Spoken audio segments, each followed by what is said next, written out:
in the lead, and Lalu in the chase. Just waiting on a few cones to be picked up on the track there. And then we will be getting the second half of this battle underway.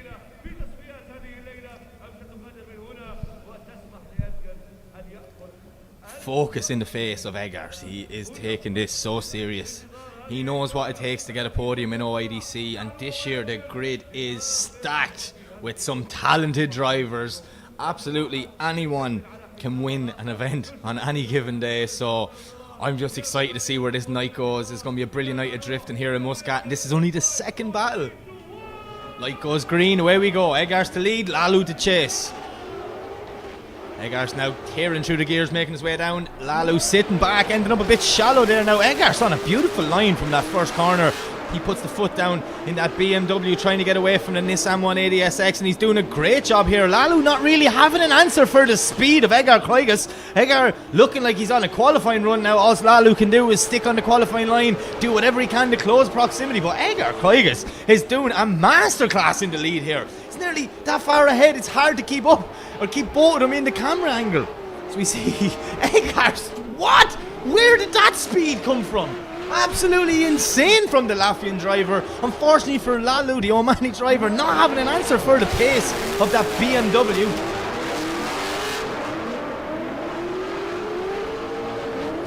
So, is the proximity enough to overturn the few wheel drops for the Latvian driver? We're going to have to wait and see what the judges think.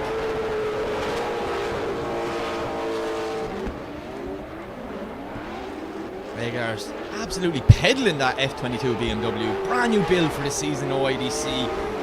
And it's finished to such a high standard. Unbelievable car.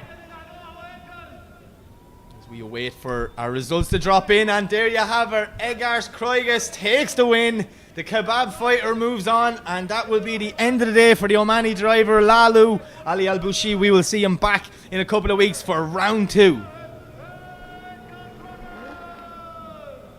So, Egar Kroigas versus Conor Shanahan is the first battle in the top 16. Oh, it's going to be one of them nights.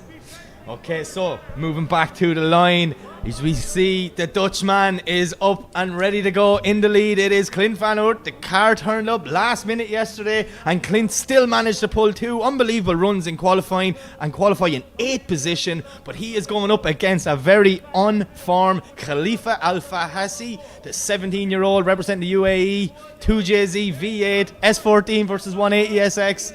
Oh, this is going to be another cracking battle, and here we go.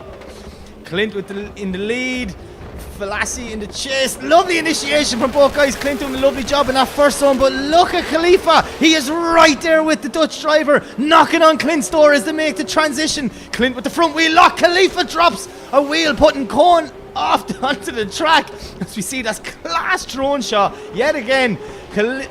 Khalifa just doing whatever he can to stay with Clint Van Oort, but Clint Van Oort is on a beautiful lead line here. This is exactly what the judges asked in driver's briefing this morning, but Khalifa right there with him. He knows he's going to have to push hard. Oh, did Clint maybe drop a wheel at the end there? Just before the line? I'm not sure. I may see the replay, but look at this from Clint Van Oort. Great lead line. Young Khalifa doing whatever he can to stick with him. I think the only mistake he made is just now he ends a bit up on the inside, hitting them cones. Luckily he didn't hit it out in front of Clint. And yeah, puts the foot in there just to get back up on the Dutchman's door.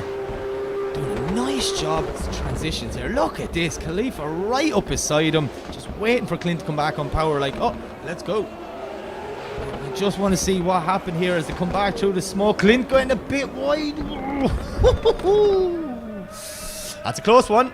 Could be 1, maybe 2 wheels just before the finish line. Not 100% sure. We will find out as we see the drone heading back to its base. Giving us a look at the backdrop, the paddock, everything. This is OIDC 2026, the 8th season of Oman International Drifting, and they've stepped it up. Trust me. We had a production meeting earlier on, and guys, wait till you see what's going to happen later. That's all I'm saying. Something crazy. So we see Clint now just taking that second to bring down them temperatures in the car. Very, very warm here. Me and the cars are overheating at the same time. But yeah, a lot of drivers talking to them just before we went to battle action, saying practice, some temperatures are getting very hot. The amount of people have said they got the laptops out and took off all the ECU safeties because they're not going to have the ECU safety engine in the battle here. Boys are going 110% tonight just to try and get a chance of getting to that top spot on the podium. Look at Khalifa, he is focused, he is ready, he knows what he has to do, but he has, I'm going to say it, an unformed Clint Van Hout pull up beside him. S14 just turned up yesterday, last minute, and Clint and the guys getting it ready. Oh, what's the hit? I'm not 100% sure what Clint hit there, but the back of the car is damaged. Only Clint Van Hout would destroy the back of a car on a track with no walls. It's kind of like his party piece now at this stage. Just see our marshals with the all reliable duct tape out. If it can't be duct taped or cable tied, it can't be fixed.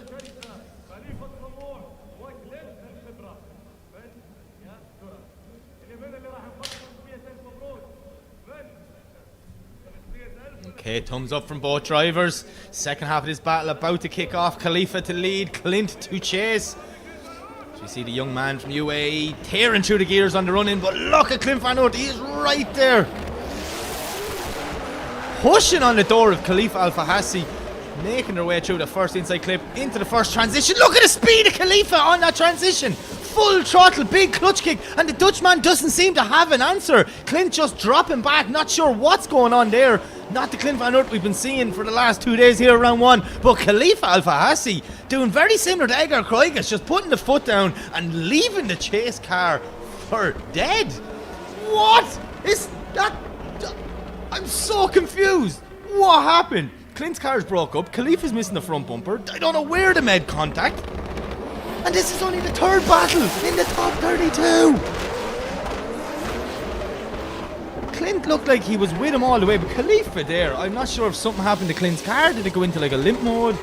But Khalifa from that first transition just looked like a completely different driver. It's like he just got an extra 500 brake horsepower out of nowhere.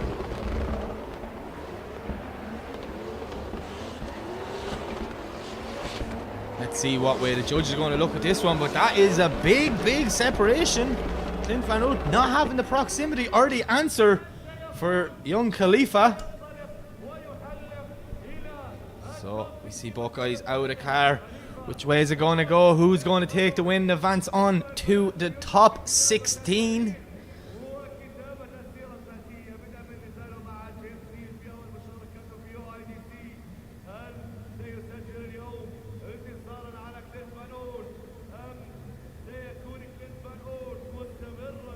Nervous way for both guys.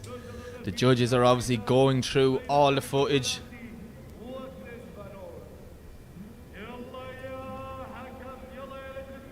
Who's it going to be? Is it going to be Khalifa? Is it going to be Clint?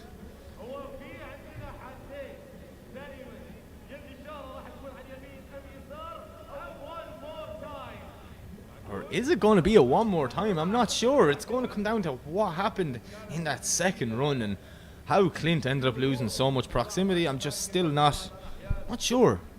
It must be some sort of mechanical gremlin. Look, this is it. We're playing a speculation game. I'm locked in a cage by myself and I don't talk to anyone till the end, so...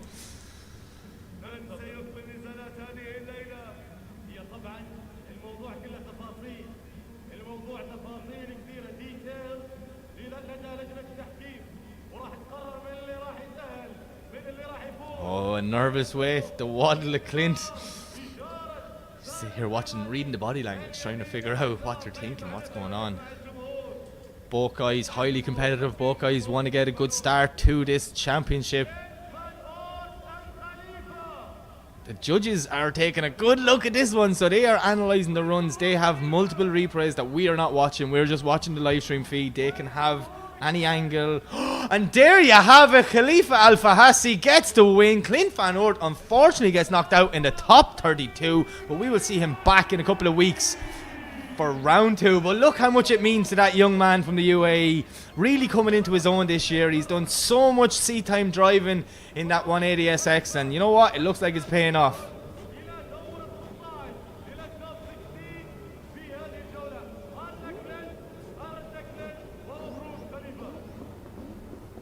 Okay, so we're going back to the line, and up next it is Mohammed Sieb in that GT86, and he is going up against Anas Al-Halo in this crazy E92.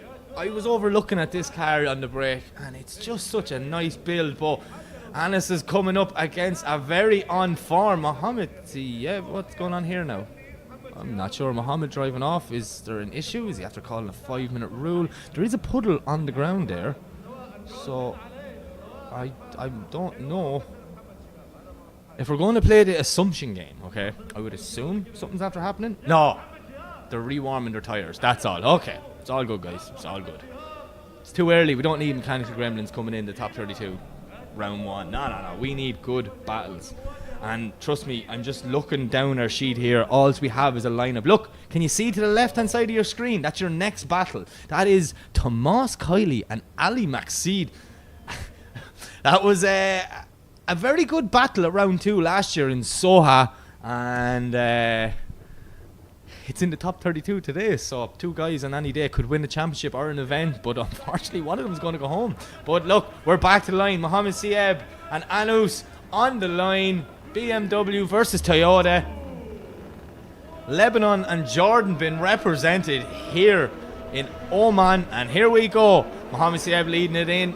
Look at Anas doing a nice initiation from both guys. Mohammed on a beautiful line there as he pushing around that first second, but Anas is right there with him, tucked into the side of him, and just Anas getting it wrong on the transition, maybe getting lost in the smoke. Mohammed doing a beautiful line through that second outer zone as he makes his way into the D-cell zone now. A little dab of the handbrake slows the car down.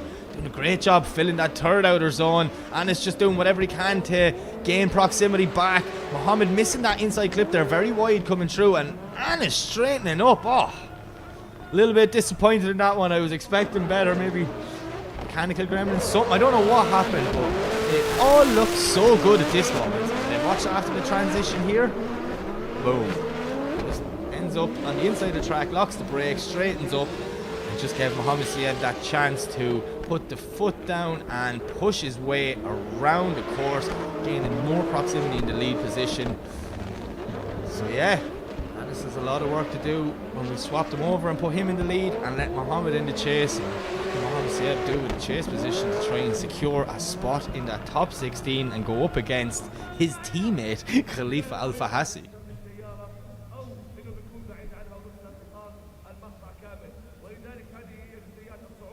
Beautiful looking car, BMW.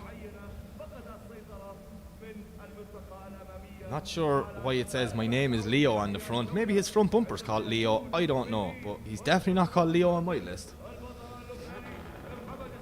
Okay, swapped him around. Anas is going to lead, Mohammed is going to chase. Here we go. Listen to the screams. Cars as they make their way down the straight. Lovely initiation from both guys there now. Mohammed Sieb pushing right up, but maybe getting a little bit too aggressive as he has to drop back to avoid contact. And now we have the opposite of the last run. The GT86 is playing catch up, and the BMW trying to drive away. So we see Mohammed Sieb now cutting the track, trying to gain back proximity as they make their way back through the centre section, getting ready to transition now into the D-cell zone. Lovely transition from both guys. Mohammed is back there now, but he did cut a lot of the track, trying to gain that proximity. So let's see what way the judges are going to look at this one as they bring it over the finish line. That's another crazy battle. What's going on? Why are they all losing so much proximity? Mohammed may be getting a small bit too aggressive there, paying the price for it. So from this point on, it's just a catch-up game. We see here now, watch this. Goes to the inside clip. Not near that outer zone at all, cutting the track, trying to gain back the proximity. I would not want to be judging this one. Very similar mistakes from both drivers in the chase position, so let's see what way the judges look at it.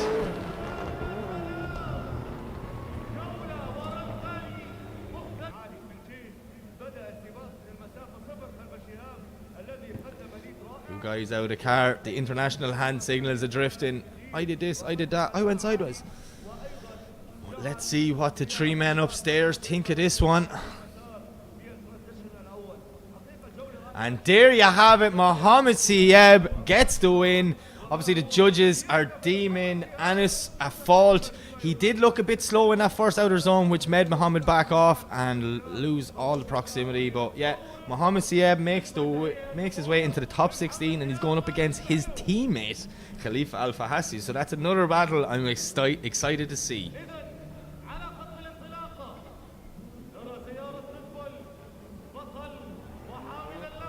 Okay, not gonna lie, I seen this on the list last night and I was like, you're joking me. Kylie and Maxide in the top 32, which only means one of them has to go home now. Who's it gonna be? I don't know. I don't want either of them to go. 2 world-class drivers are going to battle at the early stages in Oman.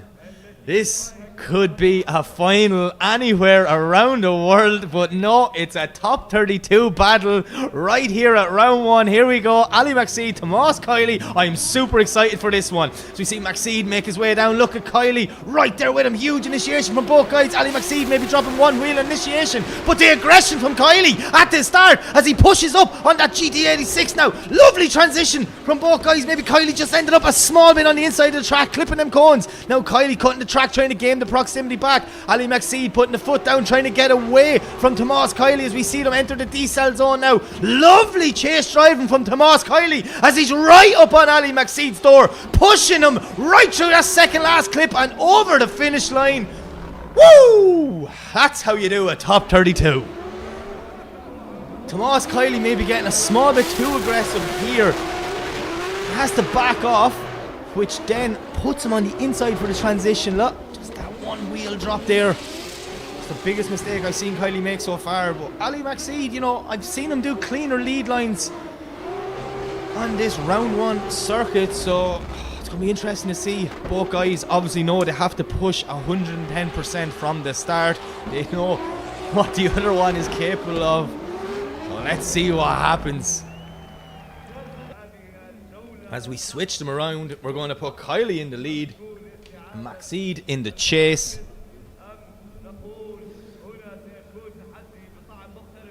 I'm nervous for them. Just you know, both guys. We don't need either of these drivers to go home this early in the championship. But unfortunately, one of them has to. So let's see what happens. As we wait, just a few cones to be picked up there by our OAA track team.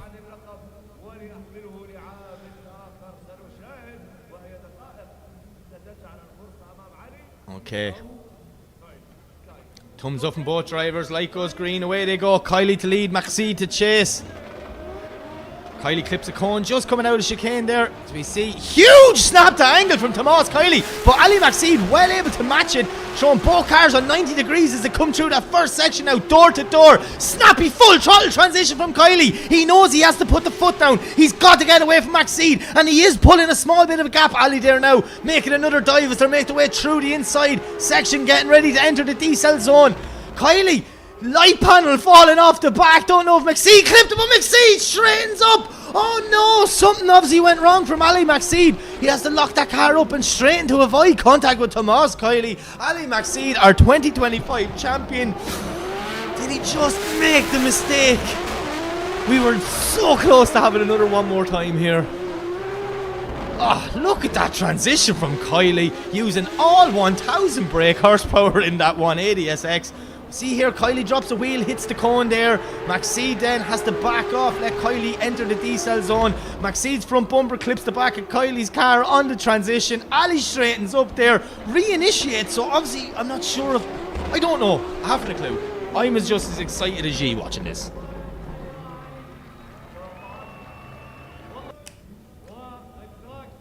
Handshakes all around. Big respect between both drivers. Two of the top drivers in the world in a top 32 against each other. It's just crazy. Well, let's see what way the judges go. Ali shaking his head. He knows he made that mistake. Kylie looking at me. Poor car. It was mint this morning. We see, you can see it in Ali's eyes. Throwing the hands device in the car. He looks defeated. Unfortunately though, once you get two top drivers meeting in the top 32, one of them has to go home. But who will it be? The judges not getting an easy start to this 2026 season. Big calls from the start.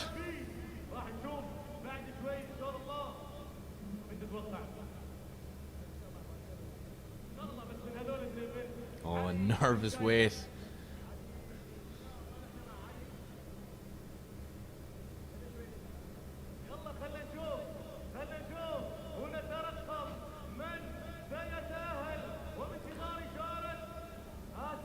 Come on, judges. Don't keep us waiting this long.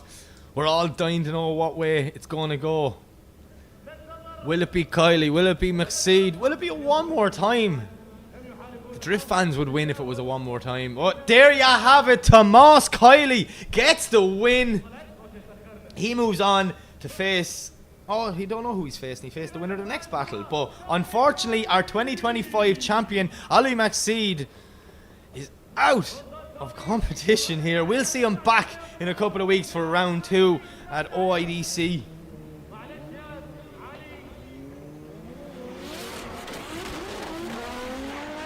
Just filling out my sheet here and scraping out Ali McSeed's name this early is just insane. As we see the burnout of all burnouts, you know. Sometimes drifters, you know, they hide their emotions and then they take it out on the car. But that thing has been on limiter for a good 40 seconds there. Nice. Now he smoked the start line out of it as well. Crazy. Right, back to the line we go. Abdullah Hamada versus Sebastian Fonten. So I was chatting with Sebastian's mechanic Micah there just before the battles. He's saying they're having some heating issues, just trying to keep them temperatures down, but straight away they went in and they switched off all the safeties on the ECU. They're like, look, the temperatures are going high, we're not losing a battle by the car cutting out. So Sebastian's car only turning up yesterday, just hours before qualifying. Not much practice for him. He had a bit of work to do, but here he is, you know, in the top 32. He qualified in 20th position, but he's going up against an unformed Abdullah Hamada. This BMW is no joke. I was having a look around it on the break just before battles.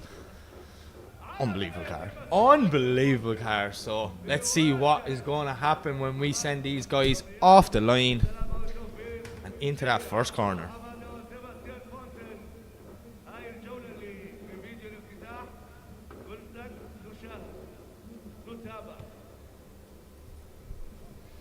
You see Sebastian Fonten just sitting back, going to get as much speed and a run in to chase Abdullah. He knows he's fast, so he's going to have to push very, very from the start. He's just going to have to push from the start. So I'm excited for this one.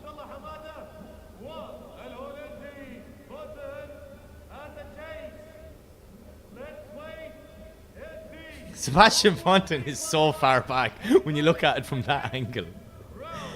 Big dive coming into the first corner. I can see it now. You see a race drone ready to go. Look, just hovering above the cars there. All the big things have been pulled out for this round of OIDC. Every year I come back, the guys here in Oman just keep upping it and upping it. You know what?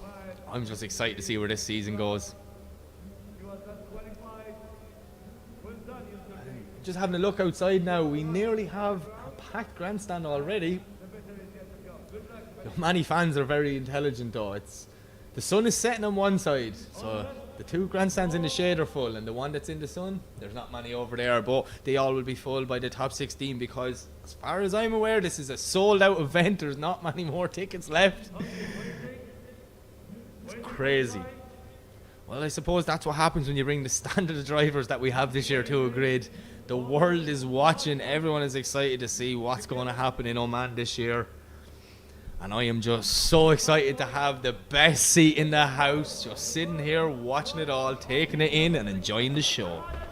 Okay, anti-lag is switched on. Abdullah leads, Sebastian Fontaine chased. Here we go, Abdullah clips a cone in the chicane, but Fontaine tucks right in at the back. Abdullah dropping one wheel on initiation, watching wide in that zone, but Sebastian Fontaine doing a great job in the chase position here, tucking the BMW right in beside him. Nice job from both guys on the transition. Abdullah just watching a small bit wide there before he entered that zone, but Sebastian Fontaine knocking on his door going, hey man, I'm here to make a statement. Oh, what a transition from both guys. How did Fontaine not make contact as he locks the front brakes, pushing the BMW right up on the door as they come through the last corner now. Abdullah doing a lovely lead line for the second half of that run, but Sebastian Fontaine in the chase, putting on a masterclass for our entertainment. I love this sport.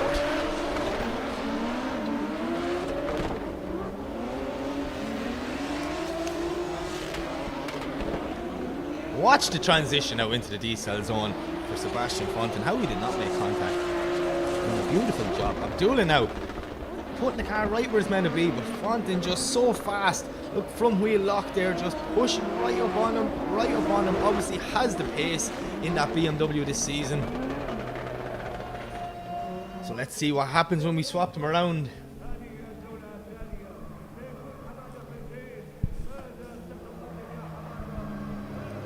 Abdullah Hamada is gonna, you know, he's gonna have to push. His spotter's gonna be in his ear right now going, dude, he was on your door, so you gotta return the favor. And Sebastian Fontaine, you know, he's a very, very fast driver. So let's see what happens when we swap them around. We see both guys just taking that extra second. They were told in briefing they can, you know, take a minute to go back, and then see the teams now to spray. This is an option because, you know, temperatures are getting very high. We don't need guys to start breaking cars at round one because of the weather. So the old IDC team giving everyone a fair chance. See Sebastian's mechanics, Micah and George, they're frantically running around spraying with air and water everywhere it needs to be. Probably some in on the driver as well to cool down Sebastian. But yeah, here we go again. Fontaine to lead, Hamada to chase.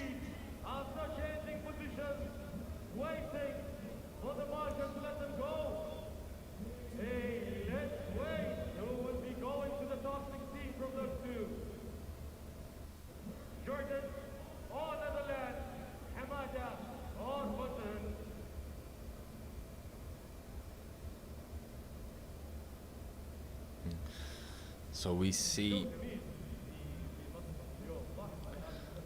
Marshall just talking to Fontaine there. Sebastian basically saying, come on, I'm having heating issues, get me moving, I can't sit static. But anti-lag is flicked on and away we go. Fontaine to lead, Hamada to chase. Both guys come down the straight. Nice initiation from Fontaine. Ends up a small bit shallow. Jumps out of his zone early, but Hamada does a great job not to make contact as they push their way through the first inside clip now into the centre section. Sebastian Fontaine lifting the front wheel on the car. He's that much grip in the rear as we see Hamada just dropping back ever so slightly. Now washing wide a small bit, maybe dropping one or two wheels. It's hard to tell with the smoke. As we see Sebastian losing a bumper now, but doing a great job on that. Oh no! What happened there? Did Sebastian Fontaine just break a shaft or a diff or something? Basically, when he let the clutch out in that decel zone, the car just jumped frantically. I remember this happened to Sebastian last year. Drive shafts was the bane of his 2025 season, so hopefully that's not the same issue again. Did the drift gods just throw Hamada a lifeline there? Watch here now, locks the wheel, and then as soon as he puts the foot in, that's when it's straightened up. Oh, I hope not, but very unfortunate for Sebastian Fontaine.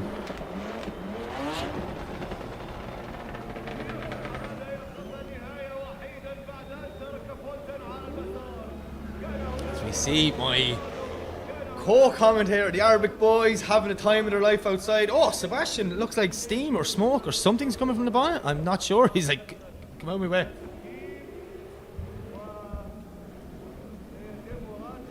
What's going on? No. Oh no! That looks like steam coming from the side of the block, which then would mean as Sebastian Fonten possibly doing a head gasket. He's literally saying the engine's dead. Abdullah Hamada gets the win. Fonten celebrates, but you can see the Dutch driver is heartbroken. Look at the steam coming from the rad in the back, but the steam coming from the front is that's the one. Whatever way the camera zoomed in, it looked like it was literally coming from the side of the block. So, Sebastian, my friend, my heart goes out to you. I cannot believe this. This is not how you want to start your 2026 season. I know the guys as well, they're going back to the Netherlands for I think we've about a week and a half break between round 1 and 2, so if they're going home, the car's not going home. So hopefully we see Sebastian back. It's just very upsetting to come to the other side of the world. Look at these two boys. These are having the time of their lives. Sometimes I look going, I wish I was out there having the crack with them, but you know, my Arabic isn't as good as theirs. Right, back on the line, another potential final. Two guys on any day that can win an event. Very on form, Nasser Harbali to lead, and he is going up against a man so good to name them twice, Ahmed Ramsey. I was chatting to Ramsey last night in the hotel, good conversations. Oh, hang on, I'm getting some information in my ear.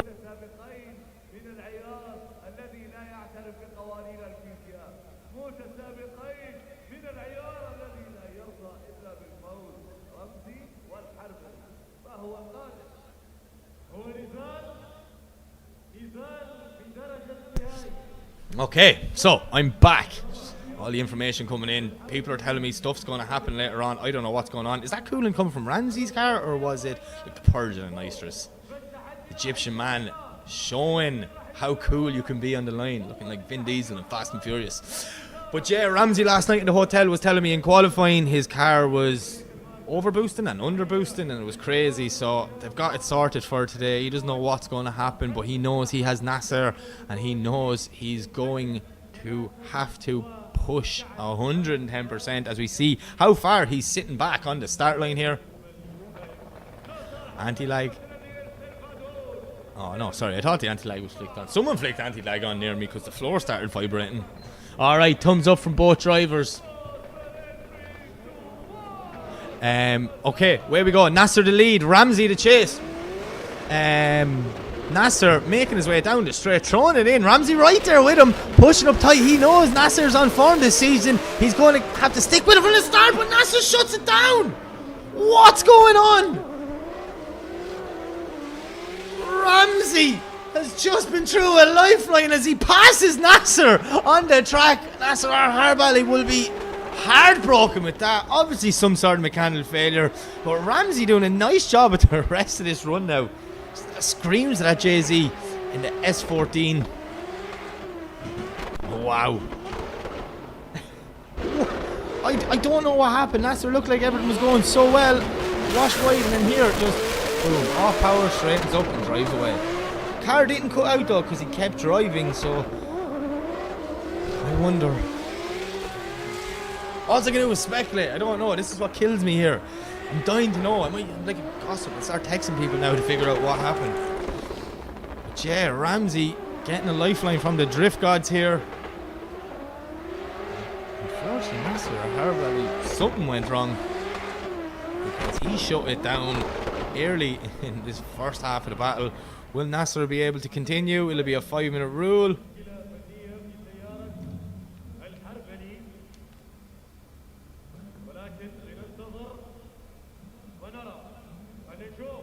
Okay, so I'm just interpreting what the start line marshal is saying to Ramsey. I thought I saw the international signal for 5. Yeah, go back there. He's calling a 5. You have to wait. So Nasser Harbali on a 5-minute rule.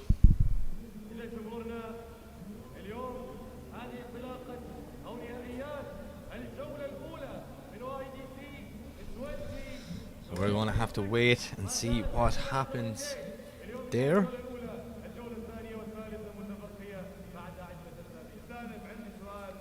Yeah, so we see that green coolant on the ground at the start line, both sides, and there at the entrance of the burnout box, exactly everywhere Sebastian Fonten started.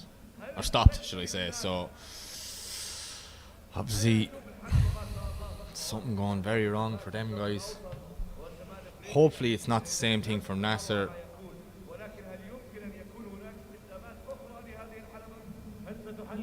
I'll have a look now and actually see what temperature we're at. Okay, so it's saying it's currently 24 degrees, so it is on the way down. With a 0% chance of rain. Would you believe it? I've never seen that, especially when you come from Ireland. We always have some sort of percentage. So we're going back to the line and we're moving on, and it is two teammates going up against each other in the top 32. Both of them unbelievably prepared, fresh XZs. So you see Damir Iditulian in the lead, and we're going to see Anatoly Sherbak in the chase. So this is going to get very confusing for me. Pretty sure Damir's is the one warming up now, the blue one, and then Sherbak's is the pink one. We'll see. We'll know when they pull up to the start line. But yeah, these fresh XZs, they are weapons. Absolute weapons. Unbelievable builds. Credit to everyone involved with them. All built in-house. Custom everything. Up in Dubai.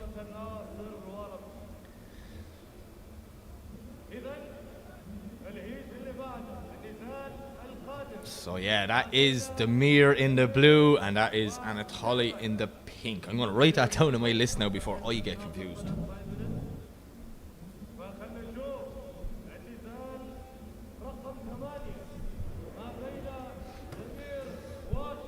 So these guys would have found out last night that they're going up against each other, and they're in the same pit area, ran by the same team, and they're in the same car. Surely there was some bit of slagging last night.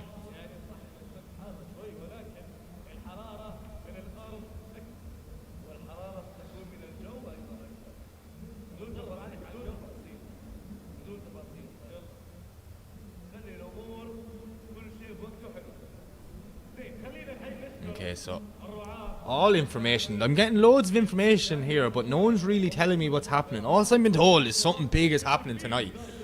But they're hiding it from me because they want genuine reaction. So I don't know if I'm excited or scared.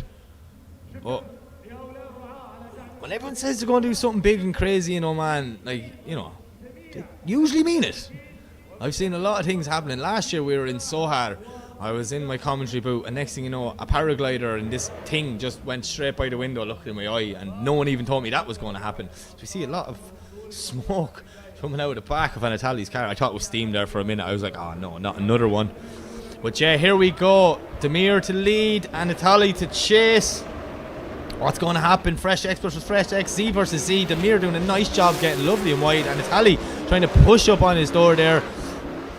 As we see them come through the centre section now. Lovely transition from both guys. Absolute unbelievable watching two identical cars.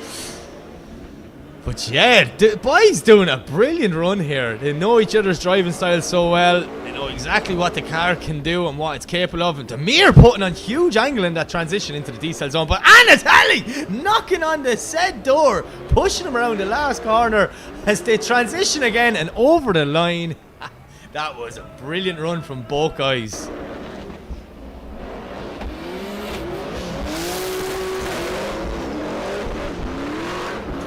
Enjoying this here now. Lovely lead line from Damir, but Anatoly doing a great job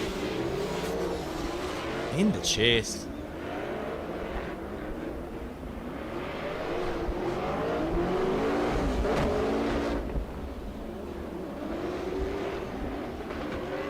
Look at that. I forgot I was commentating here. I was just enjoying it. Masterclass in the chase for the second half of that run. But as we always say in drifting, have a good chase, you have to have a good lead in front of you. So Damir doing a great job there, but we're going to swap these guys around and see what happens on the second half of this battle. What a start to the top 32. Like, it's just been fireworks from the go. And this is only the first half of the top 32 bracket. We got more to go, and I'm just glancing over the other side, and we have some potential finals. Definitely one jumps out to me is Jack Shanahan versus Haitham Al-Haididi. Ireland and Oman being represented in that battle. That's going to be a good one, but we're going to have to wait. Because now we have the second half of this, and Italy is in the pink car in the lead position, and Demir is in the blue one. Way they go. Two good friends off track, but that stops for the next minute as they do this battle. Look at this, Demir tucking right in beside and Italy doing a great job there. Lovely lead line through that first section, but Demir right there with him, knocking on the door of the Z. Brilliant driving from both guys as they make it into outer zone 2, and Italy not too deep there, but Demir doing a great job to mirror him, doing exactly what the judges asked in the driver briefing.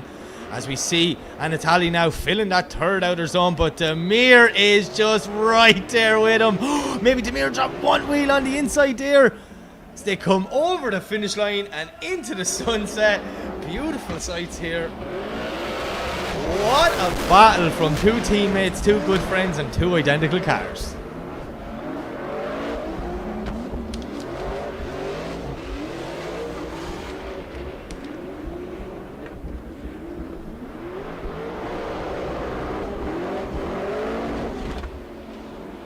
Look at this. Both runs have just been near perfect from both drivers, so a credit to them. Very unfortunate two teammates to meet this early in the competition, but it's just the way the cookie crumbles.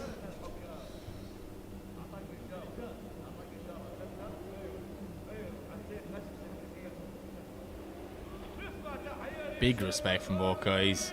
But unfortunately, one of them's going home and one of them's going to the top 16. Who will it be? And Demir gets the win. He moves on to the top 16. And unfortunately, that is the end of the day for Anatoly Sherbak. But we will see him back in a couple of weeks for round 2.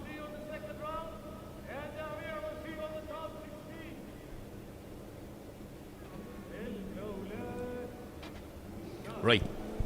I think I've seen Ramsey making his way out to the start line. So do we have a Nasser Arharbali?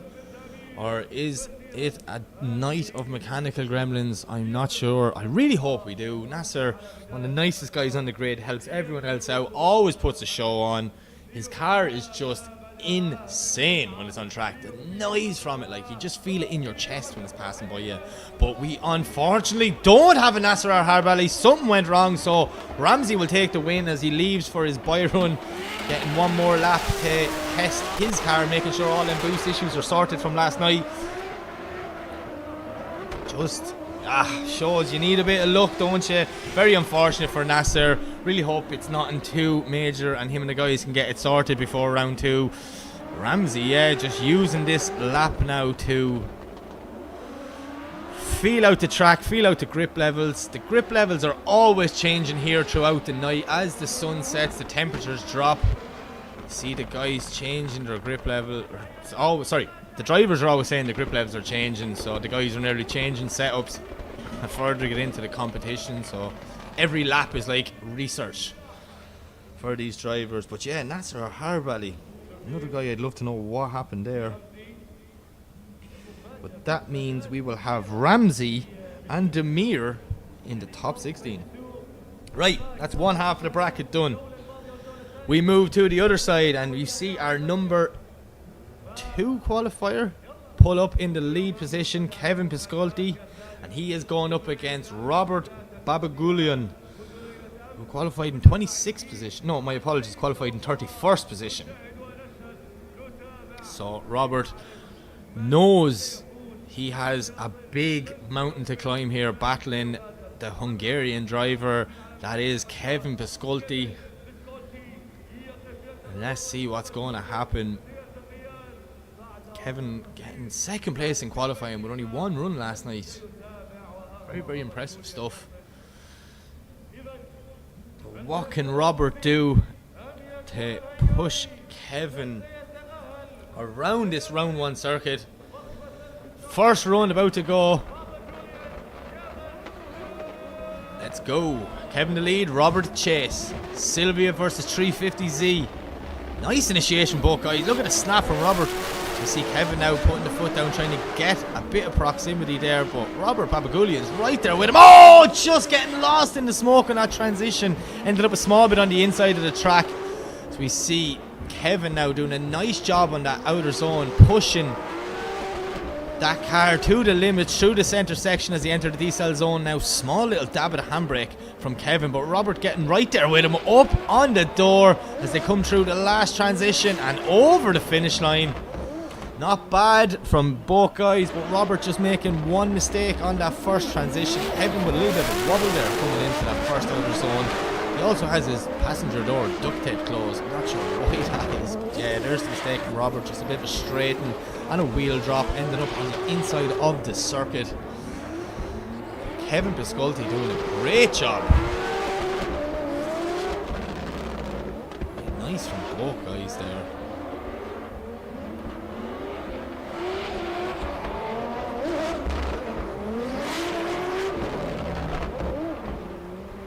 Let's see what happens as we swap them around now. We're going to put them in the opposite positions. We're going to have Robert lead and Kevin chase. Kevin's spotter will be in his ear going, look, you have an advantage. He messed up. Just play it safe. Don't go full crazy mode already. But that is easier said than done. Let's see what Robert can do. He knows he's going to have to force Kevin into a mistake here if he wants the chance of securing a spot in that top 20. Oh, sorry, that top 16, should I say. Okay, anti-lag switched on. Away they go. Robert to lead, Kevin to chase. Cohen clipped by the Z as he leaves the chicane. Nice initiation there from Robert. Kevin just sitting back, but ended up on the inside of the circuit, not getting out wide into that first zone, but now he's starting to reel him in as they come through the first transition. Kevin doing a nice job there on the inside clip, but Robert Babagulian putting the foot down and starting to pull a bit of proximity. Kevin has to cut a bit of track just to get back up on his door, which he does, pushing him around. Nice transition from both guys. How did it not make contact coming into the decel zone as we see them now coming through? Oh, Robert just washed too wide, nearly over rotating the car. Kevin has to back off to avoid contact. Oh, maybe that might be the mistake there for Robert Babagulian.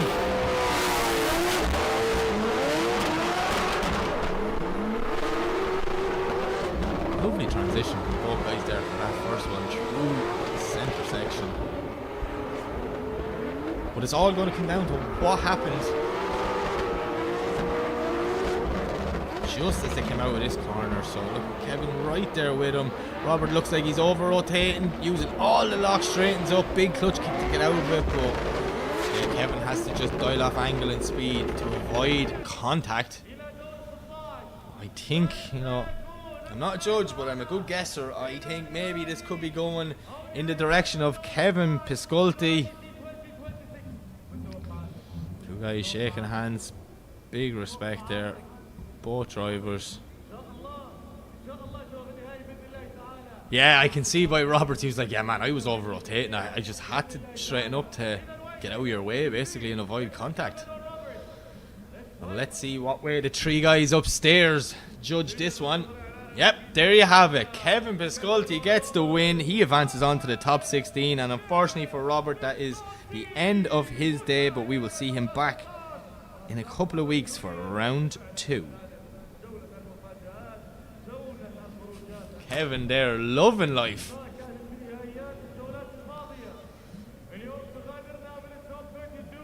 Okay, so we're heading back to the line, and up next it is another Omani driver, Tarouk Al Shahani. He is going to lead in Dennis Miguel.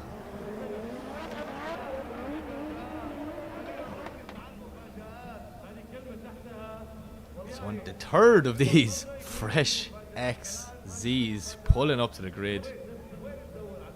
Crazy build cars. But yeah, Tarouk Al Shahani on form this weekend here in the Muscat Drift Arena. The Omani driver wants to get a good start to the championship and push up the rankings. So let's see what happens. Dennis Miguel now has a lot of work to do.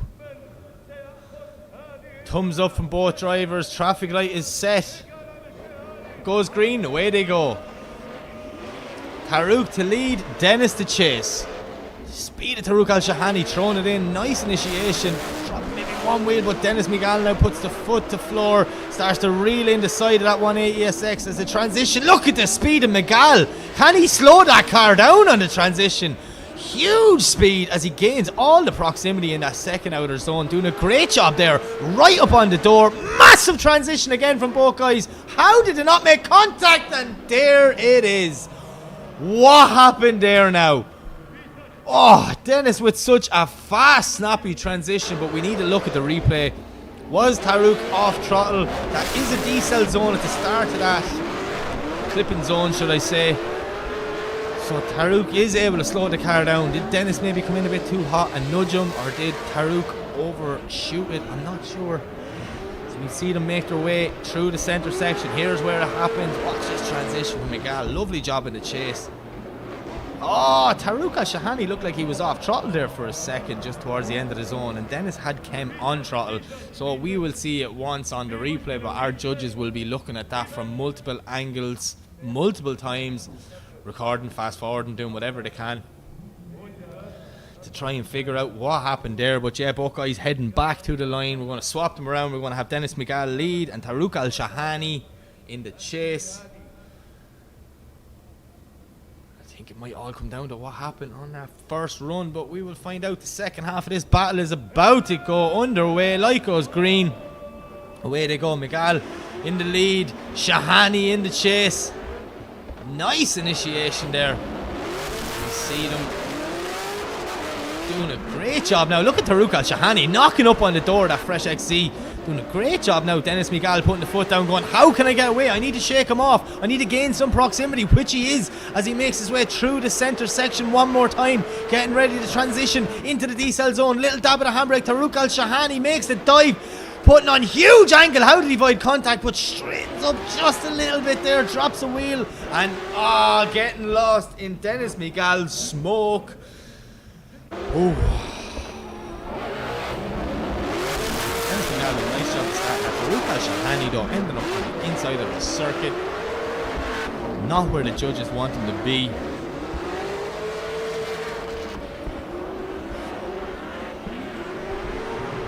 Huge burnout by someone there. Floor shaking. I'd say it was Shahani if I was a betting man.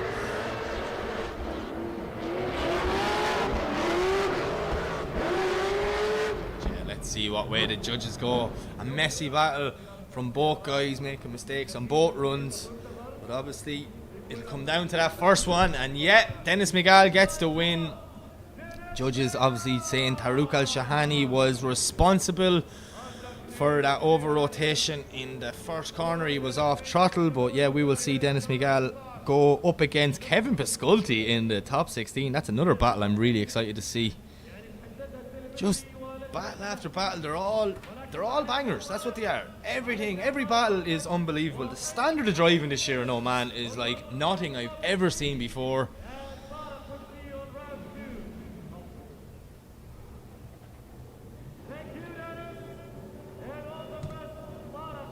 Dennis Miguel leave the circuit, and up next on the line we have Olski Holivana versus Hussein Maslany, but I only see one car. Hussein is on the line, we see the Corvette, but where is Holivana? As we see the world's strongest duct tape is out again. I don't understand why duct tape is going on a car before it leaves the line. Like, surely the panels couldn't be falling off yet. Okay. No sign of Holivana, but Hussein Maslany's there. Must be some sort of mechanical issue, and maybe he's not coming out. And the reason I say that is that Hussein is meant to be chasing first. He is parked in the lead position. So mechanical gremlins, maybe? I'm not sure. We have the most on-point track team in the world here at OADC, so they're not going to make a mistake like that by putting them in the wrong place. So it would tell me that we only have one car on the line, which is a buy run now for Hussein Maslany. Drift Gods looking down on him, granting him a place in the top 16. He gets a lap of that track in a C6 Corvette just to feel it out, figure out what's going on. So we see the blue and purple flashing lights on the roof of Wally taking in all that data of Hussein's run. Yeah, very, very upsetting there for Olivana. I'm not sure where he's gone, what happened there, but look, that's motorsport, you know. The car has to play ball. See, I don't think Hussein spun there. I think he just said, yeah, I've done enough and drive off. So technically, in the rule book, you just have to leave the line and hit the scoring zones. You don't even have to complete the run if guys want to save the car or save the tyres. So yeah, Hussein obviously like, yeah, I got my few laps there. So we see Wally took off the roof of the Corvette. But yeah, we're moving back to the line, and this is the one that I'm excited to see. Jack Shanahan, the second Shanahan brother on the grid this weekend in that unbelievably looking S15 2JZ. Shanahan back in an S chassis, hasn't been in one since 2018, and he is going up against the local boy Haitham Al Haididi. Two S15s, one 2JZ, one V8.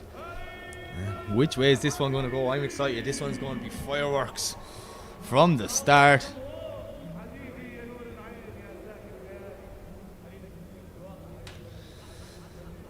Shanahan telling me yesterday he's just, you know, it's a new car, it's a borrowed car. He got it for this season of OIDC. It's not his usual car, so he's just learning it and changing it and, you know, making it suit his driving style.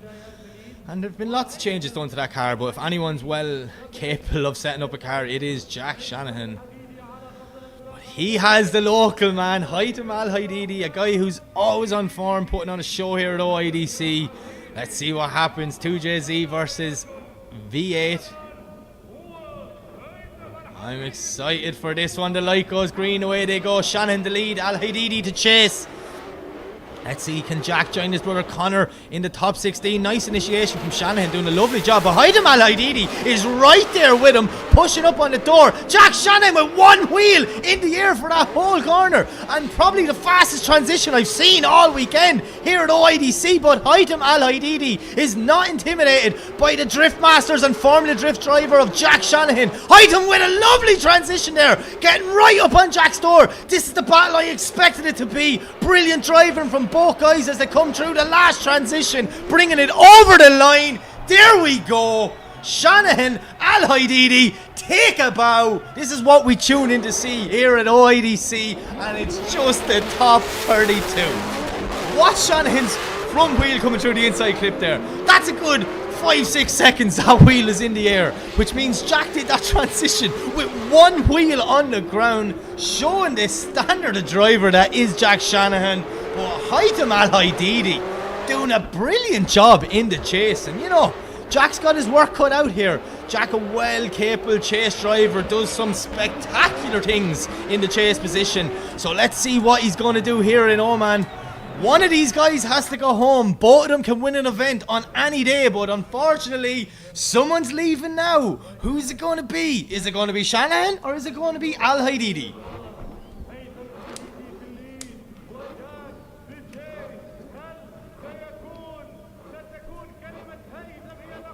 Okay, so both cars on the line. Thumbs up from Shanahan, thumbs up from Haitham. Light goes green, here we go. Jack sitting back, trying to get as much speed into that first corner as Haitham now leaves chicane, makes his way down the straight. Nice initiation from both guys. Big angle, but look at Shanahan! He's right there with him from the start, knocking on Haitham Al Haididi's door as that wheel lifts up again through the transition. Beautiful transition from Jack Shanahan, but Haitham Al Haididi is on a beautiful lead line now as Shanahan's right up with him in zone 2, knocking on his door. Pushing Jack Shanahan was a statement to make here in Oman as they transition into the D-cell zone. Haitham Al Haididi on a whopper lead line, but look at Jack Shanahan doing everything. Oh no! Did it just go wrong for Jack at the end there? He ended up too much on the inside of the circuit, clipping that cone at the last inside clip. What? Look at this from both drivers. Brilliant driving, a masterclass in drifting happening right before our eyes. Look at that. Jack Shanahan is a man on a mission here. But Haitham Al Haididi, the Omani driver, representing his country, his people, going, hey man, I know you're a big deal around the world, but this is my track. This is my country. And then it all seemed to be going perfect until now. Oh, that's one wheel drop, I think, for Jack. Let's see what way the judges. Look at this one. This top 32 is an emotional roller coaster. I'm not going to have a voice left. The standard of driving has been unbelievable, but also the upsets, as we see an absolute packed grandstand here in the beautiful Muscat Drift Arena. Honestly, probably the best place for drifting around the world. The facilities are just second to none because it was built for this sport. But yeah, look at that drone shot over the crowd, away from the public. The drift fans are out in force. They're excited. It's a sold out round one here. Let's see what happens. And they're still making their way in. But yeah. Woo. What's going to happen? Jack's shaking the head. I'm reading the body language. Hytham looks happy. No matter what, that is a brilliant battle from both guys. Masterclass in drifting. But there you have it. Jack Shanahan gets the win. Jack Shanahan gets the win. Obviously his chasing was enough to overcome just dropping that one wheel. Hytham did drop one wheel in places on the outside of the track. But Hytham Al-Hadidi, the local boy, doing a great job. Doing himself so proud. And just, you know, very unfortunate that he was paired together with Jack Shanahan. So yeah, Jack will move on. He is going to face Hussein Misalani in the Corvette in the second round. And we will see Hytham Al-Hadidi back next. Sorry, not next week. 2 weeks' time for round 2. So yeah. Just trying to take a quick minute here because we're going from these unbelievable battles to another one. Up next, it is Egypt and Ireland being represented on the track. Kareem Rashad came third in qualifying last night in his unbelievable... It's just one of the nicest E46s ever. The look, how well the car is built, and he has 2 of them, by the way. And Kareem, he's going up against Alan O'Loughlin. Alan O'Loughlin returning back to IDC this year. He told me, oh, wait a minute, that's Kareem driving in. What's going on? Oh no, don't tell me it's mechanical issues for someone. I can't be dealing with this. We're either getting a brilliant battle or mechanical issues here. I would rather the brilliant battles.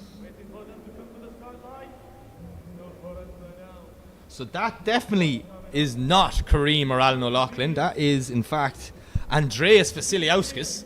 And he is going to battle Ahmed Daham. So, look, whichever one it is happening next, either way, it's going to be a potential final anywhere around the world. This is definitely one of the strongest top 32s I think I've ever seen in my life. So, yeah,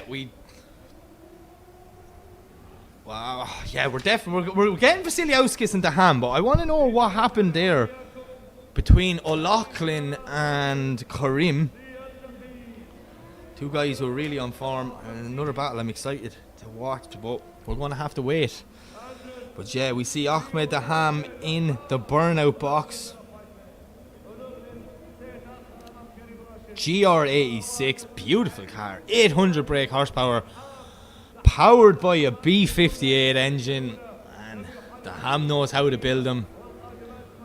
But he definitely is here to make a statement. He sees what's going on. He's a very intelligent guy. He sees some big contenders been eliminated early in the competition here. So Daham, he wants the championship. He wants to give it his all. But first he has to go through Andreas Vasiliauskas. So let's see what happens. Vasiliauskas to lead. Daham to chase. Anti-lag switched on from Daham, and away they go. Andreas takes a cone out of it. Oh! Andreas Vasiliauskas cutting Daham off on the running. The judges won't like that one. He's using nearly all the track for the initiation. But Ahmed Daham doing a great job there not to make contact and not to lose proximity. No mind games we played with Daham.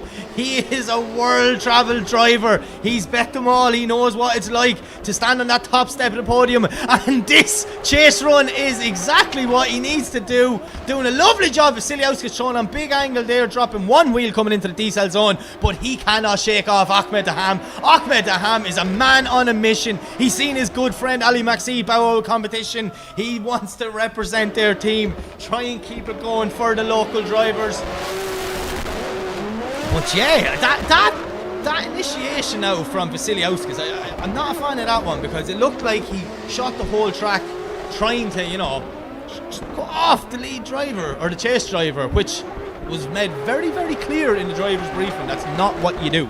So as you see on the run-in, there is dotted lines halfway down the track. The lead car has to stay inside them dotted lines, and if I'm correct, Vasiliauskas just got a little bit greedy there now. He tried to push. It's like, I'll take more. Maybe Nolan noticed. Well, it turns out a lot of people are watching right now. You see the dotted lines down the middle of the track there? So the lead car has to stay on the right-hand side to make sure to give the chase car every opportunity to get up close and personal on his door. So we'll see what way the judges will look at that one, but we're going to swap them around. We have Ahmed Daham in the lead now, and we've got Andreas Vasiliauskas in the chase. What's going to happen? As we see thumbs up from both drivers. Starlight Marshall presses the button. The light is set. It goes green. Away we go. Daham, Vasiliauskas, who's going to take a spot in the top 16. Daham, lovely initiation there now, doing a nice job, just not too deep in the start of the zone. But Vasiliauskas knocking on his door all the way around. As we see Daham puts the foot down now, trying to gain some proximity, which he does. Vasiliauskas dropping wheels on the inside of the track there. He has no answer for the speed of Daham's car. Vasiliauskas now trying to cut the track to gain proximity, but Ahmed Daham is a man on a mission here today at round one. No way does Vasiliauskas have the pace match of Daham's beautifully prepared GR86 Corolla. What's going on? How is this happening? Why are so many people losing proximity in that centre section? Our guy's over gripping the car. But look, Vasiliauskas with him there, and then Daham this is it. It's like he clicks another gear and went, right, see you later, man, I'll meet you at the finish line. Ahmed Daham, second half of this run is a near masterclass in drifting. Wow. Beautiful, look at that, putting that back wheel right out on the line, exactly like Kieran Hines said in the driver's briefing earlier today. Daham definitely has come to play this season in OIDC. And out the door before he even came over the finish line.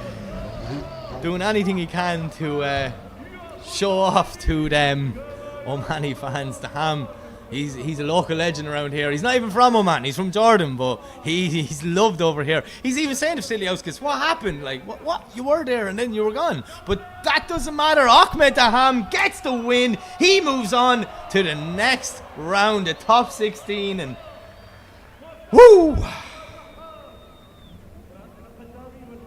Daham nearly killed me on that one there. It's too early for me to be getting this excited, guys. You need to tone down the drifting.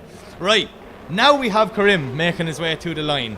And I see Alan O'Loughlin in the background. We're going back to this battle. The winner of this will face Ahmed Daham in the top 16. And just so you know, Karim's car is built, prepared, and everything, and ran by Daham and his crew there in the pits. So these guys are very good friends. A lot of friends meeting in the top 16. Not sure where Alan O'Loughlin's gone now. He was warming the tyres, and now he's stopped and I can't see him. Really hoping for Alan O'Loughlin. He pulls around the corner there and brings it to the line. Him and his team working hard all in the off season, preparing this car for Oman again. Yeah, how beautiful is Karim's car? The Egyptian driver has definitely got style, if you ask me. Teal and black, what a colour combo. We still have no Alan O'Loughlin. I don't know.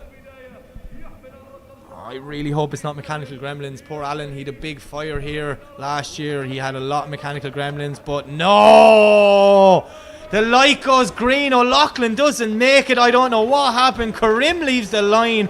The drift gods have robbed us of another good battle, as we see Karim now using this as a test lap, which means if that he be going up against his good friend Ahmed Daham next, so he knows I got to be fast. which he is. This car is, she's not shy of a few ponies now, as we say in Ireland. Big horsepower on this car, detuned down to nearly 900 brake horsepower for this weekend. I love the way they always tell me detuned, so like they're just letting me know it's well capable of more power, but very unfortunate we've no Alan O'Loughlin there. Wonder what happened.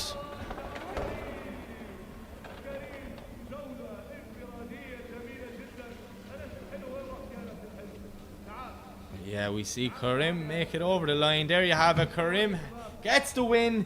He moves on to face his good friend Ahmed Daham.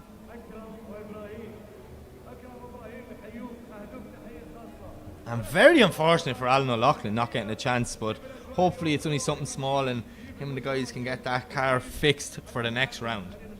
Right, 2 more battles to go. And they're 2 cracking battles, 4 talented drivers, but up next we have Ihab Vala making his way to the line there, and he is chasing the one, the only Benedictus Cherba.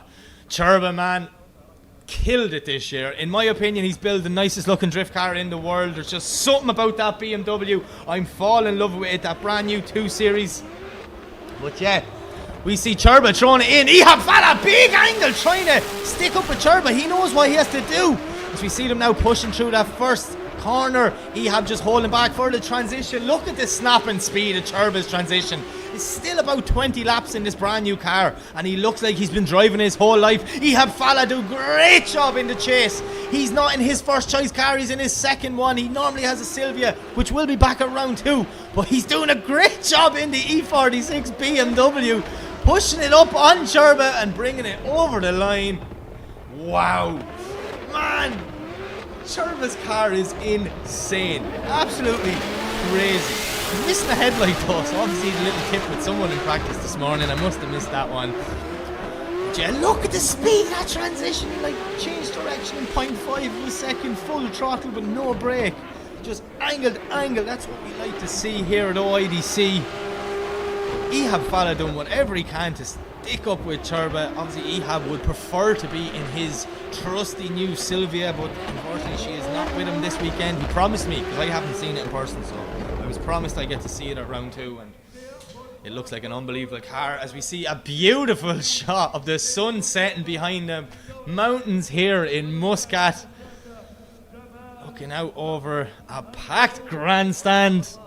Yeah, we're in for a good night's drift, and this top 32 will be one to remember. And I don't know what I'm going to be like in the top 16. I don't think I've ever been this excited in a top 32 in my life. Normally a top 32, you know, we build up the speed, you know. Good battles really start kicking in from top 8 on, but nope, not this year in OIDC. The guys have picked a driver's list that guarantees us no matter who qualifies where, it will be epic. As we see Ihab Vala now just driving off there, not sure what's happening. Maybe just taking a split second to bring down temperatures, it seems. Oh no, he's heading into the pits or the burnout box. Cherba's still sitting on the line. No, he's not going to the pits. It's just the burnout box. Ihab's just rewarming his tyres. I'm not sure why. Surely there'd be temperature. Well, they'd be up to temperature, should I say. After doing, you know, exactly what just happened there. But Ihab's back on the line. Cherba. Mad Cherba. That's what it says on the spoiler. I said to him, what's that about? And the exact thing he said to me, man, a few words, you'll see. And I feel like I'm going to see Mad Cherba now in the chase. Poor Ihab Vala. He doesn't know what's going to happen as they leave the line, making their way down the straight. Throwing in nice initiation there. Ihab doing a good job. Cherba sticking back as we see a fan putting her hand in front of the camera. Huge transition from Ihab Vala. Cherba now not with the proximity I was expecting, but maybe his spotter said, look dude, don't go full Mad Cherba. Let's just play it safe for the top 32 and save the car. But Mad Cherba's coming into play as he makes contact. Ihab pulls off the track. Cherba straightens up. What happened there, boys?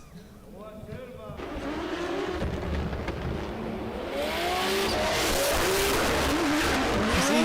Yeah, I'm in shock here now.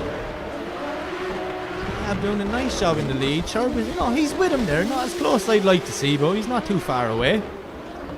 And Ihab drops a wheel here. And this is where it goes wrong. Turbo comes in. Oh, Ehab's car looked like it didn't shut down, but it definitely dropped power or came off throttle because the smoke stopped just before Turbo made contact. And we see him, Ehab's out of the car waving at the crowd. Is it another... Oh yeah, he's telling the marshal there's something wrong. The bonnet's been opened. So, is it another case of mechanical gremlins? I'm pretty sure every battle has either been mechanical gremlins or unbelievable. What a top 32. So we see Mad Churba jumping out of the car. Ehab over to congratulate him. Two guys know each other very well, good friends. Drove together a lot over the years in OIDC, but definitely not the way they wanted to end it. Yeah, Ehab with the international signals of, yeah, she was just losing power. Dying down. I had to keep kicking the clutch.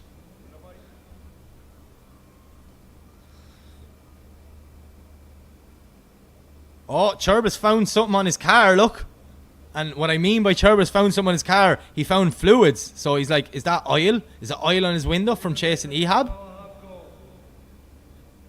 Or... well, yeah, it definitely would be oil, because with fuel it would be evaporated by now in these temperatures, so...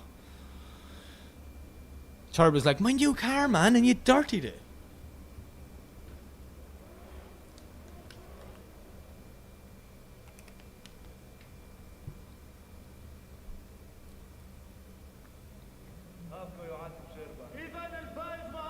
Okay, so there you have it. Benedictus Churba gets the win. No graphic appears. Oh, never mind. There it goes. Churba gets the win. He moves on. Unfortunately for Ehab Fala, that's the end of his day. But we will see him back at round 2 in his S14, I think it is. I could be wrong. I'm sorry. It's a Sylvia. I know that. So we'll definitely see Ehab back. But yeah, Mad Churba moves on to the top 16.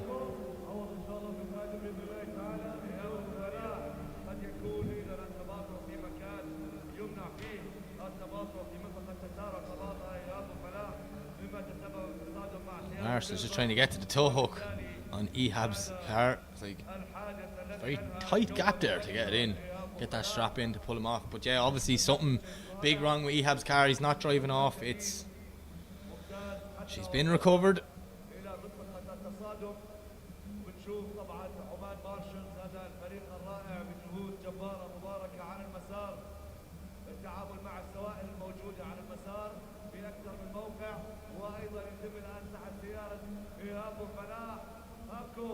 Okay, so we've got one more battle left, and it is Salam Al Sarf and Ahmed Al Amri. Kuwait and Oman being represented in the last battle here. Two very good drivers, two crazy builds, but one of them has to go home and one of them's going to the top 16. It's a night of heartbreaks. This could be another final. Two evenly matched cars as well, so Ahmed Al Amri about 750 brake horsepower, and then here I had some information down. Oh yeah, Salam's 800 brake horsepower. Salam twin turbo V8, Ahmed Al Amri supercharged V8. Let's see what happens when these two boys go on the track for the last battle in the top 32. This top 32 has just flew by. Some exciting driving. We've had it all. We've had big engine failures to unbelievable chase driving, and it's only going to get better from here. We move on to the top 16 next, and the top 16 is where it comes alive.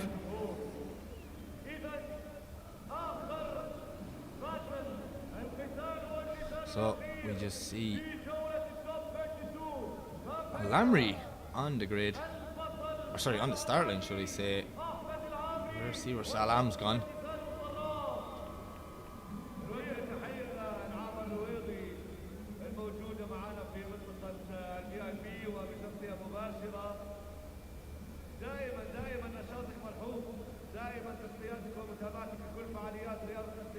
Okay, so we've two cars on the line. Just waiting for the thumbs up from our start line marshal. Once the signal comes from the tower that everyone's ready to go. The last battle of the top 32. What's going to happen? Who's going to get that final spot in the top 16? Who's going home early? Only time will tell.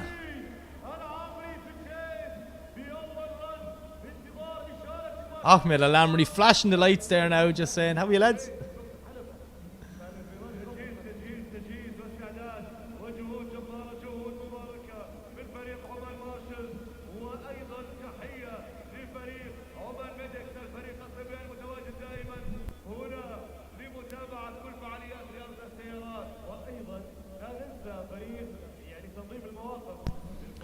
Okay.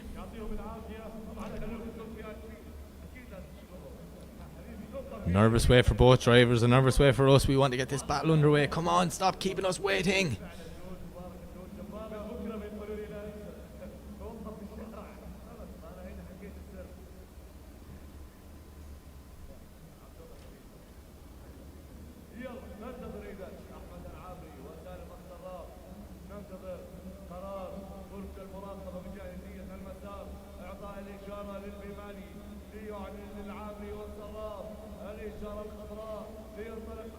Okay, here we go. Thumbs up from both drivers. Start line marshal sets the light. Traffic light goes green and away they go. The last battle in the top 32. Salam Al-Sarraf versus Ahmed Al-Amri. Kuwait, Oman been represented. Here we go. Look at this. Sarraf done a great job right out on that white line. But Ahmed Al-Amri drops back a small bit. Now he's starting to reel into proximity. Al-Amri maybe dropping one wheel there on that inside clip. As we see Salam Al-Sarraf doing a great job filling that second hour zone, and maybe wash him wide, bringing Al-Amri off a small bit with him as they make their way through the centre down to the decel zone. The screams of these V8s. Ahmed Al-Amri is right there pushing Salam across this last clip and over the finish line. That was insane. Not the best start of the run for Ahmed Al-Amri, but it was a crazy finish. Salam was doing very good. Halfway through this second zone here, you'll see, look, right out wide on the line, doing exactly as asked, and boom, drop two wheels at the end, brings Al-Amri off with him, and then here, look at this transition, Ahmed Al-Amri right up on the door. He knows what a talented driver he has in front of him, so he can trust Salam, push right up there, up close and personal. Insane.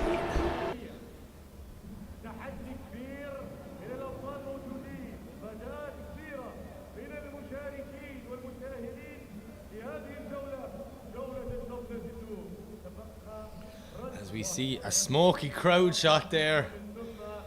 Sun's gone down, it's starting to get dark, the lights are on. The stadium is starting to get packed, and we are in for a great night's drifting here in Muscat.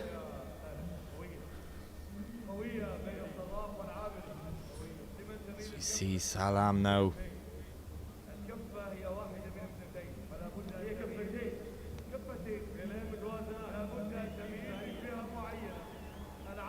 But we've no Ahmed Al-Amri. Never mind. There he is. Two beautiful looking Sylvias there on the grid. So Al-Amri's going to lead. Salam's going to chase.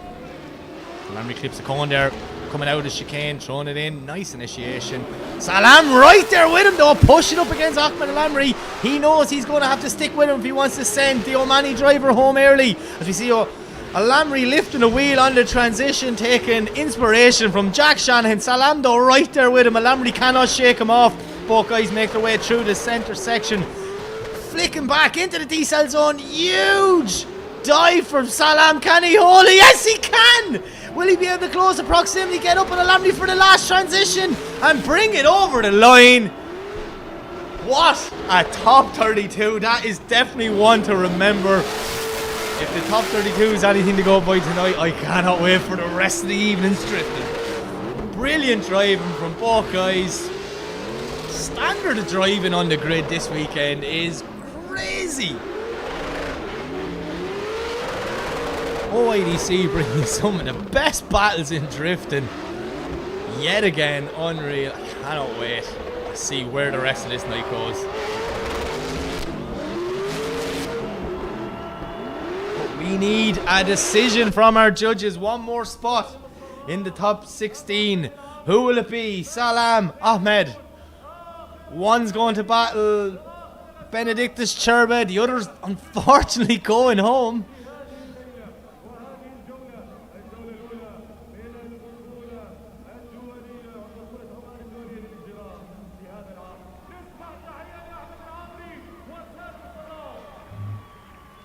High fives all around.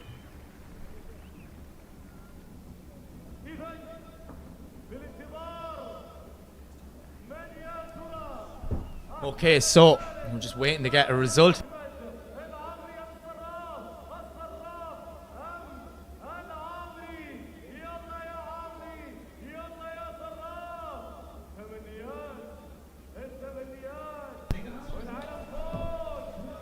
Okay, so I'm just been informed that after this battle we've got an interview lined up in our new set-up studio upstairs. And then we'll be having a quick maybe 10-15 minute break just to reset our systems, get everything ready to go again, and then it's time for the top 16 parades. Now I love a top 16 parade, but trust me, a top 16 parade in Oman, it's a loud one. Nervous wait though for these two guys, Ahmed Al-Amri, Salam Al-Sarf. Who's going home? Who's going to the top 16 to face Cherba? The judge is keeping us waiting. Smiles all around though from both guys. Who's it going to be?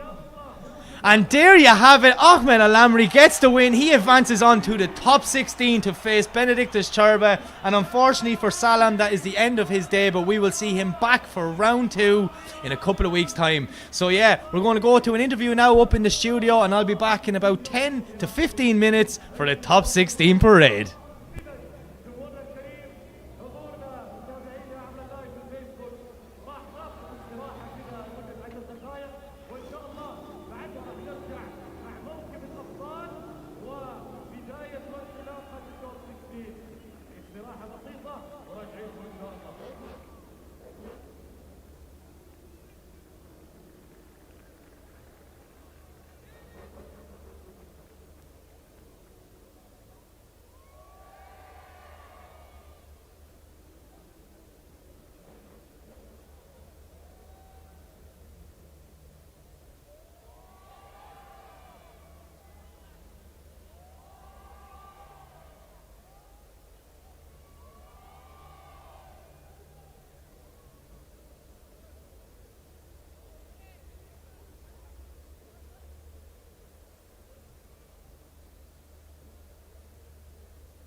ستة وعشرين اليوم معانا ضيفين من مصر والاثنين اتأهلوا لدوري 16. خلينا نحكي معاهم ونعرف كل واحد ايش صار معاه. خليني ارحب اول شيء بكريم.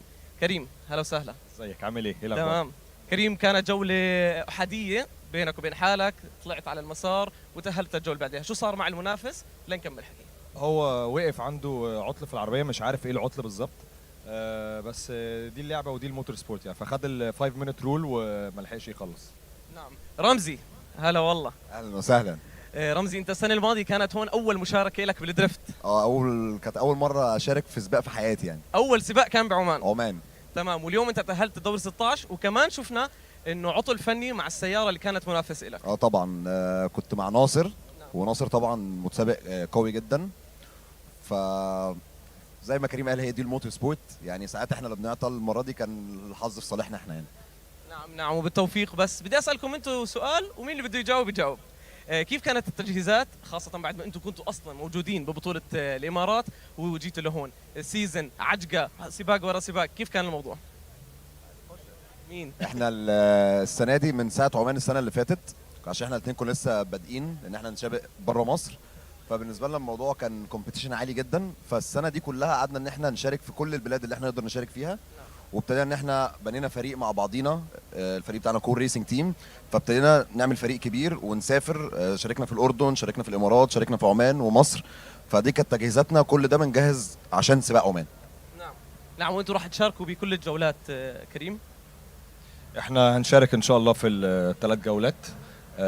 احنا مجهزين ده كويس من السنة اللي فاتت، احنا شبه ما وقفناش اصلا من السنة اللي فاتت، فالحمد لله يعني حاسس ان الواحد تعبه ما بيروحش على الفاضي يعني. بس حكى رمزي جمله مهمه انه كل هذا الاستعداد كان اللي قبل عشان بطوله عمان. شو اهميه بطوله عمان بالنسبه لكم؟ احنا كنا دايما بنحضر بطوله عمان من على اللايف ستريم، وبعدين لما دخلنا بقى مجال الدريفتنج قلنا خلاص احنا لازم يوم ان شاء الله نبقى بنشارك ونشارك بشكل مشرف ويشرف مصر. فالحمد لله تعبنا السنه اللي فاتت، والسنه دي الحمد لله عاملين شغل كويس ان شاء بدنا الله. البطوله مصريه هالمره ولا كيف؟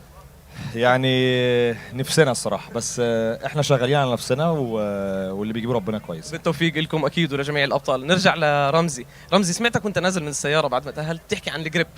كيف وضع الحلبة وكيف كان الجريب وكيف المسار بالنسبة لك؟ طبعا الدريفتنج لما السباق بيكون الصبح وبالليل بيبقى فيه تغير في الجريب في الارض. نعم. فبتبقى انت بتحسبها مع نفسك الفرق ما بين الصبح وبالليل. فانا ما بين الران الاولى والثانيه حصل حاجه في العربيه فغيرت اداء العربيه، فانا حسيت ان في جريب زياده. بس هي الجريب الى حد ما احنا ظابطينها صح، يعني عرفنا نحسبها صح الحمد لله. حلو. وكريم، المسار بدي تحكي لي على المسار اكثر. لا بصراحه انا سالت رمزي يعني اول لما قلت له الجريب اخباره ايه، لان خلي بالك بتفرق قوي في السواقه، وبتفرق قوي في التاير بريشر اللي انت بتلعب بيه. فاحنا اليوم كله بنلعب على تاير بريشر معين، لما بتيجي تغيره وقت السباق بيبقى الموضوع بيلخبط شويه. فالحمد لله ربنا وفقنا، والمسار الصراحه المره دي حلو وصعب وتكنيكال. احنا عامه متعودين على البطولات بتاعتنا التراكات مش كبيره قوي وتكنيكال، فانا حاسس ان احنا المره دي ان احنا عندنا ادفانتج في الحته دي. حلو، حلو جدا. طيب رمزي، المشاركات الكبيره اللي عم بتقوموا فيها انتم بكل البلدان، هذا الشيء عم بيخلي انه تغيروا السيت اب الخاص بالسياره بالنسبه للجو بالنسبه للارض، فحاب اسمع منك. هو احنا كل سباق بنضطر ان احنا نجهز العربيه بشكل مختلف حسب التراك، كبير صغير، ترانزيشنز كتير او تراك سريع، فده كله بيبقى معانا تجهيزات ومعانا حد مخصوص معانا عبده هو اللي مسؤول عن الموضوع ده. هو بيجهز لنا عربياتنا، بيبص على التراك يقول لك انت محتاج 1 2 3 وبيبتدي يعمله لنا بالكامل. نعم نعم. طيب شو هو كور ريسنج تيم؟ كور ريسنج تيم ده سؤال كبير. نعم. كور ريسنج تيم ده حاجه احنا بنحلم بيها، ان احنا طول عمره كريم بيقول لك الناس بتقول عامه ان دي رياضه فرديه، فاحنا بنحاول نغير الموضوع ده ان لا هي مش فرديه، احنا مع بعض.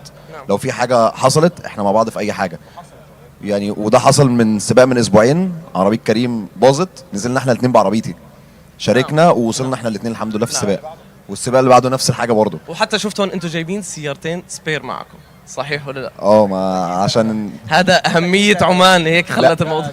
ده كريم للاسف يعني ليه؟ عشان نتجنب ان احنا نبقى بنجهز كل الوقت ده ونيجي هنا يحصل عطل يخليك بره السباق. فبعد الشر لو حصل حاجه قبل السباق معاك عربيتك الثانيه يلا انزل. نعم. عقبال ما دي تتصلح للجوله اللي بعديها ان شاء الله. نعم. طيب رمزي، انت السنه الماضيه زي ما حكينا كانت اول مره بتسابق فيها هون، شو فادك بهذا الموضوع؟ فادني ان انت لما بتبدا بمستوى عالي جدا بعدين تروح لمستوى برضه كويس بس مش نفس الكومبيتيشن ليفل، بيبقى الموضوع اسهل لك شويه. فده ساعدني في السباقات اللي كانت بعديها في البلاد المجاوره يعني.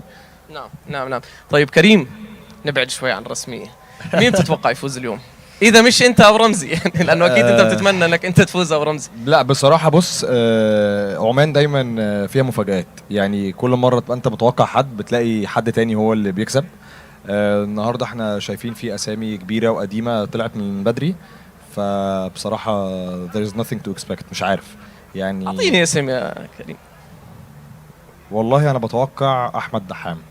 حلو. بقاله كتير مش موفق، وهو اخ كبير لينا الصراحه. نعم. وعزيز علينا السنه الماضيه نسيناها مع احمد دحام، وهي السنه جديده وخلاص. بس ده مش معناه ان احنا وهو ما ننزل في الباتل بتاعتنا انا هسيبه يكسب يعني. لا اكيد اكيد. عندنا الران بتاعتنا هو في توب 16 ان شاء الله، ان شاء الله وبالتوفيق لكم لجميع الابطال المشاركين واللي تاهلوا معنا لدوري 16. شكرا كثير كريم ورمزي ويعطيكم الف عافيه. شكرا.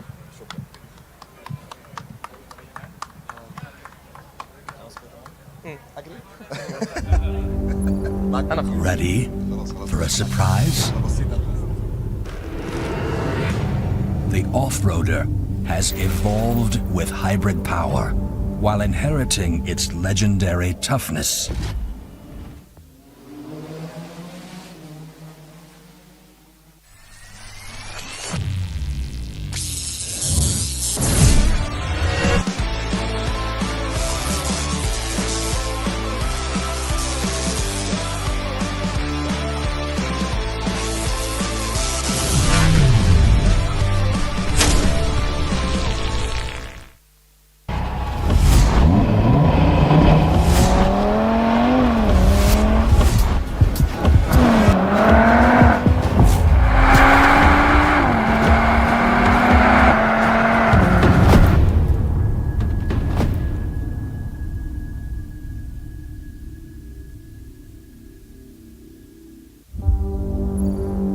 Ready for a surprise?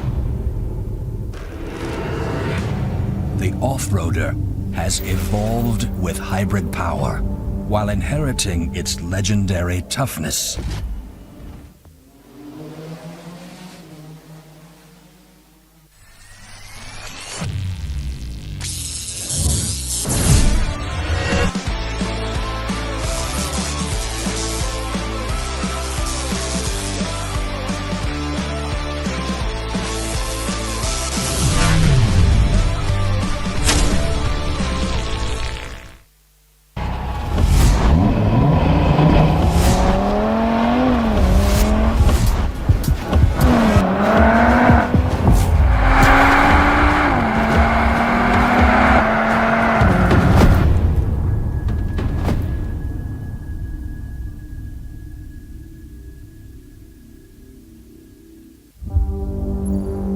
Ready for a surprise?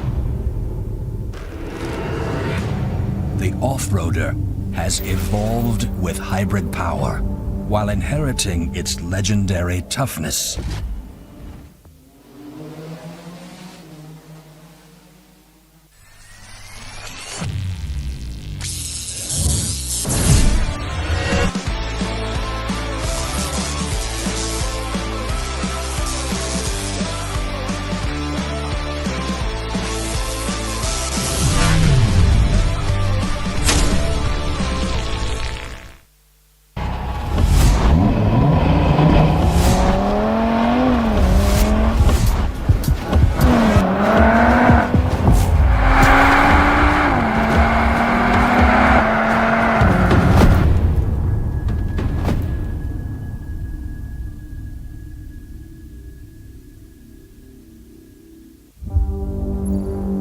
Ready for a surprise?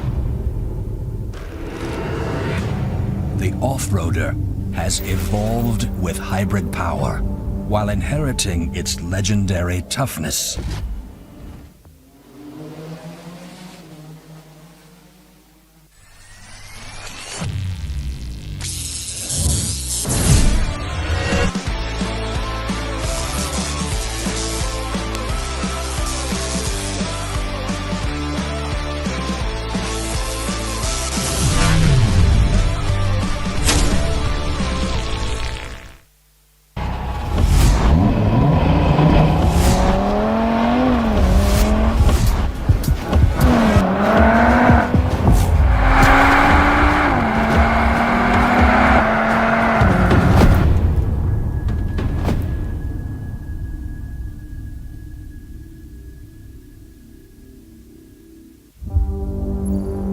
Ready for a surprise? The off-roader has evolved with hybrid power while inheriting its legendary toughness.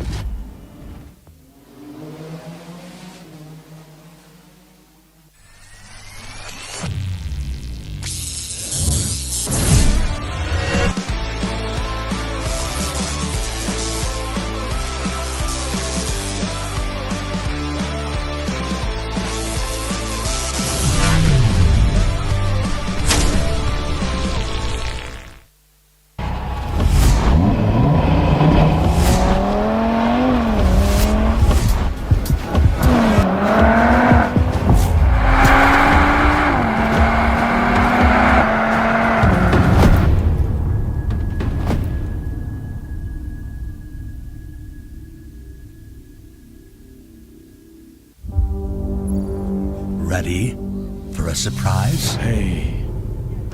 إذا جمهورنا الكريم رجعنا لكم مرة ثانية، والآن سيكون موعد موكب الأبطال، موكب ال16 متأهل إلى التوب 16. معانا في هذه البطولة تحية الجماهير من موكب الأبطال كونر شانهان، إدغارز رودغرز، خليفة الفلاسي، محمد شهاب، تومي كايلي، عبد الله حمادة، رمزي أحمد، دامر، وأيضا كيفن بسكولتي. دينيس ميغال، حسين مسلماني، جاك شانهن، كريم راشد، أحمد دحام، فينديكات شيربا، وأيضا أحمد العامري. ها هو موكب الأبطال، موكب المتأهلين إلى دور 16. Abdullah Hamada, not Ahmed Daham, obviously in the wrong order there. Next up after that, we have Demir Iditulian versus Ramsey. And then we've Kevin Pisconti versus Dennis Miguel, Hussein Mislahani versus Jack Shanahan. Kareem is going up against his buddy Daham. And Benedictus Churba and Ahmed Al Amri to finish it out. That is a top 16 that, you know, it's a fantasy top 16. إذا ها هم الأبطال.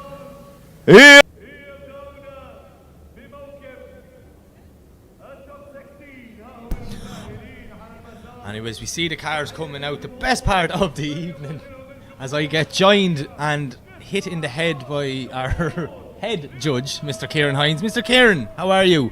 How's it going for you? What did you think of that top 32? No real surprises there, I think. Top 32 very often is a bit easier because the calls are a little bit more obvious, let's say. Heading into top 16 now, starts getting tougher. And the other thing, of course, the sun has gone down now, and weirdly, we find that over here in the Middle East, when the sun goes down, the track loses its grip, which normally it's the other way around. So expect a lot of mistakes in the top 16, a lot of wheel drops, things like that. Like, it's definitely going to be a completely different track than what the guys have just drove on in the last hour or so. But have you ever seen a top 32 with as much drama as that? It was either a good battle or just carnage. You know, you don't have to look back that far before you remember the top 32s that were just didn't get a good battle.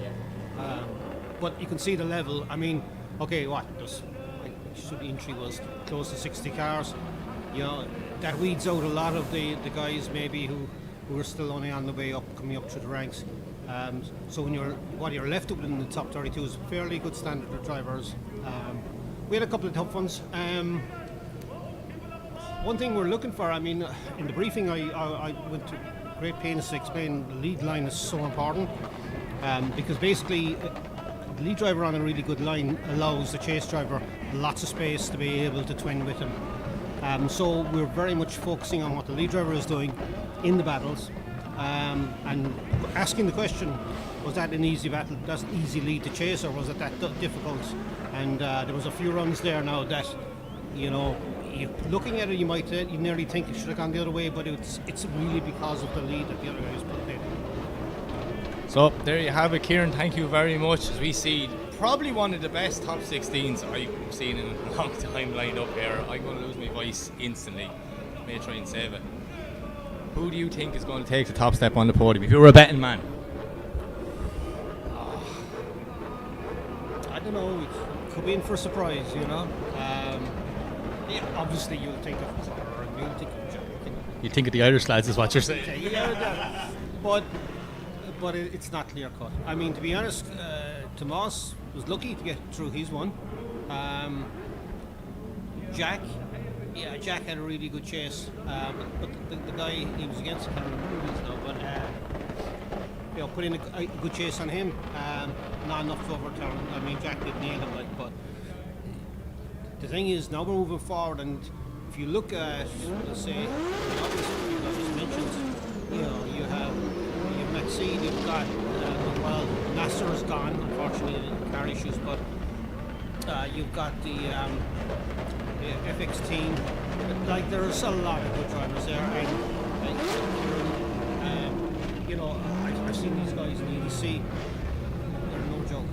So I wouldn't be putting money on anything there. Yeah, no, I'm the same as that as well. I'm trying to go through and fantasy book it, but I don't think it's absolutely possible. Kevin as well, Kevin Sculty, that man, he's a man on a mission this weekend. The Fresh X guys, Ahmed and Lamry, the ham. That's like the old Daham. I haven't seen that guy in a while there now. The driving he did there with Vasiliauskas was second to none. So unbelievable. We see boys throwing t-shirts and all into the crowd. Top 16 parades are mad here. In the briefing, I did explain, you know, the dotted line in the middle, and they have 6 meters to initiate in there, and you know, so he actually dropped the pizza. I actually said that on the live stream. And basically how that works is, right, if you cross the white line in the lead position, instead of being a 5 at the start line, it's a 6-4 to the chase. So the chase driver is already at an advantage before he even get to the start line. So he carried that penalty through the run. There was other mistakes after that, but That's actually another one, young Khalifa as well. It's good to see him finally gelling with that car. I know he's been doing. Again, another young driver. A lot of issues last year with that car, but they put a lot of work into it. It seems to be really working now. And his confidence again, EDC driver. His confidence is coming up. I can see it.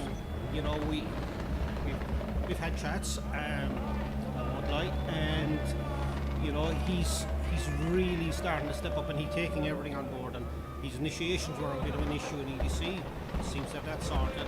So he's always been a really good chase driver. I would say that he's always been very good in the chase. No, it's looking good. I think This is going to be a top 16 to remember. Right, Kieran, I leave you at it. Thank you so much for joining me, and hopefully I don't see you for the rest of the night.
Okay, so I am back. Just quick words there with Kieran Hines.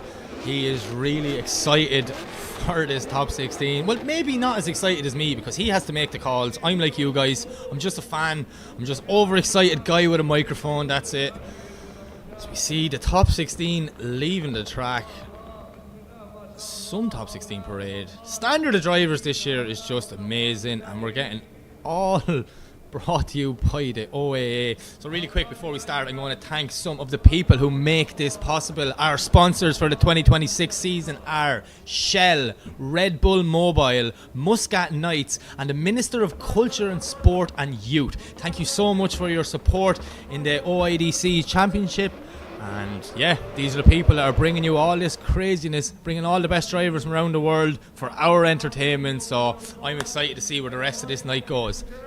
Now, on a little side note, there's a lot of people running around behind the scenes here, and you know, people are looking at things, and everyone's having these secret little meetings, and you know, there's a lot of whispering going on. So something big is planned to happen from the top 16 to the final. I don't know what, right? And I am not messing. I genuinely don't know what's going to happen.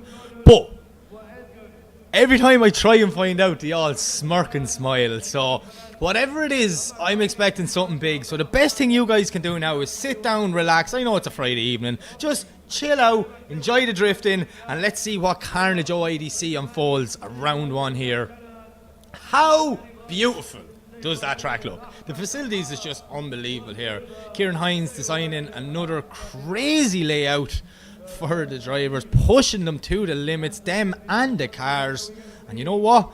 Everyone's rising to the occasion this year. We normally, as Kieran said there a few minutes ago, normally in top 32 you get a few battles. Not here, not this year. When you have 60 drivers and standard of drivers like we have, everyone is like just able to win the event at any point. So that's it. Just have a championship with class drivers and it'll be a class event. Simple.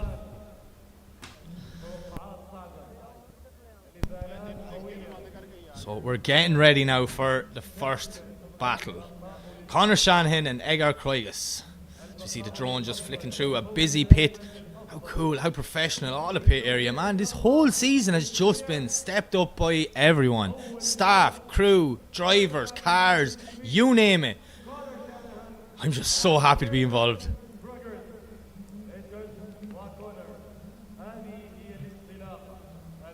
You see Conor Shanahan's car there, sitting up ready for the first battle. Eggers is not with him, so we are waiting to see what happens. Looking at some people in the crowd waving an Ahmed Daham flag. There you go.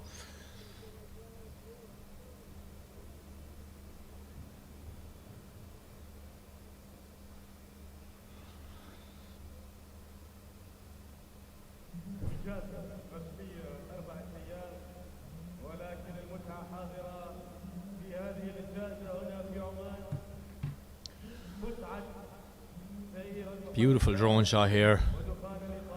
The Muscat Drift Arena, one of the best facilities for motorsport in the world. I am honoured to get to come back out here yet again and watch some of the best drifters in the world go at it for our entertainment. And man, how crazy does that shot look? Look at that. Unbelievable. Grandstand's 90% nearly full. And you can still see outside, they're still coming in. There's queues at the gates of people trying to get into the back gate, the far side. This is going to be a brilliant night of drifting here in beautiful Muscat. So you see all the shipping containers at the front. You know all them shipping containers? That's how the cars get here. So that's how they do it over here. Oh man, if you get accepted to come drive in this championship, your car gets brought out in a container. You do your rounds and then it's sent it back home. So crazy, like it's just crazy the level that goes into the preparation for these events. Like, just people don't understand what goes on behind the scenes. It's a credit to everyone in OAA and all the OIDC. Yeah, these drone shot over the crowd is so cool. Loads of Omani drift fans out tonight. Great to see the popularity as well of drifting in Oman. It's just gone through the roof. All the local drivers are superstars, and it's just, you know, year 8, season 8 of OIDC, and it's just got bigger and bigger and bigger. I remember Kieran telling me, Kieran's been here since the start, and he said the first time he came out, all this stuff in the background, there was nothing here. There was literally just the track. 1 or 2 grandstands and this building here. Wait a minute, John's coming by. You might even see me on the live stream. I'm in the lower window down there. Where is it? No, it's too high. It's up over me. There it is. Are we now? Tucked away in my little cage here as we go through the VIP section. Some beautiful shots. How cool does the start line bridge look as well? That big OIDC 2026 lit up sign.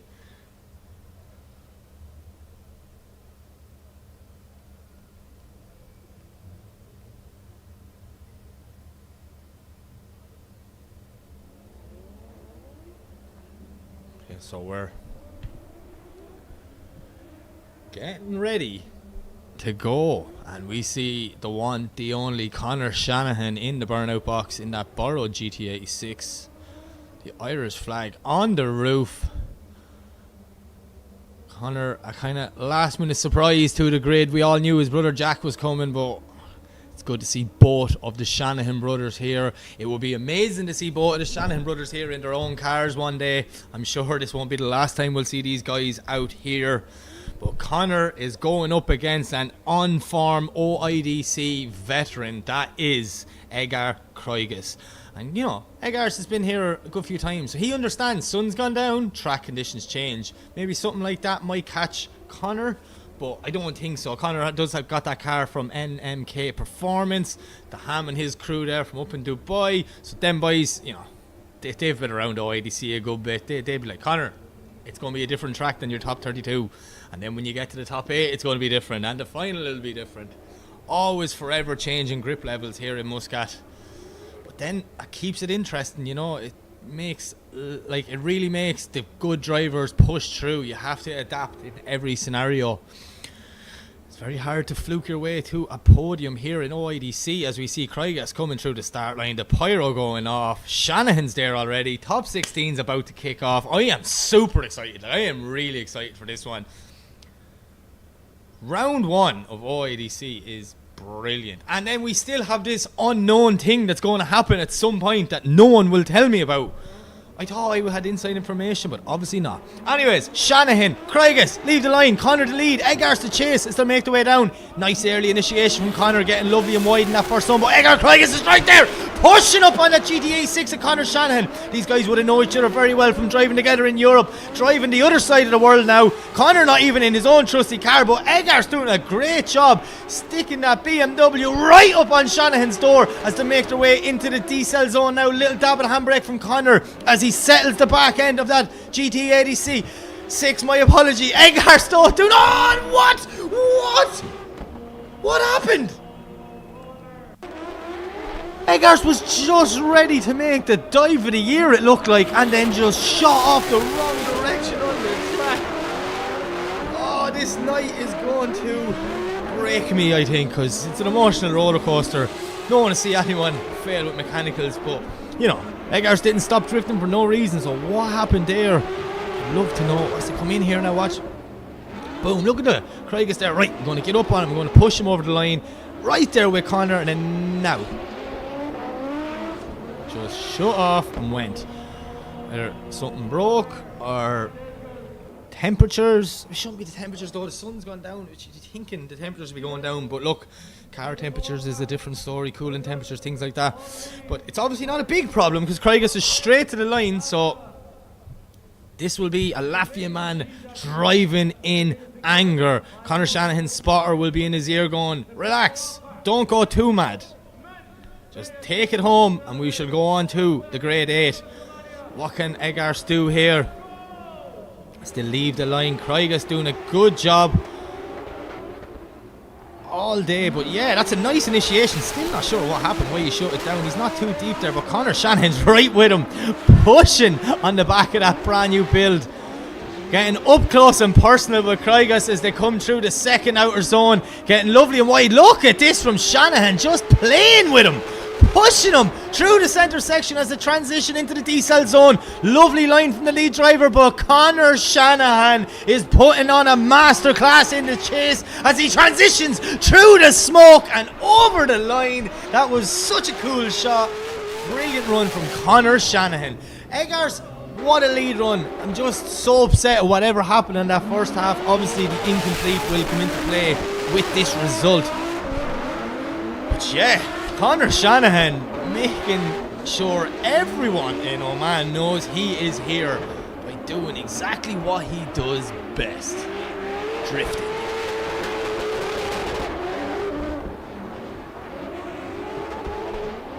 So I would assume, and it is an assumption, it's a crazy word, that's what Kieran's upstairs for. Him, Wada and Vernon, they're the 3 judges this weekend, this season shall I say. But yeah, there you have it. Connor Shanahan takes the win, advances on, and we will, unfortunately, that's the end of Eggars. We'll see him back for round 2. OIDC veteran, a fan favourite around here. We love Eggars.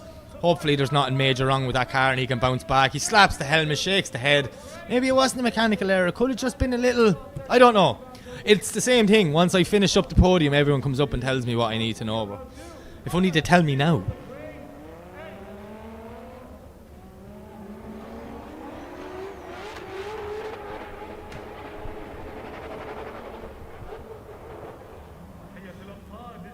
Okay, back on the line, two teammates that know each other very well. Mohammed Sieb to lead, Khalifa Alpha Hassi to chase, GT86 versus 180SX, two V8s, two unbelievable drivers, but unfortunately only one spot in the Grade 8. Who's it going to go, Mohammed or Khalifa? Lebanon, UAE been represented in this battle here in Oman.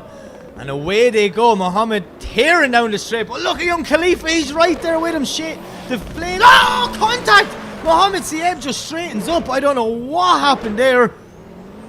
Oh no! It's a top 16 of mechanical gremlins, it looks like. Young Khalifa did very, very well not to make contact with Mohammed.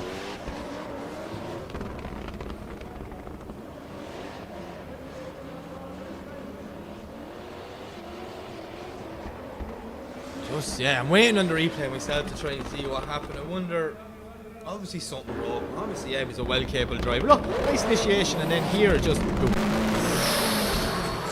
He did very well to get out of Khalifa's way, and Khalifa did very well not to make contact. So, another battle, another good battle robbed from us. Hopefully, though, it's nothing too big, and we can get Mohammed back on the line for the second half of this battle.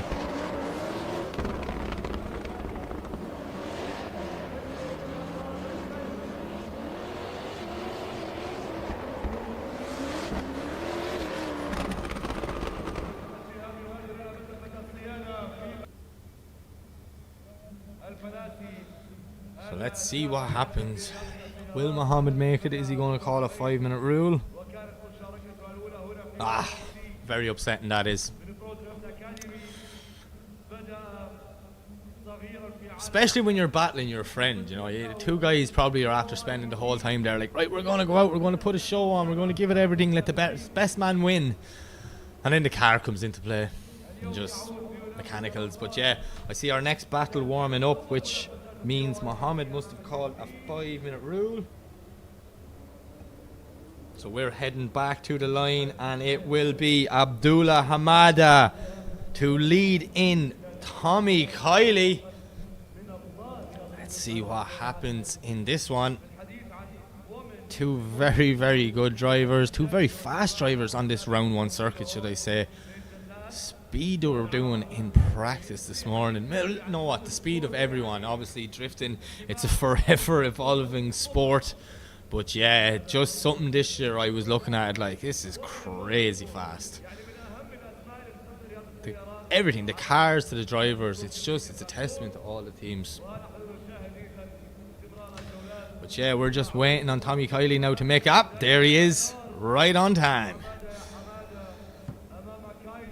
That beautiful 180SX. Just some, actually, sorry, these two cars are probably up there with my favourite two cars on the grid, except for Turbo. Turbo won drift cars. Okay, he built the best thing in the world, but just the design, the liveries, the colours, all on these cars, it's just savage. Like, seen like Jack Shanahan as well, where he hit that S15, did the livery on it and all. Like, it's about time drift cars started to look cool again, back to what they should be. Yeah, we see Tomas Kiley now throwing on some big angle there, scrubbing in them front wheels.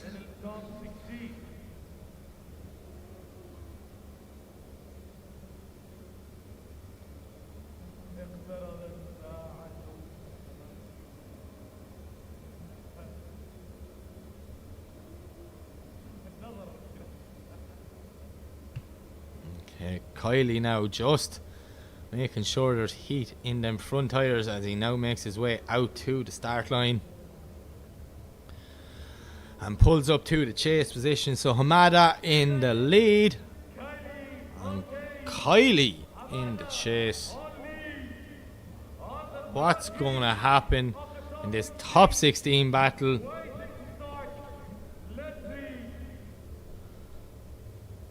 Jordan and Ireland been represented.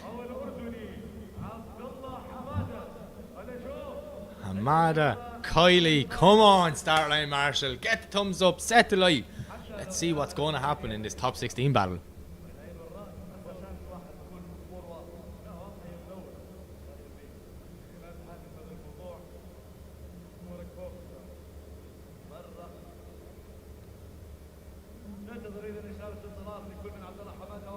nervous way for both guys.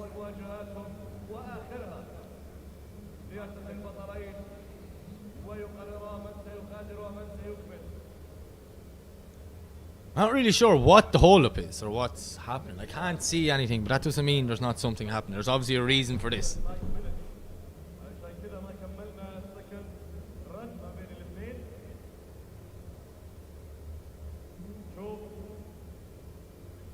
I even just stood up there, had a quick look outside the window, and I can't, off the top of my head, I can't see anything. Maybe Kieran fell asleep upstairs and they're trying to wake him. I'm not sure.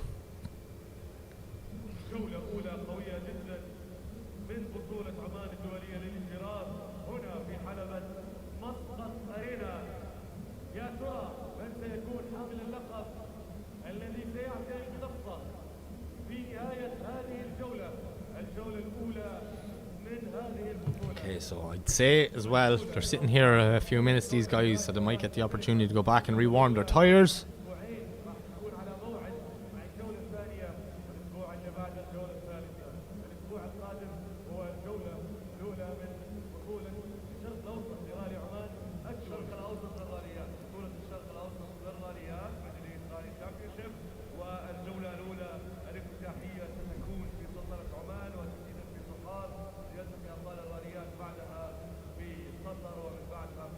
Yeah, I'm still looking out the window here. I really don't know what's going on. And I'm sure both drivers sitting in the car thinking the exact same thing. So hopefully we get this underway very, very soon, because I am excited for this battle. These two guys really, really driving unbelievable all weekend.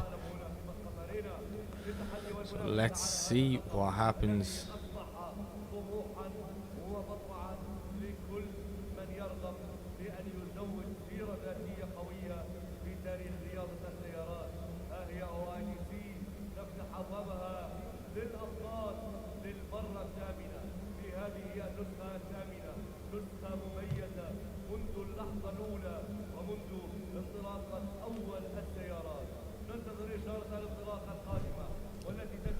Definitely some sort of technical issue or something.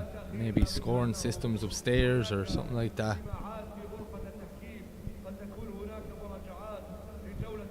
We still wait to get a signal. I'd be fairly confident as well that both cars are going to go back to rewarm their tyres. You don't want to be sending them into that first corner full speed on cold tyres. You want to make sure the drivers have maximum grip so they can perform to the highest standard possible on the run.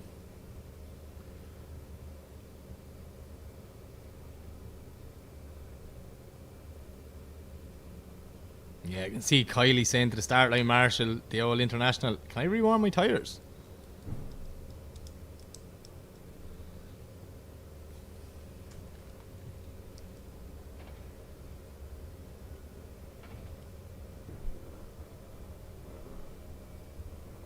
Okay, so we see Hamada heading back there now.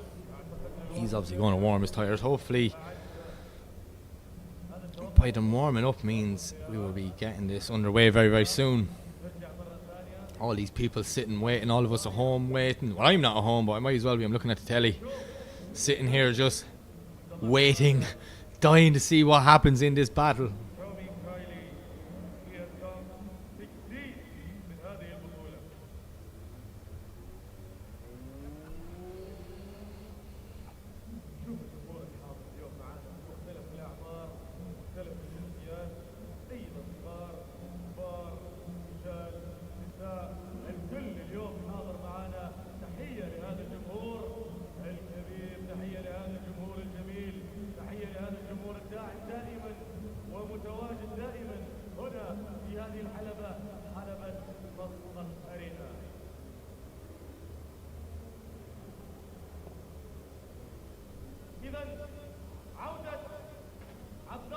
Okay, two cars on the line. Now we get the thumbs up. The light is set. Anti-lag is on and away they go. Hamada to lead, Kylie to chase. As they make their way down, Kylie tucking lovely in right behind Hamada. Doing a great job in the chase. Look at Tomas Kylie now. He's so close. He's nearly going for a passenger spin with him around that first corner as the transition out for the first time. The speed, the snap, the angle of both cars there on that transition was absolutely epic. As we see Kylie now starting to push in close to Mada, getting right up close and personal through the centre section into the diesel zone. How did Kylie not make contact as they're going around bumper to bumper, pushing him over the last clip and over the finish line? Now that was worth waiting for. Tomas Kylie with the absolute beast mode chase run there. That was epic. But I'm saying it all the time, you cannot have a good chase without a good lead. And Abdullah Hamada, that was epic, my friend. But look at this from Tomas Kylie. The second half of this run really came into his own. He's like, I'm not losing this battle. I want to go to the Great 8. Bang! Look at that. So close all the way around. Absolute just perfection in the chase there from Kylie. Just to go over the finish line. Woo! Right, we're going to swap them around now.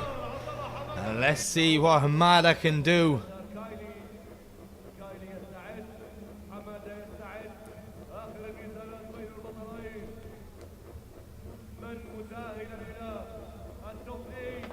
Okay, anti-lag on. And away they go. Kylie in the lead, Hamada chase. Jordan in Ireland been represented here. And look at this huge initiation from Tomas Kylie. Hamada's right there with him though. Nearly mirroring what Kylie did. And the first one as Kylie does another snappy full throttle transition. Them transitions are absolutely perfect from Tomas Kylie. But look at Abdullah Hamada. He is right there with him, pushing the Irishman through the centre section as they enter the diesel zone. Hamada slowing that BMW down to avoid contact with Kylie. But Kylie doing a great job in the lead as they make their way through the second last inside clip and over the finish line. Woo! That's what we came to see. Brilliant driving from both guys, and I'm just going to say it, Tomas's Kylie splitter flapping looks like the bumper's talking when he's coming up the run in. That's just hilarious looking. Man, what a battle. Tomas Kylie, Abdullah Hamada, just take a bow, boys. That is what we want to see, and this is only the top 16. It's all going to come down to who had the most proximity. See little wheel drops there from Kylie on the inside. Hamada did similar in his lead run, so the judges will be going through this with a fine-tooth comb just to make sure that the right call is made. As we see both guys standing outside the car, nervous, waiting.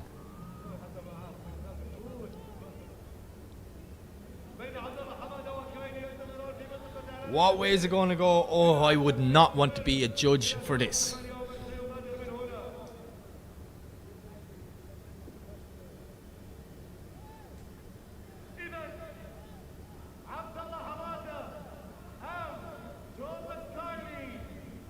Who's it going to be? It's a one more time! The real winner here is all the drift fans. The boys are going to go again. Fresh tyres, more fuel, and we're going to send them back out to do it all over. The judges not able to split that. 2 good lead runs and 2 good chase runs. So what more can you want? I'm so happy with that. That's the best call ever because we get to experience it again. Now, back on the line, Mohammed Sieb has made it back from his 5-minute rule and he has to chase in young Khalifa Falassi. So as you remember in the first half, Mohammed shut down in that first corner, pulled off circuit. So huge advantage to Khalifa. So let's see what can happen. 2 teammates, 2 good friends. But there can only be one winner. Okay, thumbs up from both drivers. Light goes green and away they go. Khalifa just clipping the cone there in the chicane, but look at Mohammed, he's just tucked in right beside the young man. Khalifa doing a nice initiation now. Mohammed puts the foot to floor, starts to reel in. Khalifa closing the proximity gap. What a snappy fast transition. These are just getting faster and faster, these transitions. As we now see Mohammed right there with Khalifa. Khalifa not too wide through that zone, but he's still doing a good job in the lead position. And maybe I just jinxed him a small bit there. A little bit too early on the handbrake for the D-cell zone, but let's Mohammed see. I'm getting Mohammed there dropping 1 or 2 wheels, but look, after the first half of this run, I think he already knows what's about to come on the result. At least got the car back out to drive and finish that run off, so that's the main thing. I hate seeing mechanical failures of people. It's not fair. I just wish everyone would have a good day's drifting.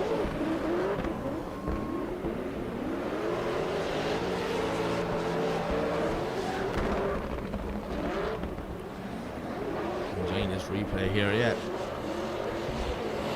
Mohammed not doing a bad job in the chase at all. Obviously, whatever happened in the first run, he got sorted in the 5-minute rule. But yeah, we see young Khalifa get out of the car.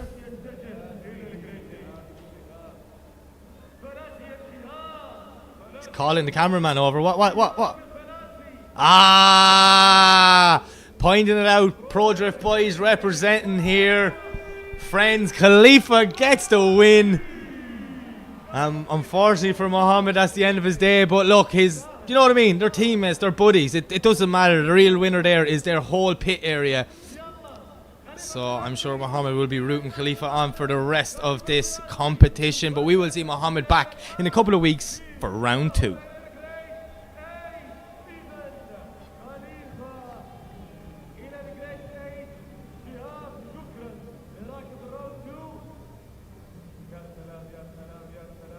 So, young Khalifa goes on to face Connor Shanahan, huh? The old young gun and the new young gun.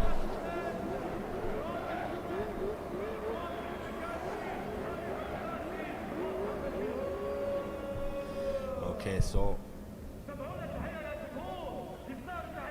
we still have the one more time between Hamada and Kylie, but up next it is Ahmed Ramzi. So good, they named him twice. And he's going up against Damir Idatulian in that crazy Fresh XZ. Ramsey 2JZ S14, 900 brake horsepower. Still new enough to drifting, but he doesn't look. I couldn't believe when he told me last season was his first ever time competing, and now he's just sitting here keeping up par with all the big boys. But look at Damir, lovely initiation through that zone. Ramsey's right there with him though, stuck to him as they come through the first inside clip, getting ready for that first transition. Now fast transition from both guys. They put foot to floor now, pushing them cars out wide, trying to get in and fill that outer zone. Ramsey's right there with him, knocking on the door, pushing him around, getting ready for one more transition into the decel zone. Ramsey goes a small bit wide, drops maybe one wheel there, but he is nudging that beautiful Z of Fresh X around the last corner and over the finish line. Damir Ramsey, take a bow. That was good. Great driving from both guys. This is still only the top 16. This is brilliant.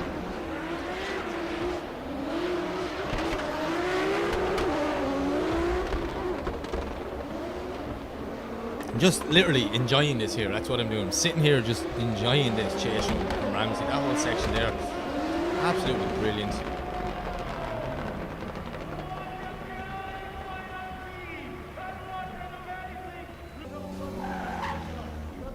So we're going to send them back to the start line, swap them around and get ready to go again.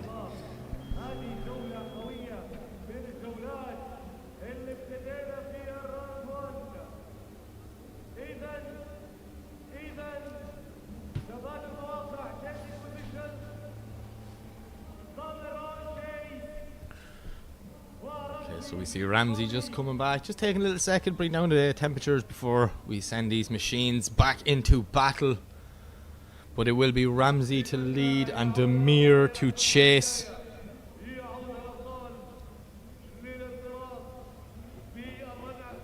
What's going to happen when we swap them around? Damir sitting back, trying to get as much of a run in as possible. He knows Ramsey's fast.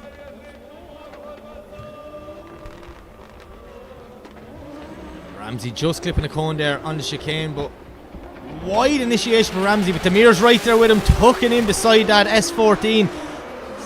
Makes his way through the first inside clip, getting ready for the transition. Ramsey lifting a wheel through the transition, so much grip in the back of the Sylvia, but Damir still there with him. He's just playing with him, following him around, doing a great job of mirroring him. Not too much proximity, but he's not too far away. But now he's making a dive, trying to get up close and personal with Ramsey. And he does a great job how he held it through that decel zone as we see them transition further last time and bring it over the line.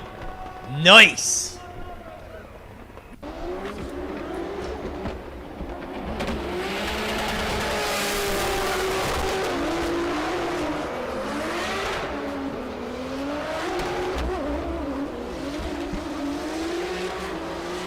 Yeah, it's going to be another tough call for our judges. What way are they going to go? Who's going to advance to the Great 8? Will it be Ramsey? Will it be Demir? Oh, I'm just so happy I don't have to make that decision. Poor judges. Like, they really have their night cut out for them.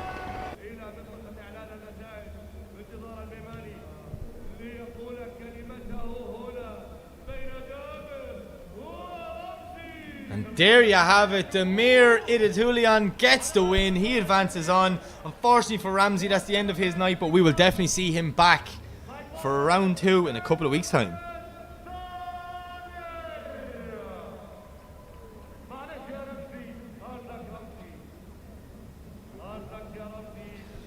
Okay, so we have to wait for the one more time to see who Demir is going to face in the Great 8. Will it be Kylie? Will it be Abdullah Hamada? That's not the battle we're getting next. We're going to the other side of the bracket. Up next on the line, it is Kevin Piscolti. And he is going up against Dennis Miguel. So, yeah, that's another one of them Z's making his way onto the track. 3 of them things here this weekend. All identical. Just a little bit of a colour difference. So, help us spot whose car's who, but man, there's some builds like really are. Definitely check out Fresh X and have a look at them. There's such nice cars.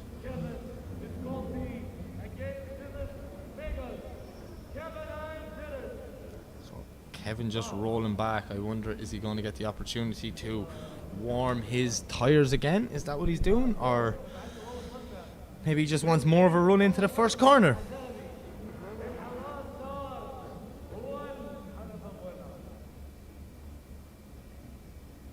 Okay, 2 cars on the line.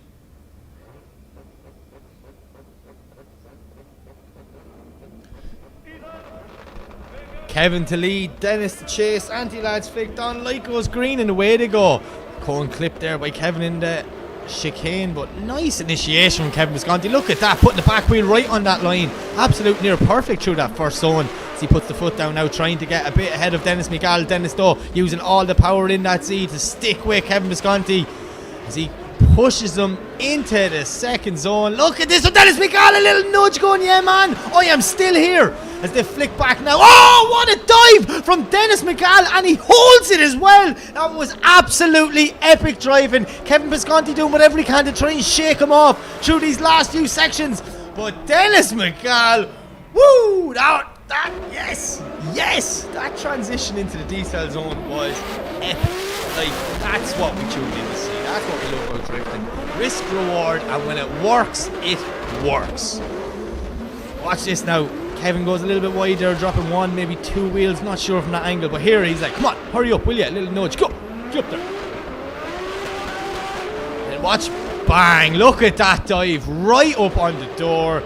That is unbelievable driving there from Dennis Miguel. Kevin Visconti doing a great job in the lead position, obviously giving Dennis every opportunity to get that close by being just smooth and consistent. That's it, smooth and consistent's key.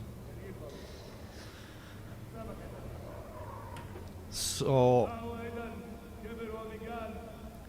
we're going to swap them around now and see what happens on the second half of this battle. I can tell you what's going to happen. I'm going to lose my voice if they keep driving like this, because it's just a pleasure to watch.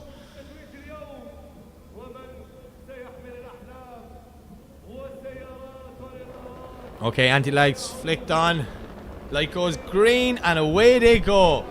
Dennis Miguel to lead, Kevin Visconti to chase.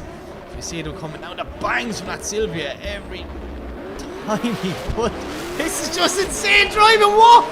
Dennis Miguel doing a near perfect His first section, but look at Kevin Visconti. How did he not make contact? Maybe he was just a bit too aggressive there. Now he's falling back, losing the proximity. Dennis can smell the blood in the water. He puts the foot down, trying to keep the gap, keeping as far ahead as possible. We see Kevin now trying to make a huge dive in there, but Dennis McGall doing a lovely lead line, putting that back wheel right exactly where the judges want to see, bringing it over the finish line. Wow, did Kevin just go a bit too aggressive? Watch here now. He's like, I have to be close from the start, which he definitely was. Just there. Now he over-rotates a little bit. This is where Dennis starts to get the proximity, look. And it's nearly a catch-up game from this point on. That Z is very, very fast, and I think Kevin Visconti might have just learnt that the hard way, should I say. That's insane. Dennis McGall. Man, jelly with this new car. It's unbelievable.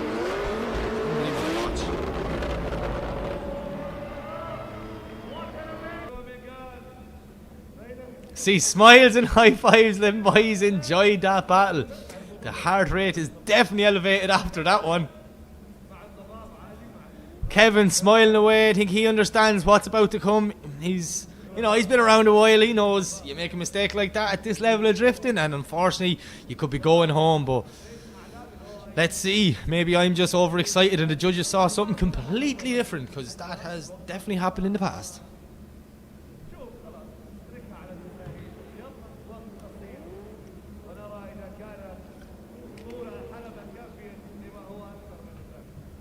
Nervous way for both guys.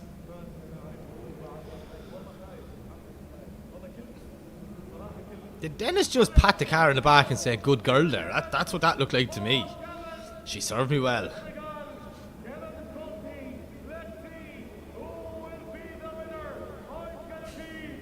Throwing love out to the fans.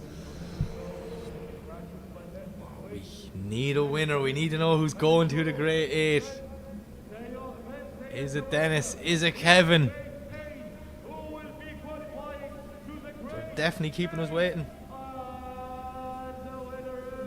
Come on, who's won? We're dying to know. Show the graphic on the screen.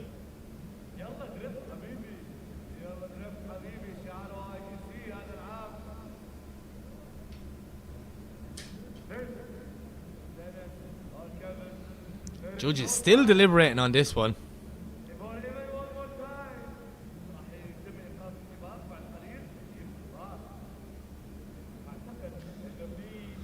It's a nervous way from both drivers to just, come on, tell us who won. We're all dying to know.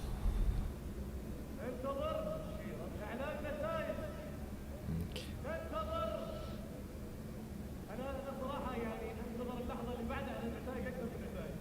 Yep, Dennis definitely did pat that car and say good girl there. That's twice he's after doing it.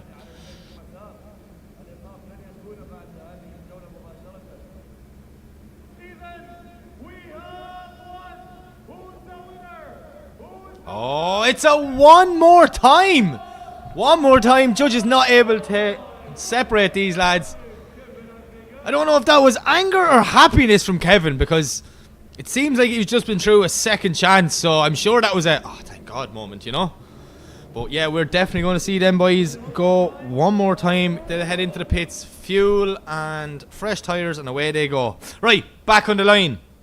In the lead position, Jack Shanahan, and he is going up against Hussein Mislani.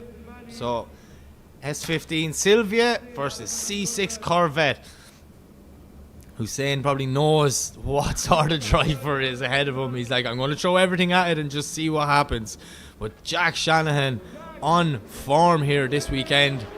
So let's see, can he keep that momentum going as he leaves the line, banging through the gears up the straight, throwing it in. Nice initiation, Buckeyes. Shanahan there, right out wide on the line, but Hussein is right there with him. Shanahan now doing the signature, lifting a wheel all the way through that section as he transitions nice and wide. Hussein still there with him, maybe dropping back just a small bit, getting a little bit lost in the smoke, but Shanahan doing a great job through outer zone 2 as he makes his way through the centre section as well, into the decel zone. Nice lead line from Jack Shanahan. Hussein doing whatever he can to stay there, but just not really having the pace to keep the proximity. As we see Hussein get a little bit lost in the smoke, pick up a cone there at the last inside clip. but they're over the line. Lovely run from Jack Shanahan, and in fairness, Hussein, that wasn't a bad run at all, my friend. You did do well, you tried your best. So let's see what happens when they swap them around.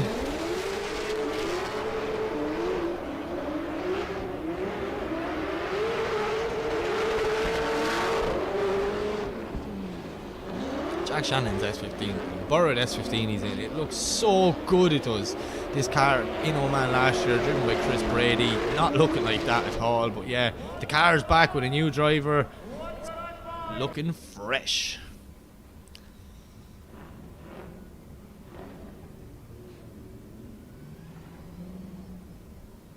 So we're going to swap them around now and put Jack Shanahan in the chase position. Hussein Misalani in the lead.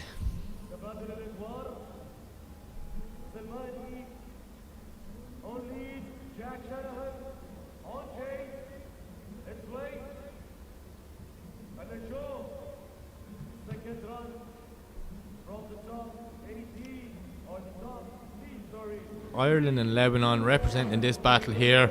Let's see what happens. Jack to chase, Hussein to lead.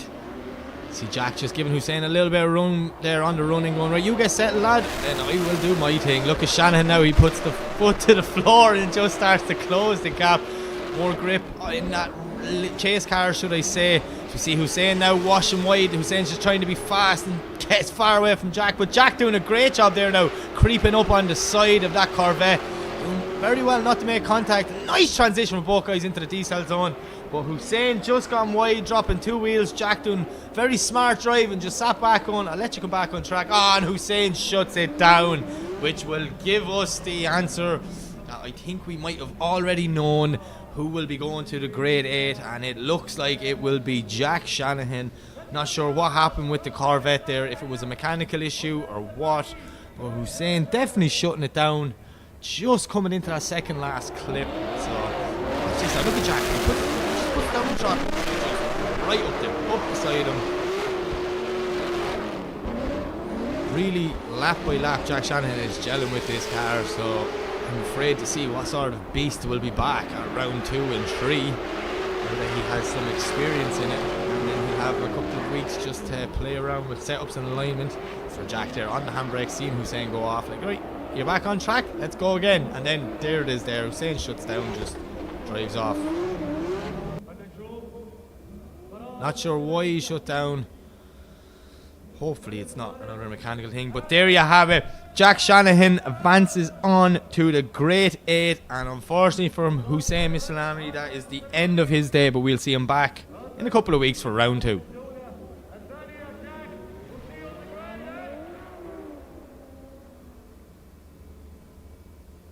Right, here we go, back to the one more time. Tommy Kiley, Abdullah Hamada. They've already had a lead in the chase each. They understand what the other one's capable of. I can only imagine that there might have been a small change to cars in there, maybe a little bit more grip put in the back, try to find a bit more speed. But only one person can go to the Great 8, and they will face Demir Iditulian. See, oh yeah, no, definitely something wrong with Hussein's Corvette. He's been recovered off the track, so hopefully it's just something small and silly.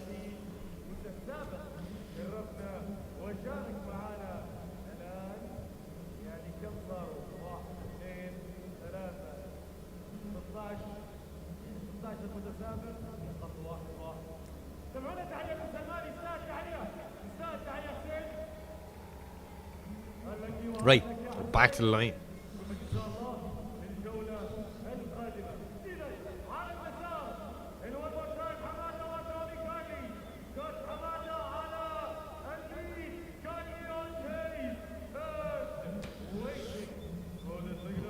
Ireland and Jordan have been represented in this battle this one more time. We've seen it before. It was epic. What's going to happen the second time round?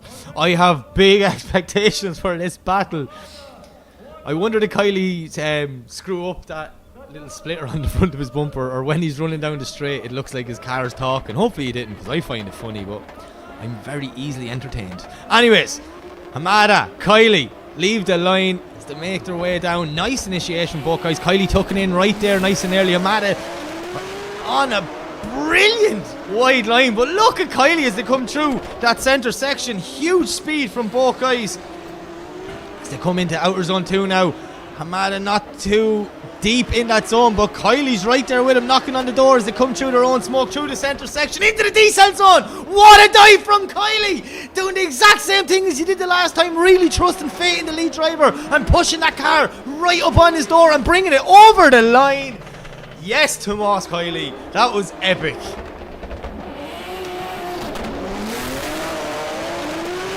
Abdullah Hamada as well, brilliant lead run. You can't have a good chase without a good lead. Oh, I really feel sorry for our judges.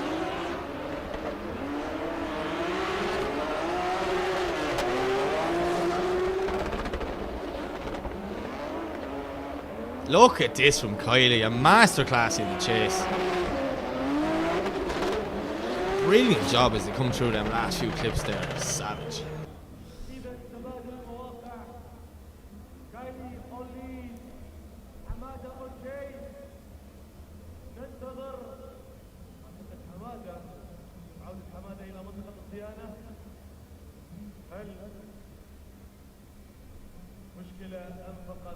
Okay, so we're going to swap them around and see what happens on this second run.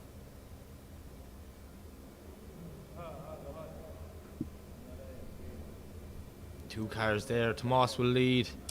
Abdullah will chase.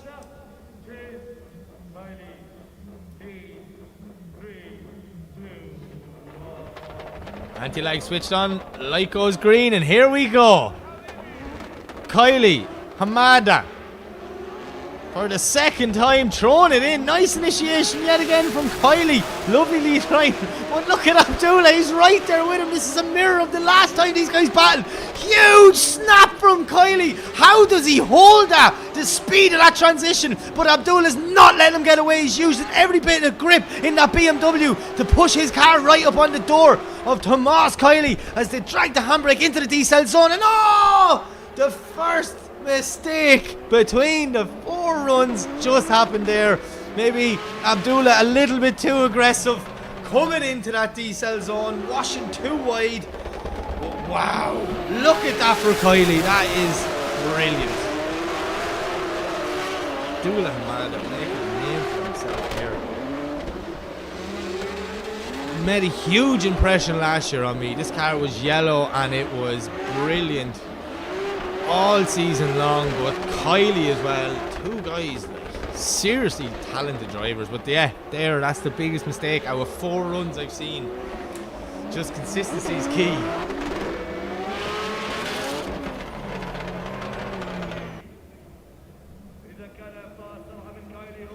Hugs all around from the guys as they're out of the cars. That's a tough battle, but I know just the two of them really enjoyed that. Why wouldn't they?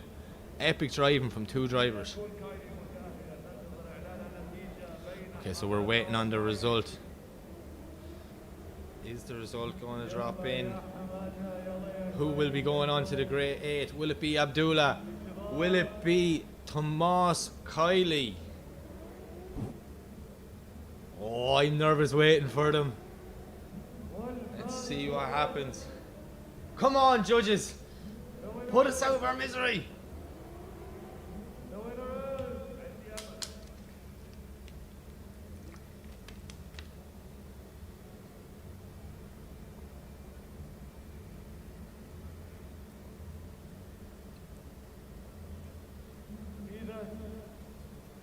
Nervous way from both guys.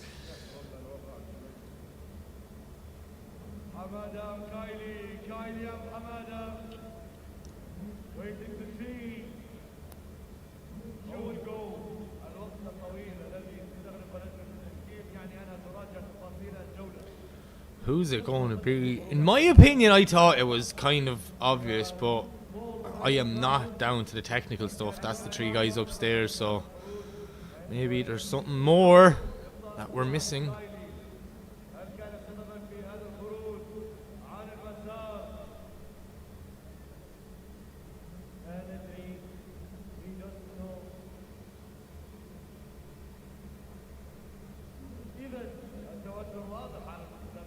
Nervous way for both guys.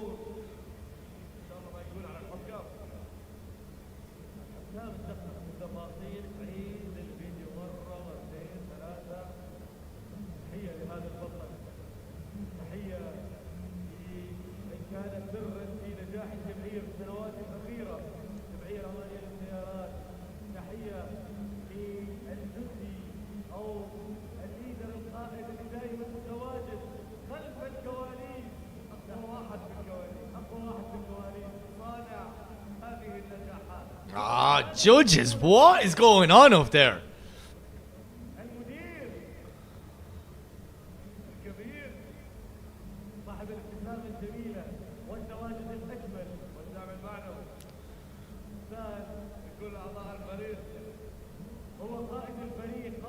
Who's it going to be? Is it Kylie? Is it Abdullah?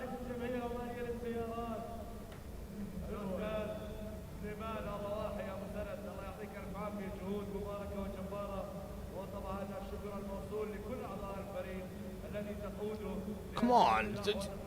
What? Why? What's happening here? Did Kieran fall asleep again? I wonder. I'm not sure.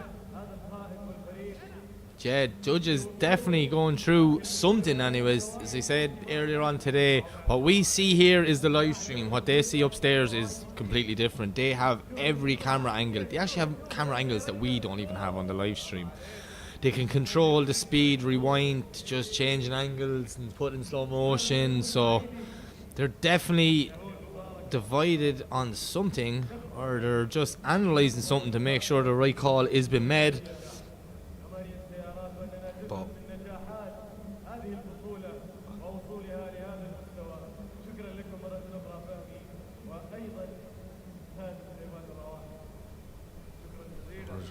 just have to sit here and wait.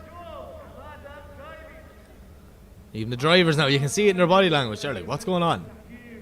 Tomas's eyes nearly said, like, what are they looking at? Like, what could they be looking at? I don't know. I thought that was an epic battle, bar one or two little mistakes, but like, yeah, it's hard to know. It really is.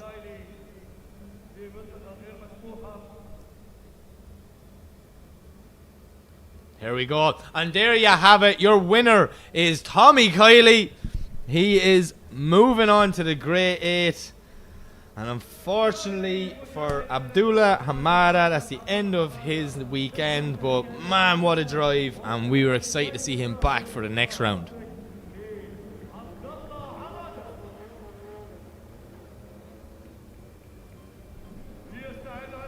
Okay.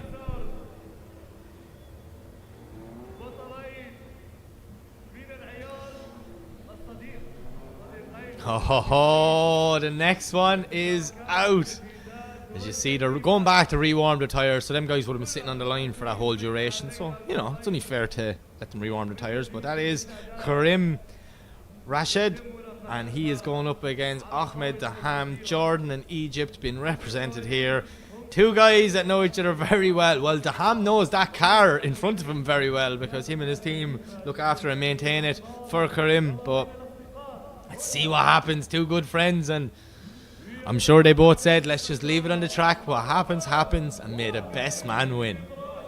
I'm excited for this one because, you know what? I'm going to say it again. This is an Ahmed Daham I haven't seen in a long time. This is an on-form Daham. And when Ahmed Daham is on form, it's a scary, scary time for everyone else. That man is some driver. So last season, didn't have the best luck. Car, you know, mechanical problems, and it was a fresh enough build, and just Lady Luck wasn't really with him. But this season he's back, and the thing is a beast. But he has to go through his good friend Karim. What's going to happen here? Daham, Karim leave the line. Jordan and Egypt representing. Here we go. Karim in the lead, Daham in the chase. E46, GR86. Look at this beautiful initiation for Karim, but Daham is took right in there with him from the start, pushing his car right up inside the BMW. See Karim now, that car jumping in the air, so much grip in the rear of these drift cars. But Ahmed Daham closing in the proximity as they make their way into the centre section. One more time, transitions into the decel zone. How did Daham not hit him? He must have locked all four brakes there to avoid contact with Karim. Karim doing a brilliant job in the lead position. But look at Ahmed Daham. Wow, that one, you know what? That was worth waiting for. Something about two friends driving together that they just know they can push that little bit more, because at the end of the day, whatever happens, we'll fix it afterwards. And yeah, Karim giving Daham a beautiful lead line. Look at the car there jumping coming through there with the grip in the rear of that E46 BMW. Yeah, that GR86. Man, that's some car Daham is driving this season. It's just working. Two brilliant cars, to be fair. Two, like, such nice guys driving them. Yet again, you want to see both of them advance on. You don't want to see anyone go home. But unfortunately, that's not the way it works in drifting. One person advance on, one person will go home. And see, yeah. So, oh yeah, no, the winner of this will go up against the winner of Alamri and Sherba. So, no easy road to the podium here at round one of OADC. Like, every battle is a final contender, so I'm excited to see what happens. Karim now has it all to do in the chase. He has to push hard. He knows better than anyone that Daham is on form. So let's see what happens. Ahmed Daham leaves the line, throwing it in. Nice initiation there from Ahmed Daham, but Karim's right with him now, pushing through that first section as they line up to head through the first inside clip. Snappy transition from Daham. Karim just getting a small bit lost, ended up the inside of the track and dropping back. There's the mistake that we did not want to see as Ahmed Daham drives off into the night in the GR86. Karim in the back. Oh, there's loads of sparks underneath that car. Not sure what's going on. The E46, if something's after breaking, but look at this from Ahmed Daham. Literally has that B58 screaming all the way around the circuit. Man, that was epic. I feel so bad for Karim. He really tried, but just unfortunate here something went wrong. Oh. Not sure if I've seen sparks in the car. Just from the wastegate.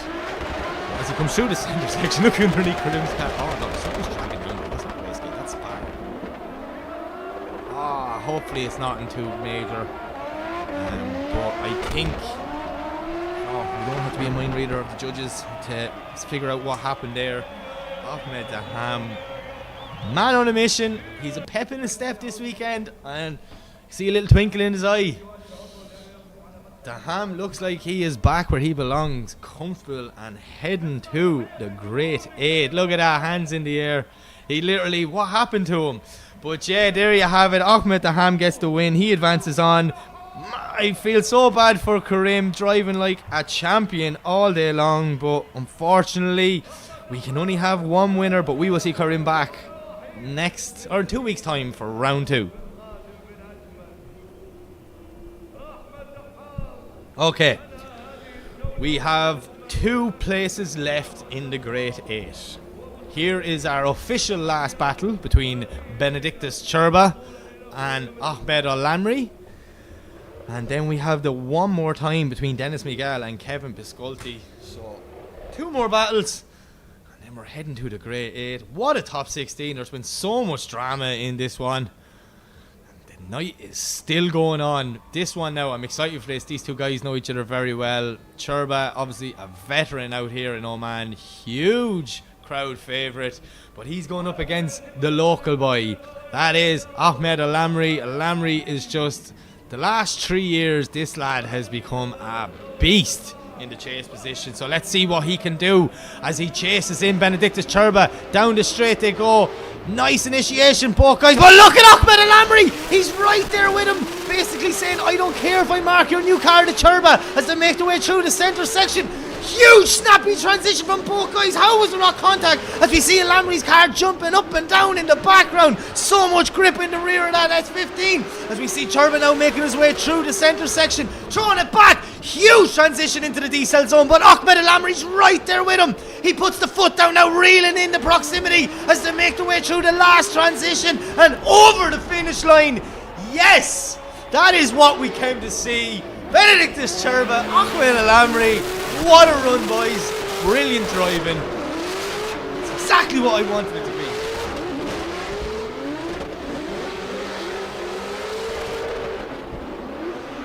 Let's see what happens now when we switch them over again. Churba's spotter's going to be in his ear saying, dude, you gotta mark the new car, you gotta go, because if you are not dooring off Ahmed Al-Amri, you could be going home here in the top 16. Oh, I'm excited for the second half of this.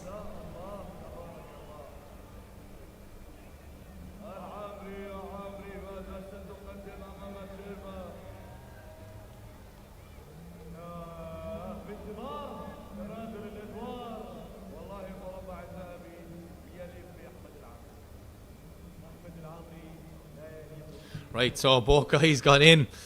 It looks like just to get a little spray of water on the rads, bring down the temperatures. I'd say they need a bit of spray of water on themselves, because that was a hot battle.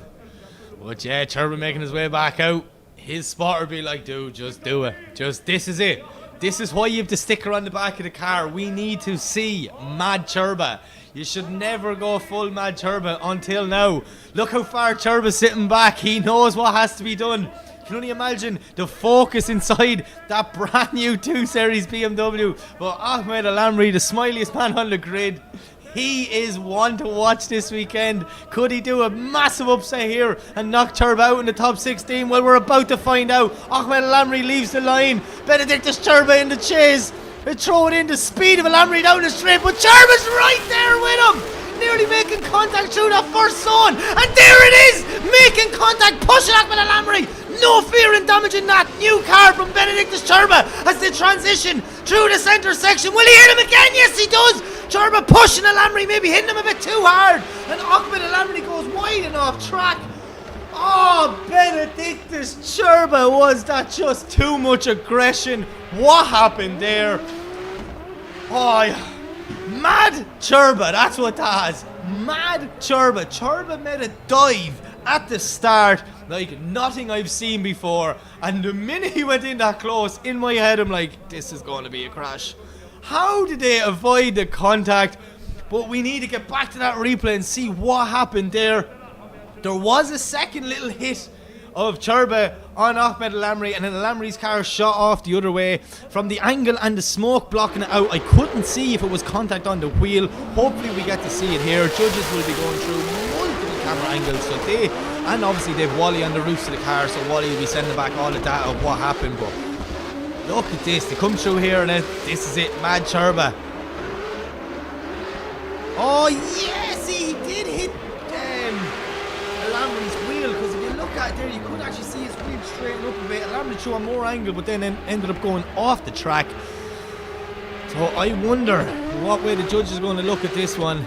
Benedictus Churba, so much aggression in his driving, but that's what we want to see. Look at that, smiles all around from the boys. The international, it doesn't matter where you are around the world. When you're drifting, you're talking about a battle, you use them 2 hands.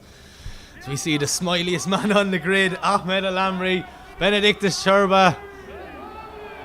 Cool, calm and collective as always, but I think he maybe knows he just pushed that little bit too hard and too aggressive. 2 fan favourites here as they get a huge round of applause from all the spectators in attendance here in the Muscat Drift Arena. But there can only be one winner. Who is going on to face Ahmed Daham? Will it be Ahmed versus Ahmed, or will it be Churba versus Daham? Oh, really feel sorry for the judges. And there you have it. Ahmed Al-Amri gets the win. He advances on. The Omani driver keeping it going for his country and his people, showing, hey, look, ye internationals come over here, but us Omanis can drive too. So yeah, we're going to definitely see Churba back at round 2. I am excited to see, obviously, more laps under the belt. A lot of data banked by him and his team, so they will be making adjustments to that new build, and I'm sure we will see Mad Churba very, very soon.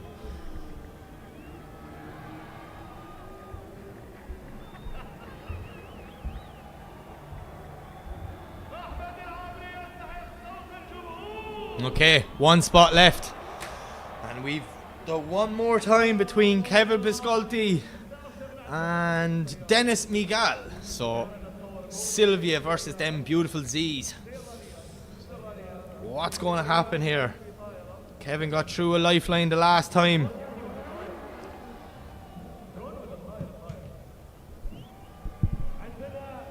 One more battle, one more spot in the grade 8.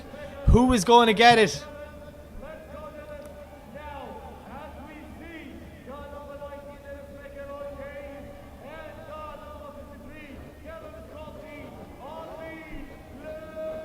Okay, light goes green, away they go. Kevin the lead, Dennis to chase. Pisculti, Miguel throwing it in for the second time. Nice initiation from Kevin there. Perfect all the way around the outer zone, but Dennis Miguel's right there with him, not letting him get away, using all the power in that Z to try and get up close and personal as they make their way through the second zone. Dennis Miguel closed the proximity. How did he not make contact as they head back through the centre section and transition into the decel zone? Massive dive there from Dennis Miguel in the chase, but Kevin Pisculti doing a great job pushing his car to the limit through that last section, transition for the last time and over the finish line. Yes, just yes.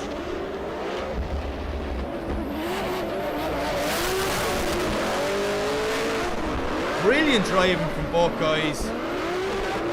Visconti doing a great job there.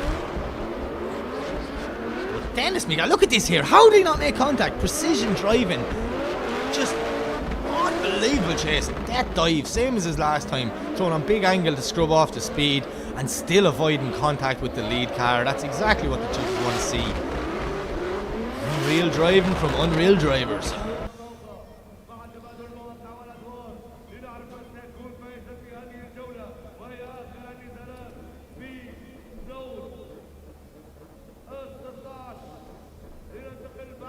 Okay, so we've swapped them around now. Dennis Miguel to lead, Kevin Pisculti to chase. What's going to happen? The anti-lag is switched on. And light goes green, away they go. So here, screams of all cars to make their way down the straight. Nice initiation there from Dennis Miguel, lovely and wide, but maybe just a bit too wide at the end of the zone. Kevin Visconti has to back off to avoid contact. See him now washing wide through the centre section. Dennis putting the foot to floor, just trying to get away, get as much proximity as he can, but Kevin now cutting the track, trying to get up close to him as they come through the centre section, getting ready to transition for the second last time through the decel zone. Oh, Dennis just washes wide. Kevin has to lock up all brakes to avoid contact as they come through the last clip and over the finish line. Wow.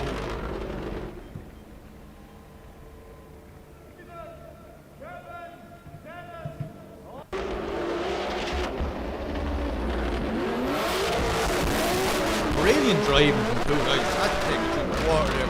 Genuinely thought it was going to pass out. This is some drifting tonight here at round 1, and this is just round 1. Let's just clarify that. We got 3 rounds this season. This is happening to go by. It's going to be a season to remember. Maybe the 8th year in Oman might be just the best year yet.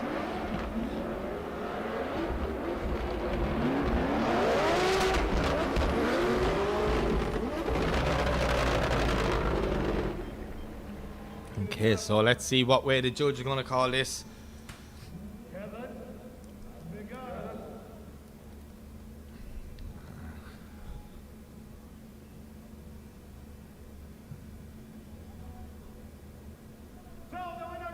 Smiles all around from the boys. They enjoy that. But there you have it. Kevin Pisculti gets the win.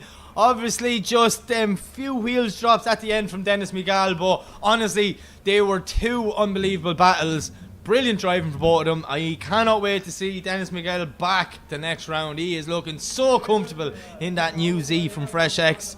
But yeah, Kevin Pisculti making his way to the grade 8 and his first time ever in Oman, and he is going to go up against Jack Shanahan. So yeah, 2 Driftmaster boys going to war in Oman. Let's go.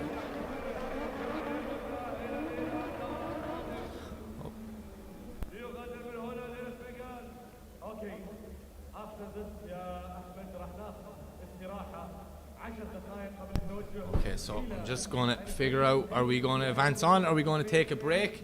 Okay, so I'm been told we're going to take just a short little break here. Oh, we're going to an interview first, and then we're going to take a little break and get ready for the Great 8. Oh man, this Great 8 is stacked. We've got 8 boys who are driving the wheels off cars today. Connor Shanahan, Khalifa Al-Fahassi, Tommy Kiley, Demir, who else? Kevin, Jack, Daham, and Alamri. This is going to be epic.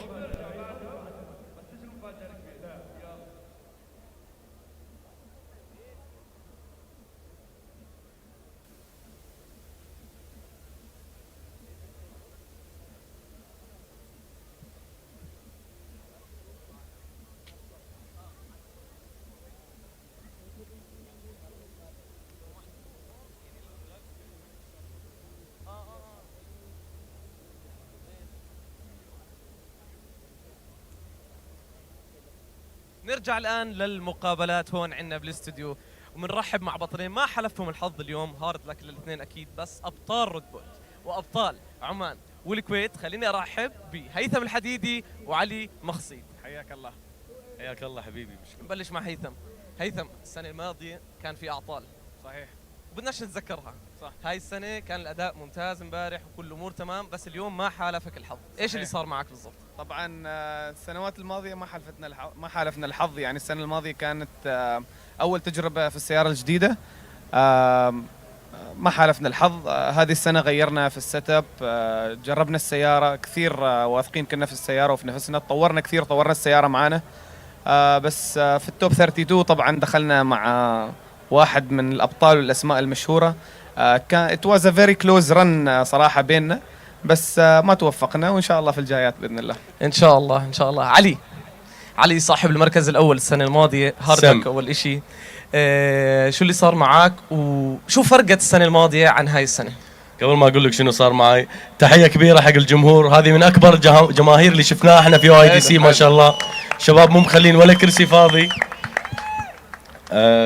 هالسنه يعني احنا كنا متفائلين خير، مجهزين نفسنا، ولكن نفس ما يعني هيثم اعطاكم بريف، في امور مو بيدنا تصير، فاعطال الميكانيكيه تصير واحد ما يقدر يتفاداها. بس الحمد لله اهم شيء السلامه. احنا بالرن التوب 32 كان رن قوي مع واحد من اقوى المنافسين، مع توماس كايلي، وصار عندنا عطل ميكانيكي في الرن الثاني وطلعنا من السباق بهالسهوله.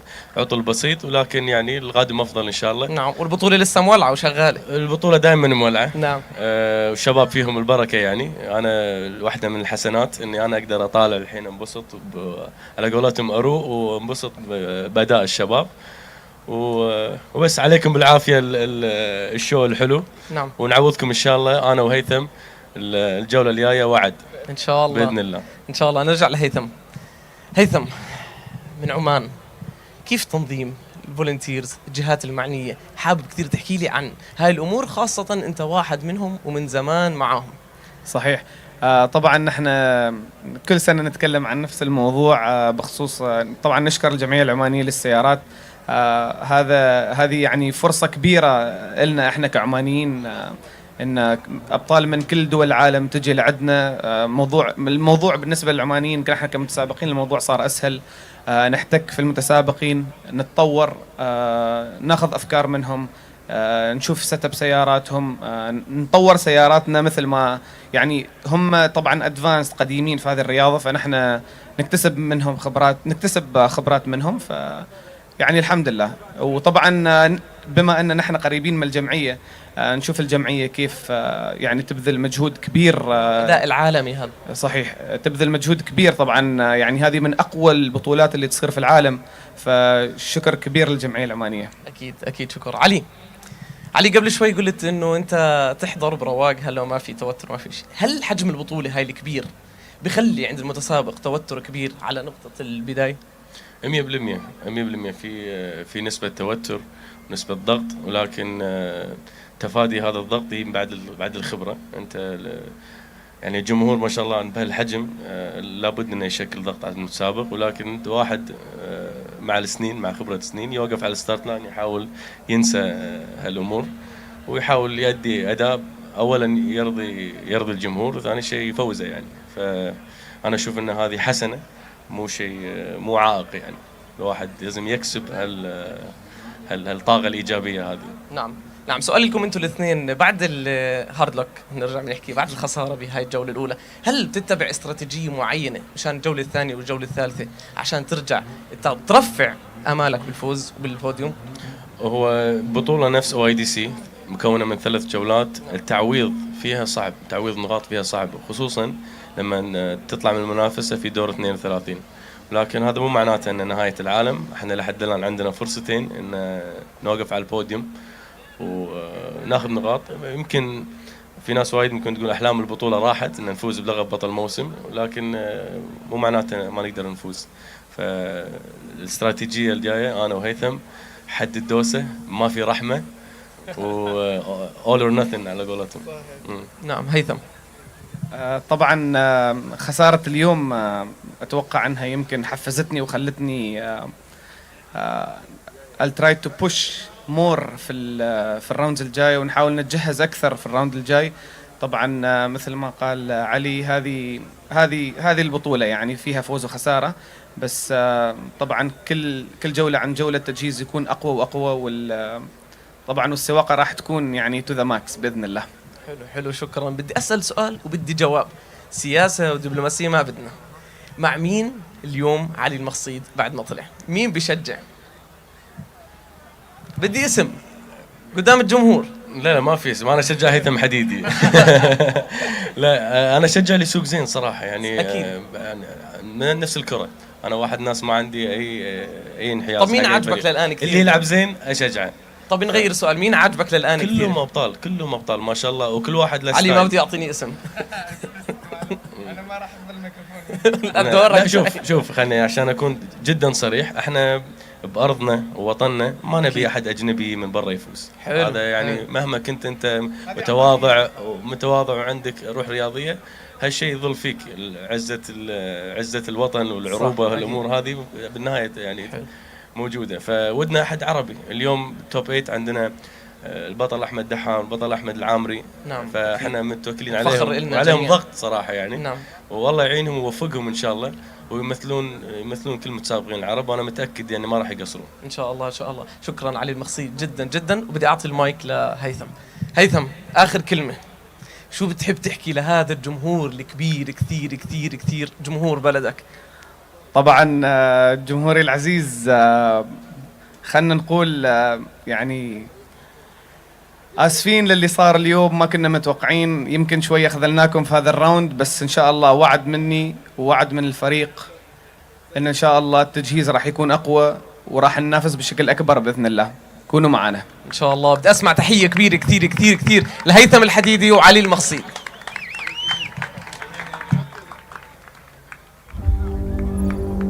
Ready for a surprise? The off-roader has evolved with hybrid power while inheriting its legendary toughness.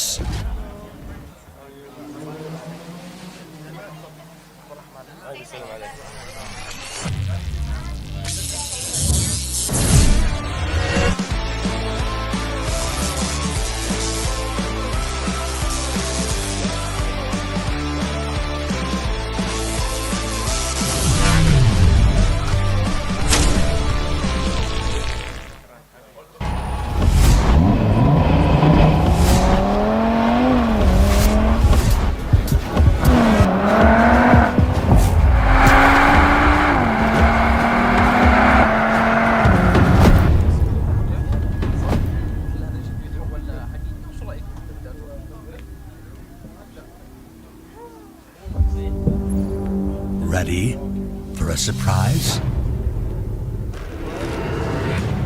The off-roader has evolved with hybrid power while inheriting its legendary toughness.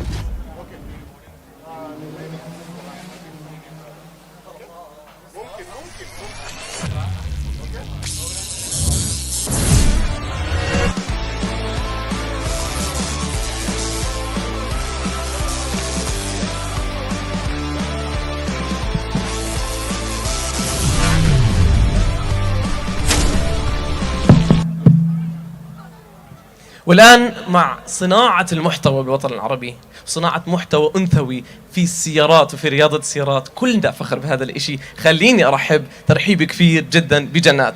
هلا اهلا والله، وسهلا. نورتينا اليوم، منوري عمان. شكرا جزيلا. هيا منورة عم نسمع بأهلها. تحية كبيرة كبيرة كثير من هاي. الجمهور. جنات، كيف فكرتي محتوى السيارات؟ بنت ومحتوى سيارات، كيف طلع الموضوع؟ يمكن لان انا بلشت حياتي وعيت انه كان عندنا كل شوي سيارات بالبيت، دائما نشتغل على البيت بالسيارات، او يعني ربيت بين المحركات وبين السيارات كل حلو انواعها. حلو جدا، وهذا الاشي كان من عندك من زمان واستمر، وحاليا انت صنعت محتوى بهذا الموضوع. صحيح. موضوع ثاني، صناعة المحتوى، بس سمعت في إشي موضوع درايفر ما درايفر أو سيميوليتر درايفر، سمعنا إنك عم تتدربي تدريب صحيح. قوي جدا على السيميوليتر، وشاركتي حتى ببطولات سيميوليتر. نعم، أول إشي احكي لي عن هاي المشاركة، بعدين راح أسألك سؤال ثاني عن السيميوليتر. بما انه اني كنت دائما محاطه بالسيارات وكل شوي احصنه، كان دائما عندي حلم انه اسوق هاي السيارات واكون متمكنه بسياقتها، لحد ما جربت موضوع السيميوليتر وبديت اتعلم كيف اسوق هاي السيارات. وحابة أشكر الجمعية العمانية للسيارات، دزولي دعوة حتى أحضر الOIDC، ومن عندها بلش كنت حابة أدعم النساء اللي موجودات بالOIDC، وهم اللي انطوني الحافز إنه أيضا أدخل بعالم الدريفت، وممكن حتى أبني سيارة وأبدي بالدريفت. نعم نعم، حلو كثير. شفنا كثير لك فيديوهات، واكيد كلنا حضرنا جنات وشفنا لها فيديوهات بسيارات دريفت، وعم بتكوني انت ككو درايفر جنب السائق بسياره دريفت وعم بتشوفي الشعور. قديش بتحبي تحكي لهدول الجمهور وللمتسابقين اللي كثير بيعطوا اولويه للسيميوليتر على الدريفت، انه السيميوليتر هو سبب حقيقي في تدريب السائق انه يبلش دريفت؟ قديش الموضوع قريب من بعض؟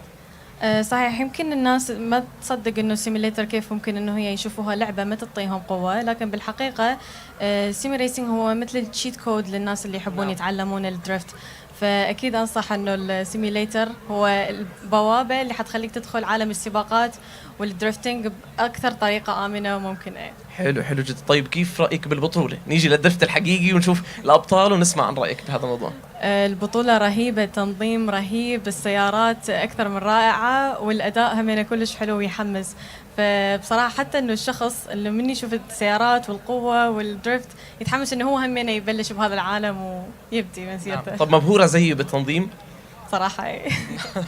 جدا شكرا جنات. بدي آخر إشي منك، في هون عندنا مدرج كامل للإناث، بدي تطلع عليهم وتنصحيهم نصيحة، خاصة إنك أنت صناعة المحتوى بمجال السيارات وهم موجودين هون أكيد لأنه بيحبوا السيارات ورياضة السيارات. هاي بنات.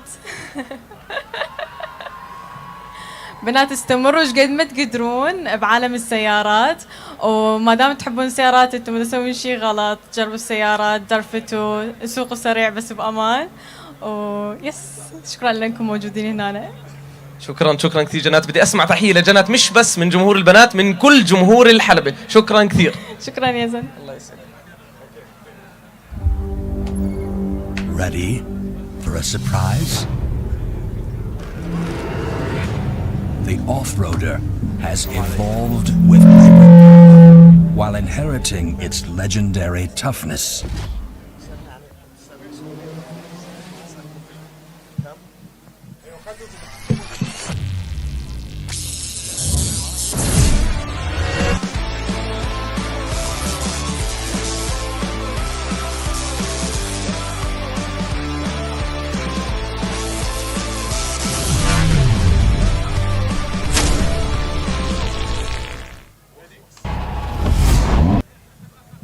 مقابلة جديدة مع بطل من الأردن. خليني أرحب بالبطل اللي عم بيشارك هون للسنة الثانية على التوالي، عبد الله حمادة. عبد الله، هلا حبيبي. عبد الله، قبل ما نبلش نحكي عن موضوع السباق بدي أحكي موقف صار بيني وبينك. قبل ما أجي عمان من أكثر الناس اللي نصحني لازم تيجي تشوف البطولة من كامل نواحيها، سواء السباق، سواء تنظيم، سواء الجمهور، سواء السيرفس. شو سبب حبك هذا الكبير لعمان؟ يعني يزن انت جيت امبارح شفت شو يعني بطولة عمان، فاتوقع انت انصدمت. نعم. كل شيء حكيت لك اياه كان موجود، طلع الجمهور، التراك، الدرايفرز، التنظيم، صراحة يعني فخر للعرب. واكثر دولة بحب اشارك فيها صراحة هي عمان، يعني بنتعلم منها خبرة، بنكسب محبة الناس، فبالعكس اشي كثير حلو واشي يعني بيرفع الراس صراحة. نعم، بمعرفتي فيك الكبيرة انه انت من زمان، من لما بلشت بالاردن وكنا صغار كثير كان عندك هدف هو مشاركة بعمان. هاي تاني سنة لك بتحقيقه. صح. كنت احضر الدرايفرز كلهم على اللايف، اقول شو بيعملوا يعني، كيف بيعملوا هيك يعني. ان شاء الله اصير بدي اعمل زيهم. الحمد لله صرت اشارك معهم يعني بالاخر. طبعا شكرا للجمعيه العمانيه اللي بتتيح لنا الفرصه وبتعطينا الاولويه انه نشارك معهم، وشكر كثير كبير لهم وللجمهور طبعا.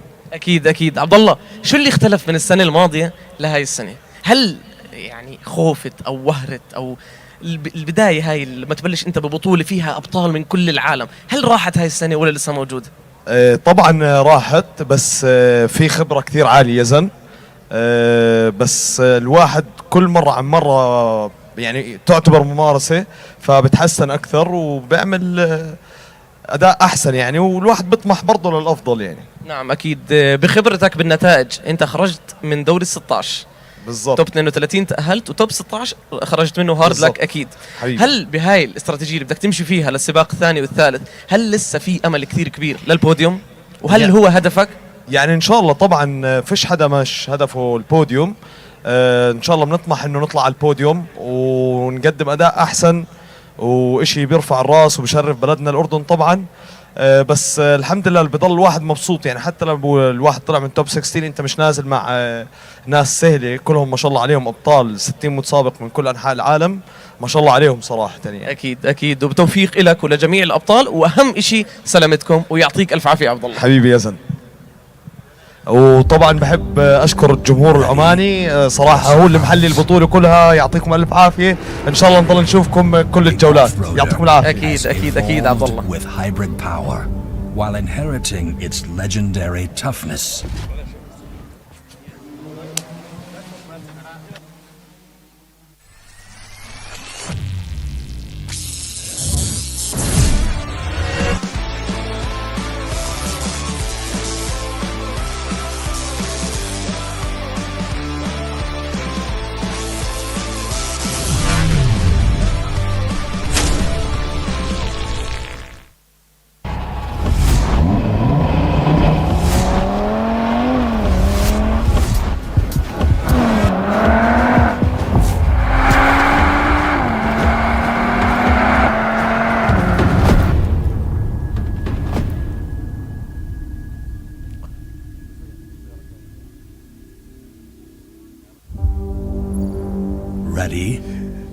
إذا عودة مجددا جمهورنا الكريم من بعد الاستراحة البسيطة، من بعد المقابلات الجميلة اللي سمعناها مع الأبطال في هذا البادوك اللي موجود، وسمعنا توقعاتهم. الآن عودة لنزال الجريت 8. راح يكون جولة قوية بإذن الله تعالى. منتظرين نبدأ لكي نعرف ما هو القادم. إذا ستبدأ بعد قليل جولات الجريت 8، جولات أفضل 8 متسابقين للمنافسة والتحدي هنا في مسقط أرينا. ولكن هل سنكمل الجريت 8 أم سيكون هناك مفاجآت خلال هذه الجولة؟ 8 متسابقين، إذا هو ما وصلنا له من أصل.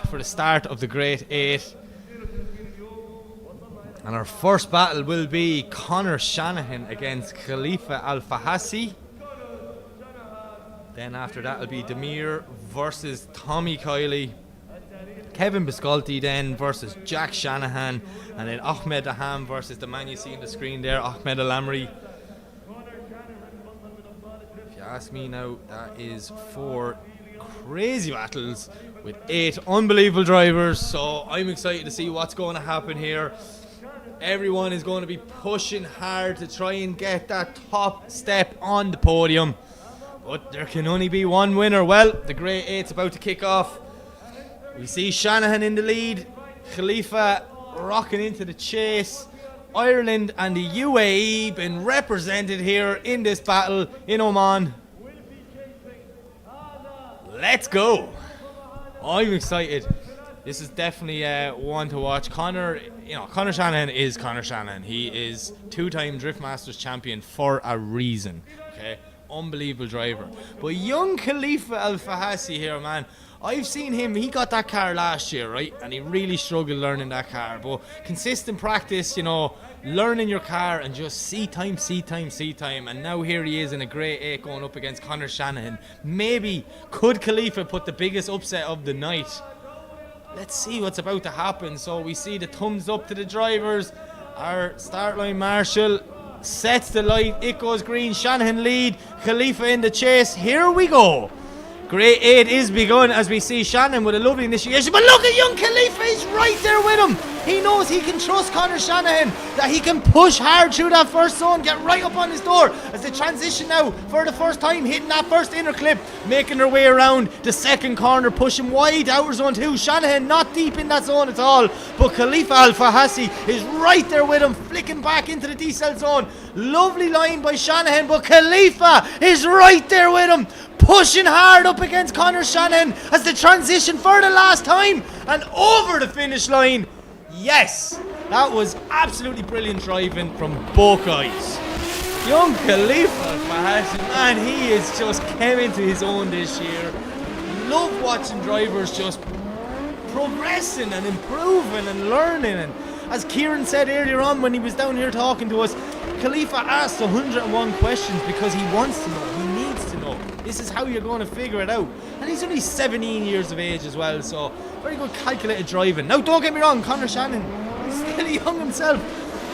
But yeah, two young guns of the sport putting an epic battle on for our entertainment.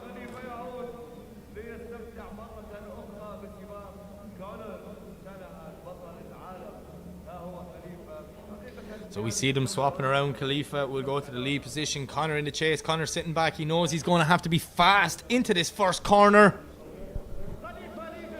See what happens. So yeah, Khalifa to lead. Shanahan to chase. Make their way down the straight. Nice initiation from Khalifa. Big snap to angle, but is it too much? He does well to hold it. Shanahan doing a great job there not to make contact as they come through the first section. Nice transition from both guys. Very fast, very fluid as they make their way around the second outer zone. Khalifa similar to Shannon in his lead run, not too deep in that zone. Come in now to the transition into the decel zone. Nice transition, and Khalifa just washed a little bit too wide. Maybe 2 seconds too late coming on the power. Conor doing a great job not to make contact as they come over the finish line. Nice. Well, let's see what happens. What way the judges going to look at? Khalifa doing a great job not to over-rotate that car. But Conor Shanahan, such calculated driving from the Irishman.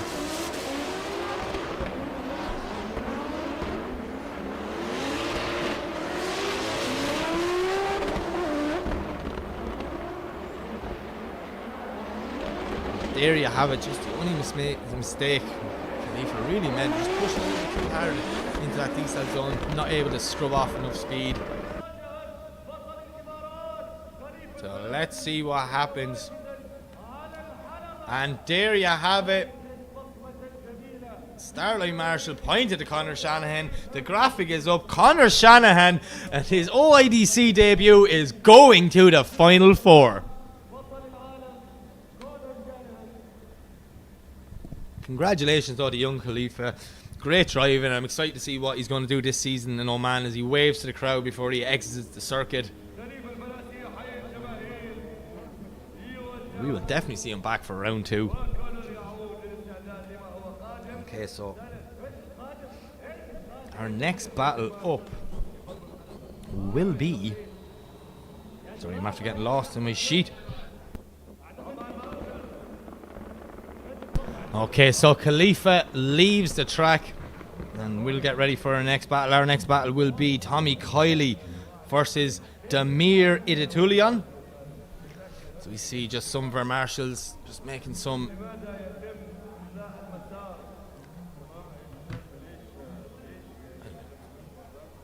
Kieran Hines looking in the window here now trying to distract me. What's going on? Wait a minute, why are the marshals grabbing the cones? I don't know. So we see lovely drone shot of this packed Oman Drift Arena. So many spectators here. It's absolutely amazing to watch.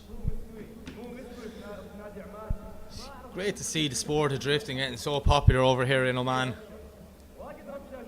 And some of the local drivers, me and Kieran were just saying it on the break there, how the local drivers have pushed on in the last couple of years. It's just amazing. It's hard work and dedication, that's what it is, you know, consistently practicing. Seat time is king. So we will have Kylie and Demir soon enough on the line. Let's see where this one goes. Tommy Kylie, a man on a mission this weekend. But Demir Itatulian in that Z. Man, them fresh XZs, they're nothing to mess around with. Such fast cars and such crazy drivers in them. So we are going to... Oh, I don't know what's going on. I'm a little bit confused now. But it looks to me like they're repainting the track. Maybe the judges aren't happy with the run-in line there or something. They might be straightening. I don't know. I'm a little bit confused now. But no matter what, it's going to be an epic evening of drifting here. You see, look out the back. It's such a busy area around here at the Muscat Drift Arena. Everyone trying to get in for a look at this sold-out event. Crowd shots are unbelievable.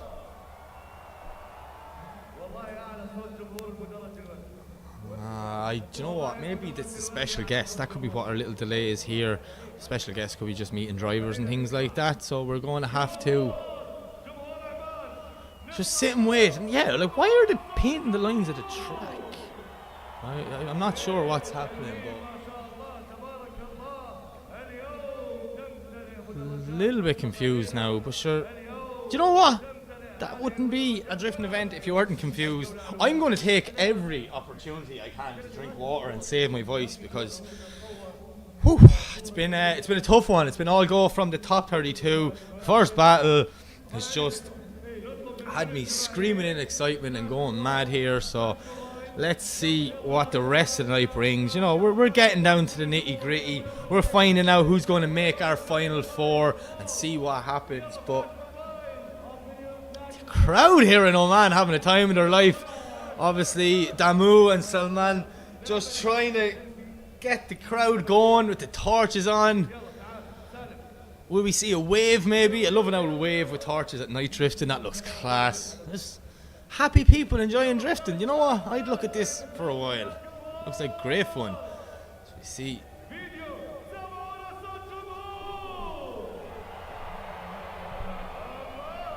All the torches on. Sorry, I'm standing up to have a look. This looks absolutely insane. Muscat is coming alive tonight. OIDC is back, and we are back with a bang. It was a very quick off season, a short year, but man, I miss this place. As we see the crowd having so much fun here in Oman. Huge attendance as well. This is, I've seen big attendances here, but they've never heard them say the words, "It's sold out." People can't come, so let's see what's happening. I don't know why the delay is. Like, is there something going on? Maybe there's technical issues with the judging system or something like that that could be trying to fix something up there. Obviously, everything's working fine on our end because I can see the live stream, and I'm assuming you can hear me. Surely someone would have come down and told me that there's a problem. So the live is still in the corner of the screen, so I'm not really sure what's going on.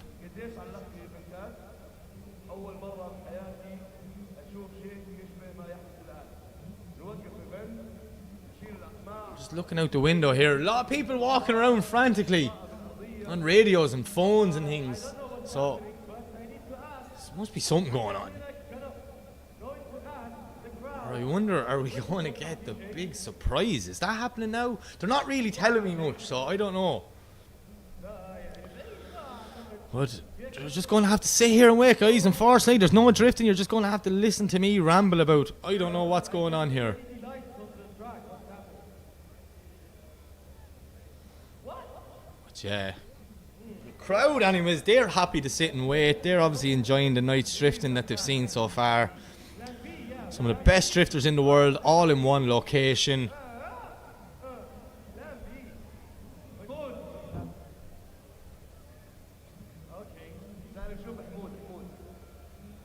just see everyone just relaxing, enjoying. I'm going to do the same myself. Take these minutes to just, take a moment, soak it all in, realise what we're watching, where we are.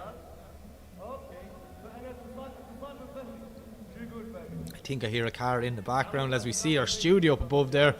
There's the moo. Everyone is just waiting. Maybe Kieran Hines fell asleep again. I don't know. I honestly don't know. I might get my phone and start texting people. Go, here, what's going on?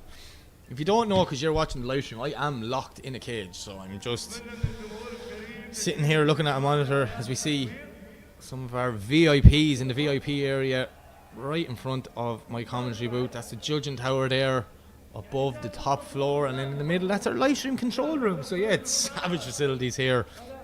We're all connected together.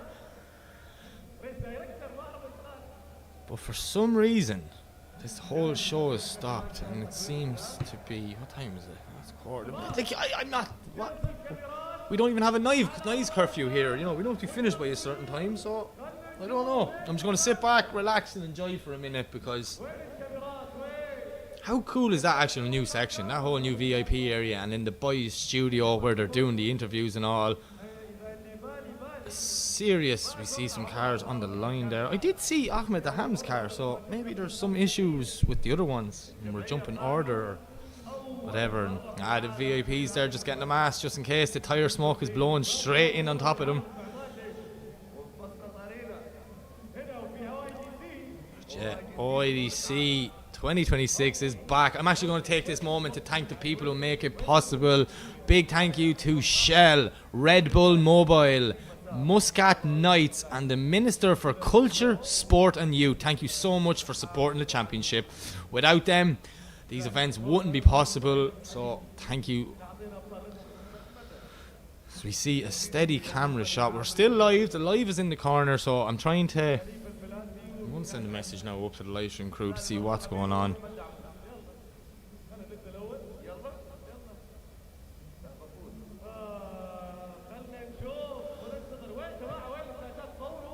I can't even see out the window because everyone in the VIP area now is just up on like a raised platform, their chairs, so I can't see the track. Maybe they don't want me standing up and looking out, so that's why they did it this year. But I'm sure we will have cars very, very shortly, or something. I've never seen it go so dead. No, my look now, I'm probably talking here and I'm not even live. We could be on a break or something, but it says live in the top screen, so I'm confident that it's still going out. So let's see what's going down. So we hear roars from the crowd. They're having fun out there. That's the main thing.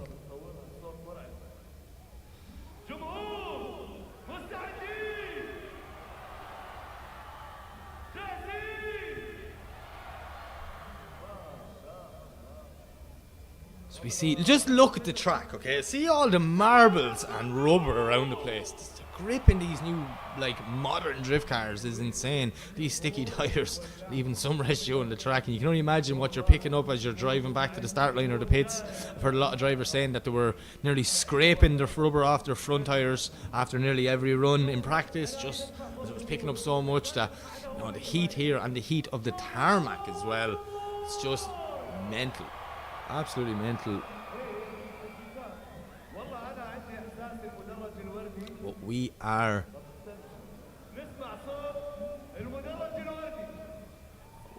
sitting here just waiting. I'm like you guys. I am in the dark here. I don't know.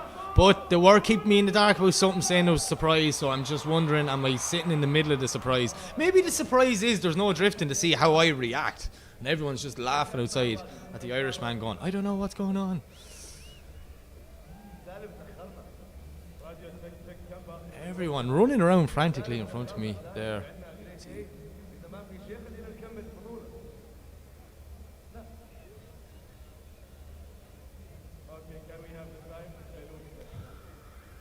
I'm sure whatever's going to happen, it will be epic, because it's just one of them nights here in Muscat. We have been just blessed with some unbelievable battles, the standard of driving is just through the roof this year. The standard of drivers, like, I remember before I even got on the plane to come over here, I looked at the drivers list and I was like, wow, like that's like a fantasy championship. You're picking the best from all around the world, dropping them in one place here and go, right, let's see what's happening. So huge congratulations to the whole OAA and OIDC team. You guys are putting on another phenomenal championship this year, and I'm super excited to see where this season brings us. We've had some big spills and drama, and you know, Sebastian Fonten going out early looked like some engine trouble, and then we also had Ali McSeed, our 2025 champion. He got knocked out in the top 32, so like that's just a big upset with drivers of that caliber not advancing on. And then we've had some new heroes arrive. Obviously the Shanahans, Kevin Plisconti making their debut this year, and they look like they're the ones to watch. They are the big players on the field, but yet again, some of the Middle East drifters like the Ham, Alamri, you know, these guys putting on a show, really doing this side of the world proud. So I'm just so honoured to be involved in this. I'm super excited, and I just really want drifting to start back on this track again, because I'm like getting withdrawals here. I need a good battle now to get me going again. I'll be like half asleep by the time the cars come back out, but I won't be asleep for long, because Demir and Tommy Kiley are definitely going to give us an epic battle.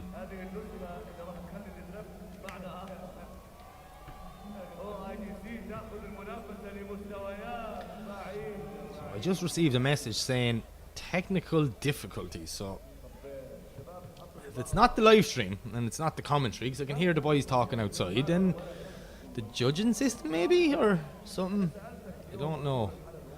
Well look, I do apologise. I'm not going to leave you guys sit in the dark. I'll stay talking to you while we look at this beautiful empty track, and hopefully whatever issue it is, it gets sorted very, very shortly. We get this show on the road again.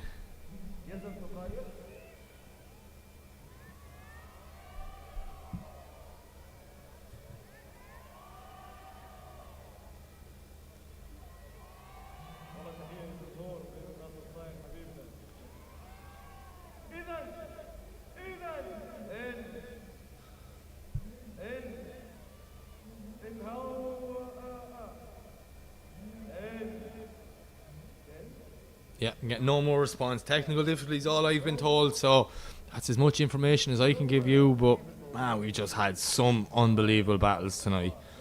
I'm just going through some of them here, looking at my sheet, and they've just been crazy, absolutely crazy. I think whoever gets top step on this podium tonight is going to deserve it.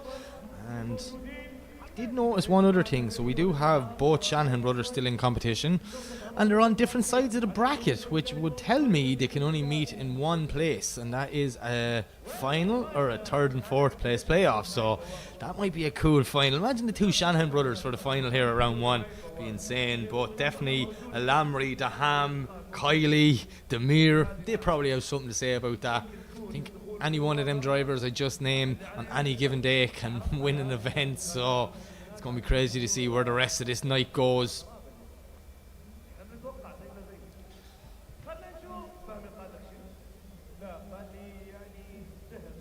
So we're still waiting to figure out what's happening. Hopefully whatever technical gremlins are upstairs or wherever they are, I don't even know if it's judges, I'm just assuming, because that's kind of all I can do at this moment in time. The crowd outside, they're having a time in their life. They're still cheering, clapping, flashing lights, and you know, the Arabic commentators really keeping the show going out there. Okay, I need to know. I'm going to stand up again. Hang on 1 second, Aaron.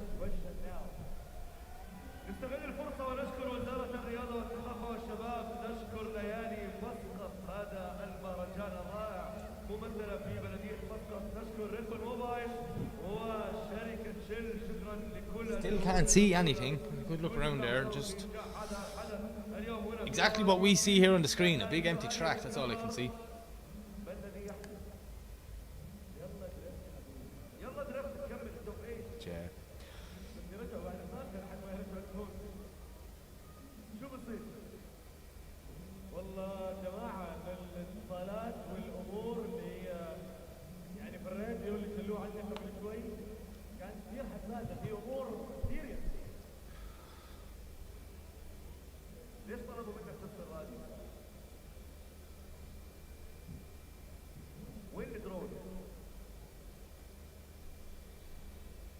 is. So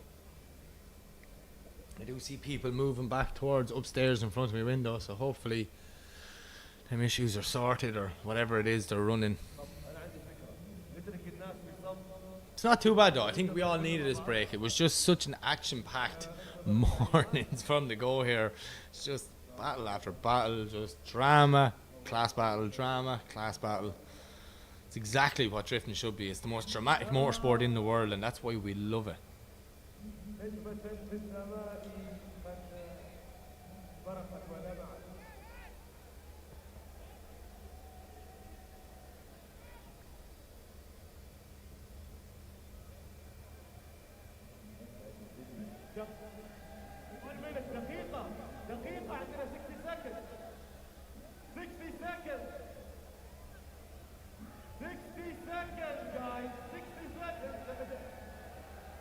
The crowd is pumped anyways. They're having fun.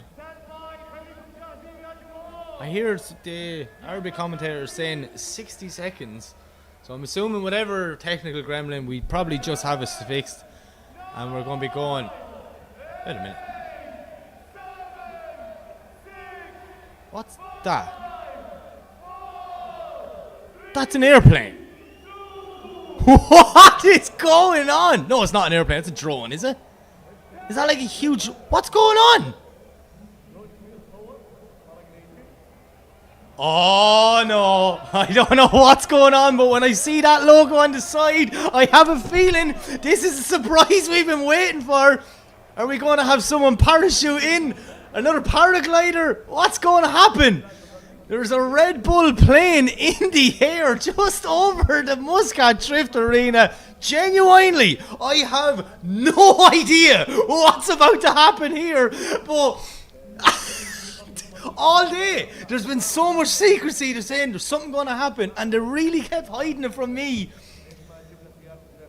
Are we going to get someone parachuting in?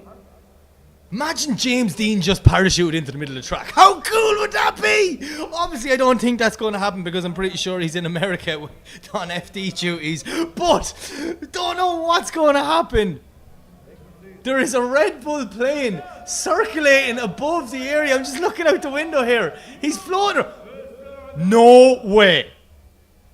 How low is this plane? Where is it? I don't want to take my eyes off the monitor. He's not going to land on the track. No. No! What?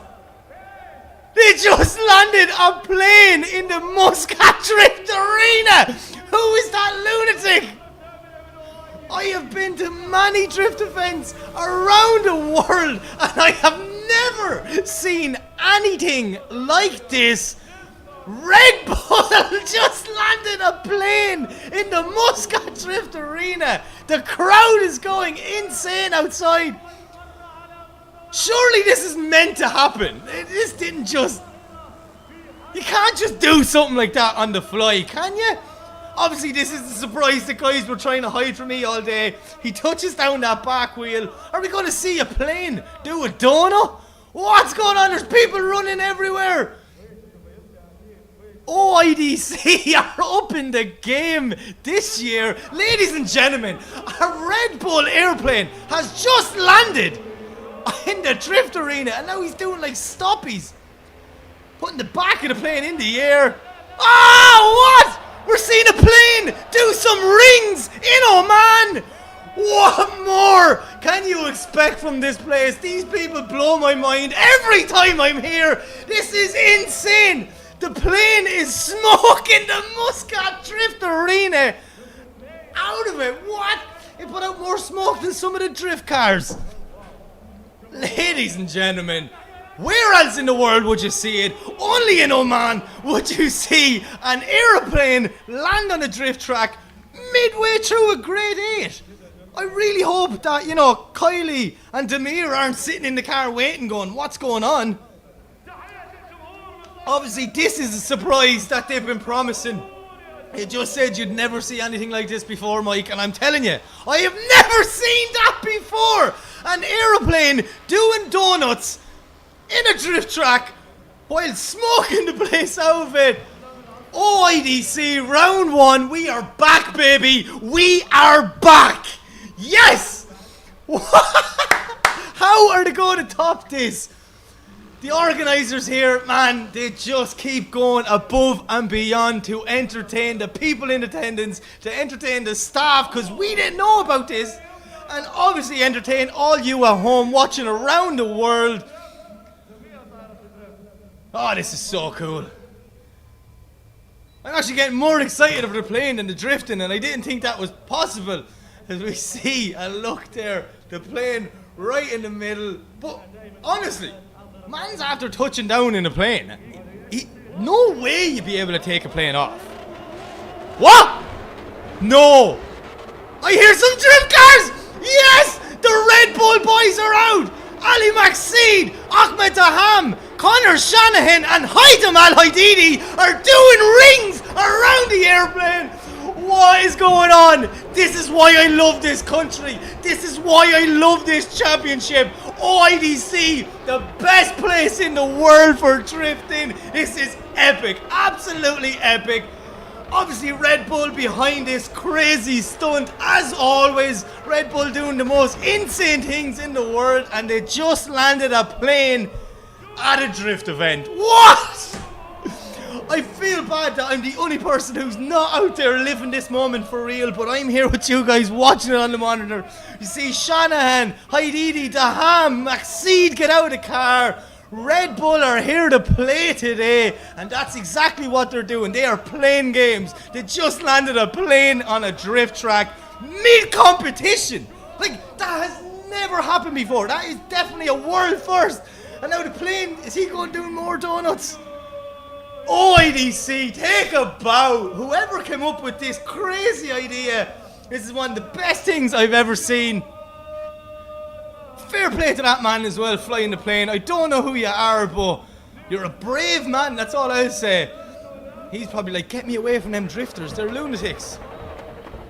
So, what? How are we expected to go back to the Grey 8 and follow this? As we see Haitham Al Haididi destroying tyres leaving the track. Daham following him, Daham taking it easy, he's still in competition, so is Connor Shanahan. It looks like they're pulling up maybe for a photo shoot. This is crazy. OIDC 2026. Come on. Are you not entertained? Because this is after blowing my mind. I got so excited with drifting today, and it turns out a plane doing donuts was 10 times cooler. The pilot's out of the plane as well. Red Bull bringing you these just crazy stunts. This is just amazing. Absolutely amazing. The crowd is going insane. That pilot, he is there. Wait a minute. That's that Omani Stig. This lad was barred. They got rid of him last year. What's he doing? He's not even meant to be out here. He's like hugging Ali Maxid.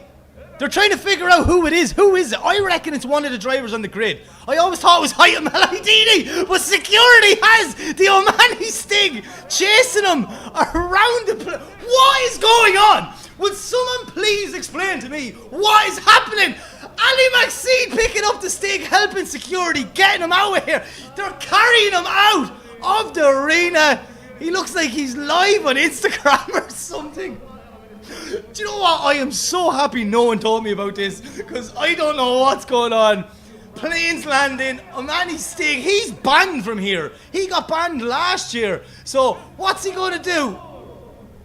Trying to run in and steal all the attention from the legend that landed a plane on the track. Oh. This is unbelievable. All I'm going to say is from this point on, whatever drift championship around the world decides to land a plane, you remember, you seen it first here at OIDC 2026, the 8th season of Oman drifting. And what? This is only round 1. How do we follow this?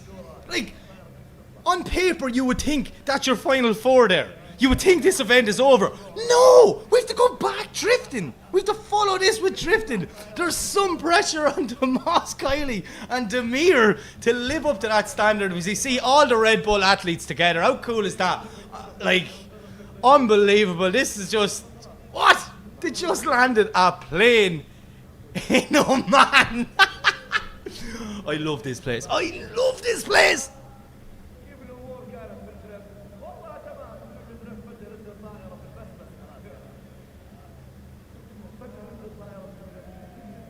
Go on, boys, you just have to give it beans. That's all you can do now. Send them cars home. But I'm more curious of what they're going to do with an airplane. Like, surely, I don't know, is there one of them things we see in the airport, hooks onto the front, tows it off? Or is a drift car going to tow it off? This is just mental. This is just crazy. Like, OIDC setting the standard yet again. As we see the pilot running back to the... No, he's not. He's going... I don't know what's going on, but I know for a fact he's not going to take off out here. Can't take off out here. There's grandstands all the way around. This is just insane. As we see Ali Maxi, 2025 champion, out having fun. Doing some rings, finishing off a set of tyres. Can we do twin rings with a car and a plane? Is that even allowed? That'd be another world first, I would say. Man, Red Bull just keep upping and changing the game.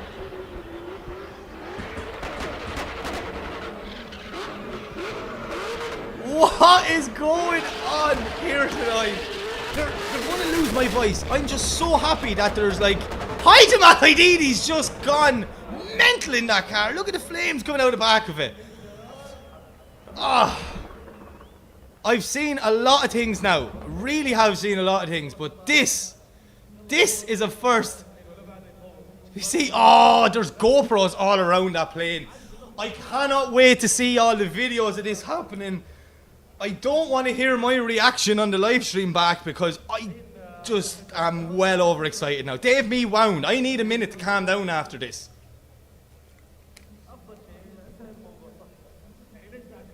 That man there, I don't know his name, but he is a legend. That man just landed a plane in a very, tight area that's surrounded by grandstands that are full of public. What is going on here? Whoever's idea this was, congratulations, because, I think we might have just broke the internet. My phone is going mad. Everyone thinks I actually knew about this. I swear, I had no clue about this. Does this sound like the voice of a guy that knew a plane was going to land? I was more getting irritated, like, why is there no drifting? What's going on? Clearly I know why now, because there was an airplane coming onto the track.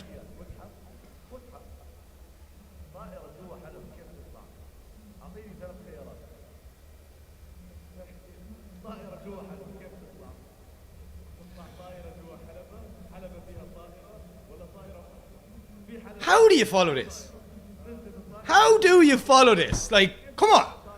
I just stopped for a minute there to take water, and then I look back up and I'm like, there's an airplane right at the middle of the track. Surely this airplane now, when he landed, he did, I don't know if you've just tuned in, maybe you heard there's a plane after landing in Oman and that caught your attention. Definitely would catch mine.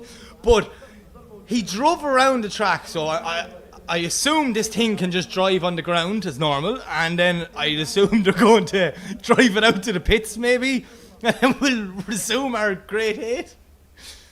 I'd say Tomas Kiley, right, and Demir, they did not think this morning that they would be following an airplane doing rings in the Great 8. Like, that's just, even saying them words out loud, I cannot comprehend this.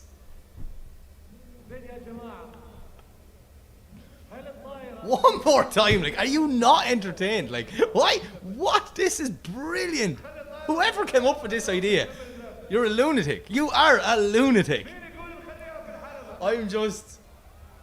I'm so happy I got a bird's eye view. I'm not happy I had a microphone for it because I got well too excited there. When the plane started doing rings and turned on that smoke machine, that was insane. I know, right?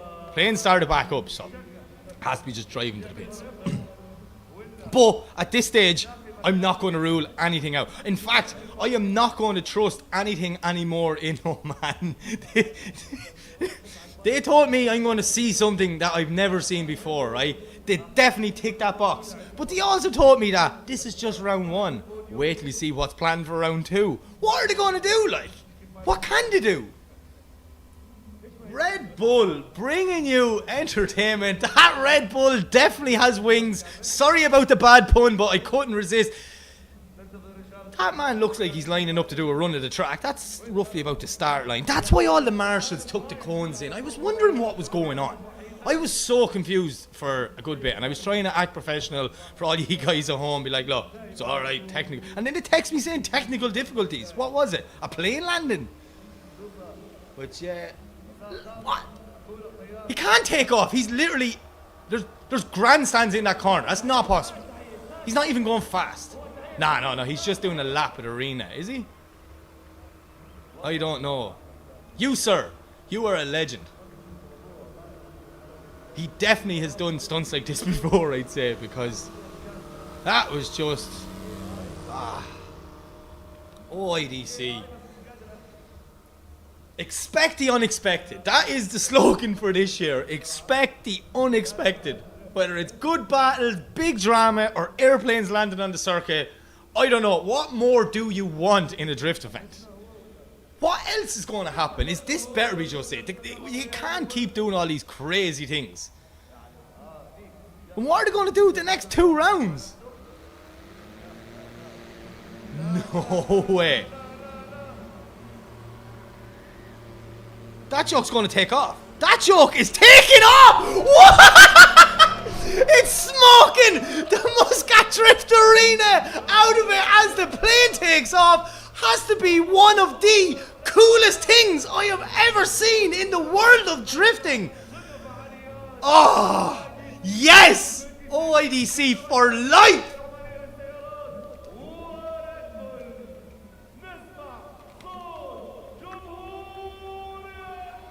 I really wish someone would have told me that guy's name. I'm just looking out the window as he's flying by. This is what we tuned in for. This is the unexpectedness of Oman. Can we go back drifting now? Are we going to finish this competition? Do we just go home on that note and be like, look, lads, just blow it up there, ref. Game's over. How do you follow that? How do you top that? I don't know. So we see all the staff. Huge round of applause for everyone in attendance. They love this here. I really hope you guys at home enjoy this. This has been the highlight of my day anyways, and definitely didn't think it'd be a plane. It was not on my bingo cards for 2026 to see a plane land in the Muscat Drift Arena, but I did. It did just happen. That really just happened. Right, I need to take a minute here just to catch me breath, come back to normal, and then we're going to get hyped because we still have a grade 8. Tomas, Kylie, Demir, ready to go. We got that green 180SX, and then we got that beautiful blue Fresh XZ. As we see one more shot of the real hero of the day, the Red Bull stunt plane, I'd assume you'd call that. As I see him flying off, obviously heading back to the airport in Muscat, because where else would he have come from?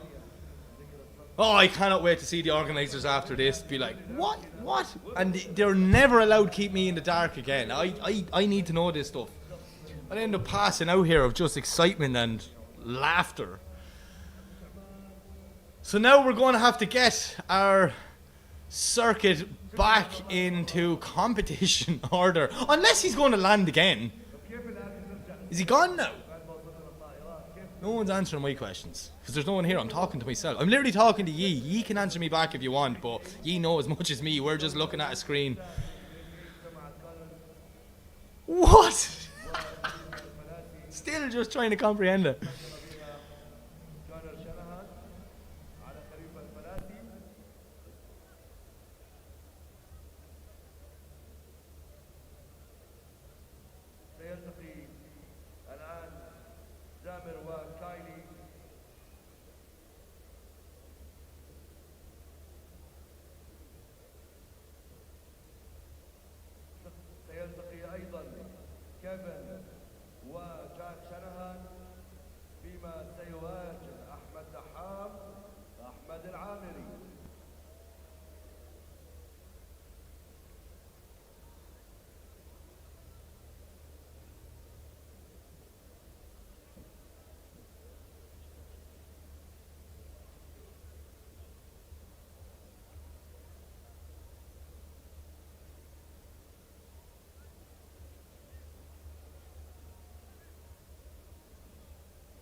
Ready for a surprise? The off-roader has evolved with hybrid power while inheriting its legendary toughness.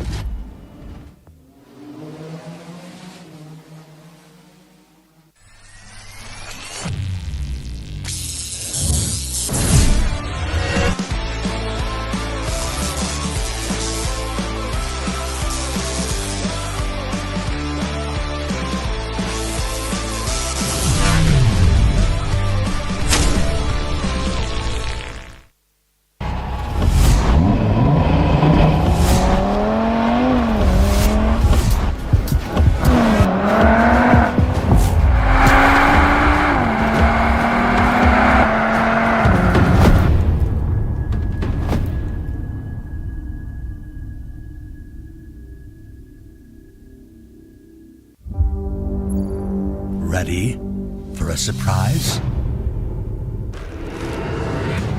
The off-roader has evolved with hybrid power while inheriting its legendary toughness.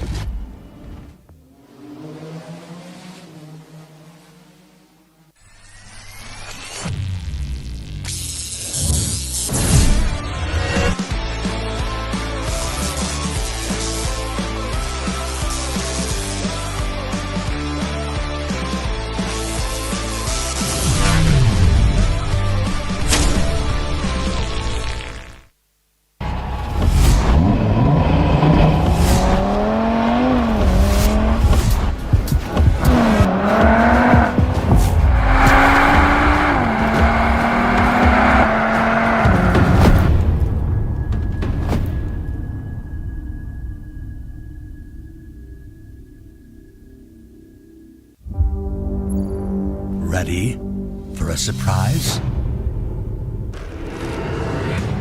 The off-roader has evolved with hybrid power while inheriting its legendary toughness.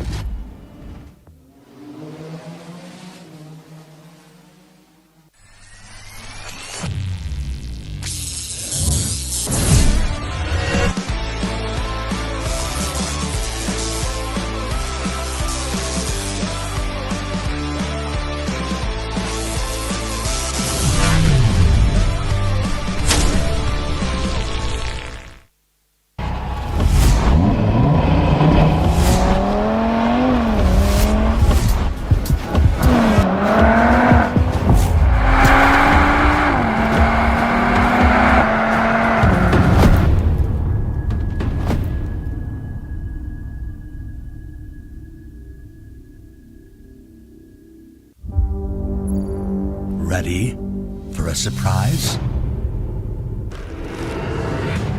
The off-roader has evolved with hybrid power while inheriting its legendary toughness.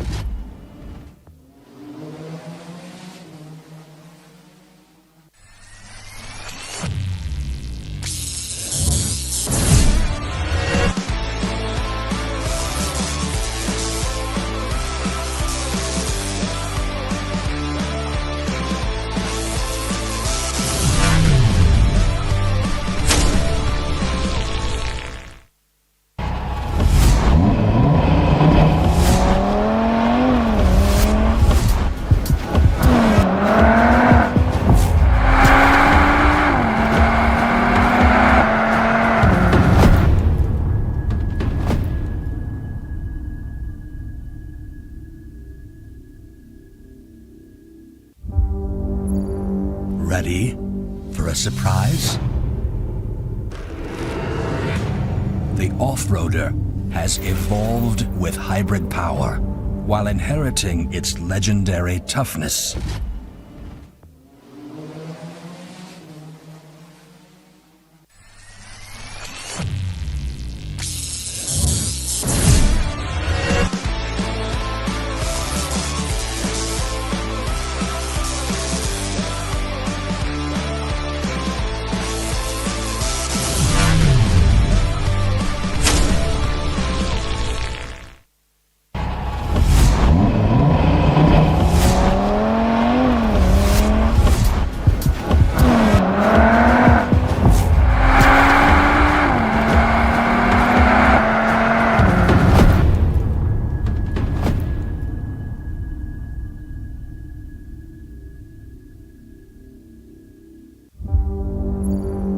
Ready for a surprise?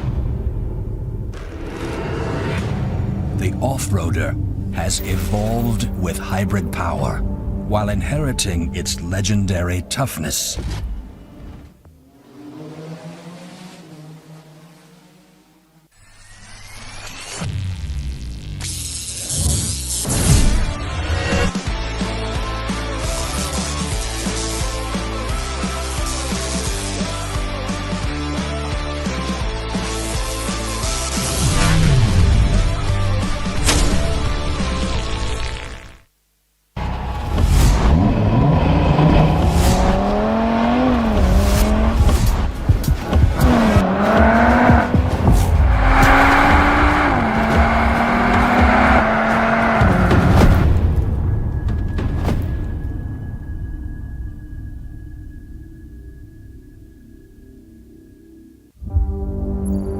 Ready for a surprise? The off-roader has evolved with hybrid power while inheriting its legendary toughness.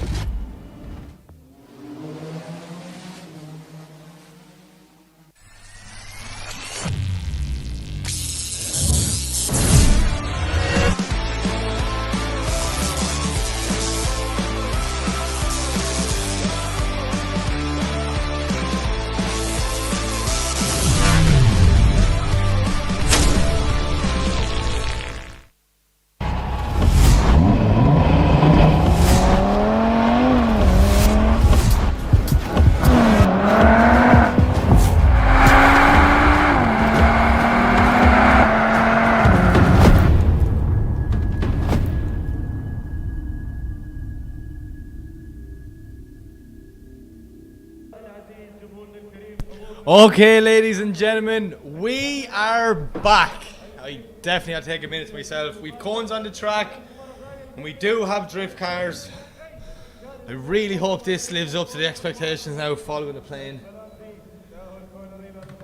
Whew. Right, settle down before we get all hyped. So, back on the line, we're going back to the Grade 8. We do see Damir Idiatulian. My apologies, idiot. Damir and Tomas Kiley. You see Kiley in the burnout box there, warming up the car. And we're going to get the drifting underway, but still, I'm in shock that I just seen the plane land in a drift arena. But that's it. From this point on, I will never expect anything less in Oman. In fact, I want a plane landed at every round of OEDC from now on. But we're not here to talk about planes. We're not here to watch it. We are here to talk about drifting.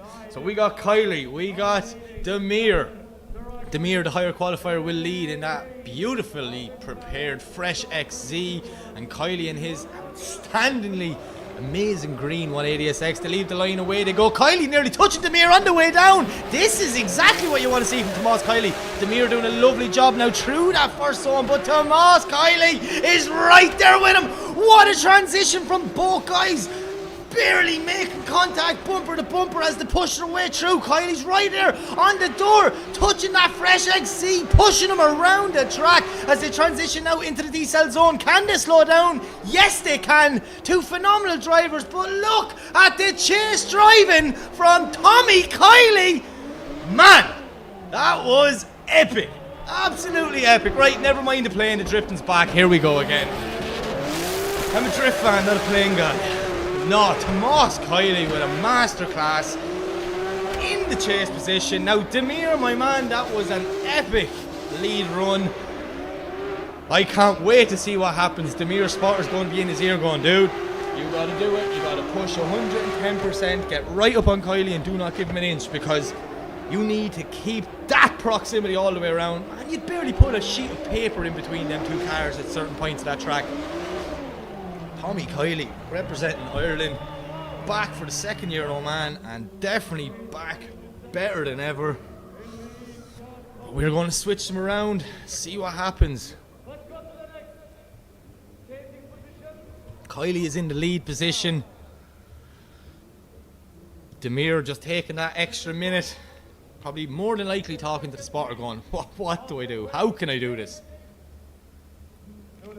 We even see Demir sitting that little bit back, trying to get more of a run in for a little bit extra speed into that first corner.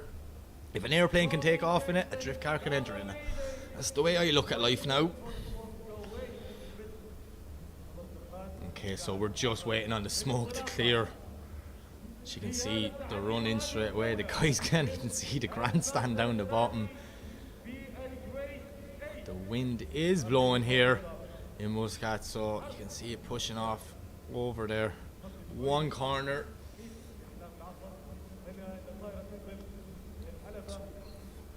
What does Demir have to do here now to try and one up that chase run from Tommy Kiley? I don't know, but we're about to find out. We see our starlight marshal give the thumbs up to both drivers. The light is set, it goes green, away they go. Kiley to lead, Demir to chase. Huge snappy initiation from Kiley. As we see Demir now ending up on the completely wrong side of the track. Did he get a little bit lost in Kiley's way transfer entry? I'm not 100% sure. As we see them now coming through the second section. Huge disadvantage for Demir from that first corner. Not what we want to see, but Tommy Kiley doing a great job here now as he comes into the decel zone. Dab of the handbrake, slows down that car, gets it right on the line. You see him on the front brakes. Demir dropping one wheel through the inner clip as they transition for the last time and over the finish line. Wow. Right, back to the replay. What happened here? Go back further. I don't even have control. I don't have that authority. Kiley did a mad snap in, but it didn't look, you know, he was within half the track, so it didn't look like anything. I more think did Demir just not expect Kiley to go as wide maybe and just ended up on the wrong part of the track. He did a phenomenal job to get back online for the rest of the lap, but I think that decision will all come down to what happened on the first corner.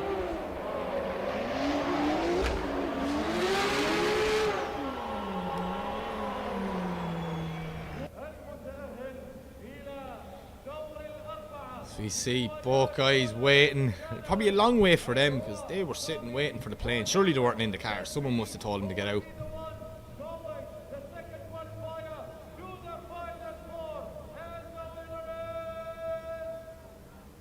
So we wait the decision.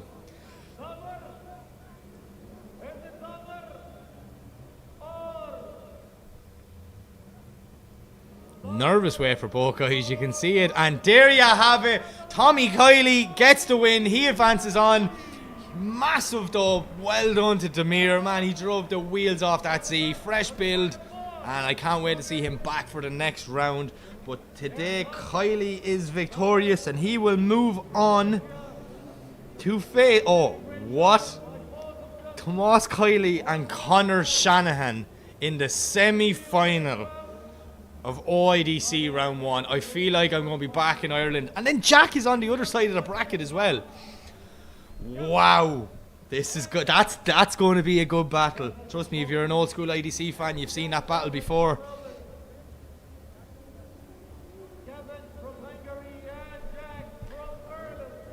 So we're moving back to the line, and this one now, this is going to be a good one. Kevin Piscolti representing Hungary, and he is going up against the other Shanahan here, Mr. Jack Shanahan, in a borrowed car. He says he's still gelling with it lap by lap, always changing things to just make it suit Jack's super aggressive driving style.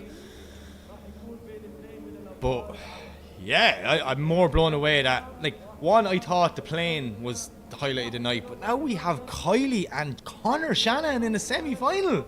Oh, there'll be fireworks in that one, that's all I'll say. Right, Jack, we're on you. You're making your way out. We have Kevin on the line, 2 Driftmasters drivers, Ireland and Hungary been represented here. How cool does that S15 look that Jack Shannon's driving? That livery is amazing. But yeah, the light goes green, away we go. Kevin Pisconti to lead, and Shanahan to chase as they throw it in. Nice early initiation from Kevin. Jack doing a great job though, mirroring. Look at Shanahan lifting a wheel coming through that first corner. So much grip in the back of that car. How does he steer it with one wheel in the air while keeping that proximity? Kevin doing a phenomenal lead line here now, giving Shanahan every opportunity to do exactly what you see on your screen now. pushing up on the doors, the transition into the decel zone. Can Shannon slow down to avoid contact? Yes, he can. Doing a brilliant job there. Oh, a little nudge as they come through the second last inner side clip. And the transition and over the finish line. Wow. What a lead and what a chase. Brilliant run from both guys. That's the standard of driving we expect here in the Grade 8. Oh, IDC. Man, Shanahan is a man on a mission in that car. I still can't get over him transitioning so fast with one wheel in the air. How would that feel inside a car? I can't even comprehend it. And the grip these cars must have in the back to lift that front wheel. But Kevin Visconti as well. Look at that lead line. Very, very good. Very, very consistent. Everyone told me yesterday before qualifying, keep an eye on that guy. Keep an eye on him. He's one to watch. And now I know why. Just brilliant driving. Savage. Right. Get them back on the line. Let's go again.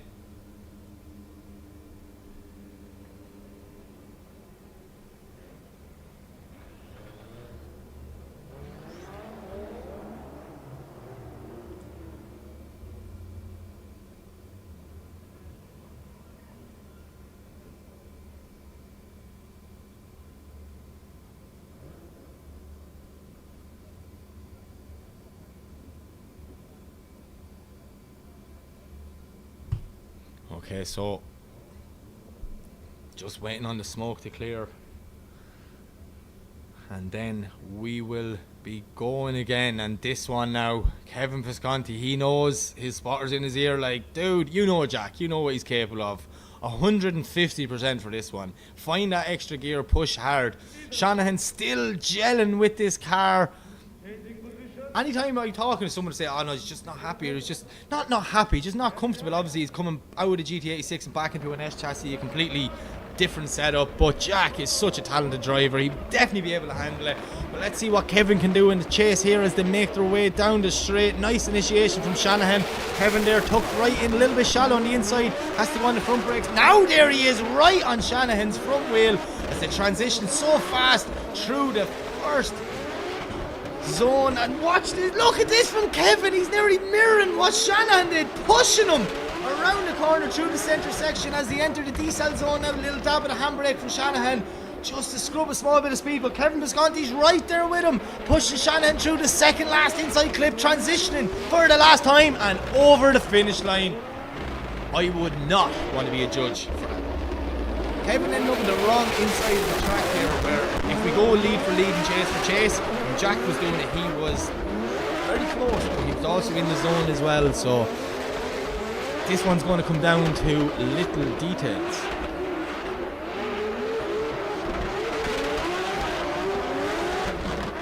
Look at that, lovely transition from both guys. Kevin doing a nice job to tuck in there beside Shanahan.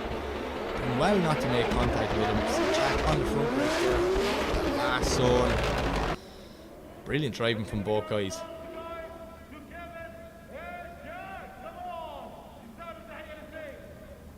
That was a good battle. You can see it, even the two of them, they enjoyed that battle. Unfortunately, only one person can go on to the final four. Who's it going to be? The judges have a tough decision to make. Will it be Kevin? Will it be Jack? Will it be a one more time?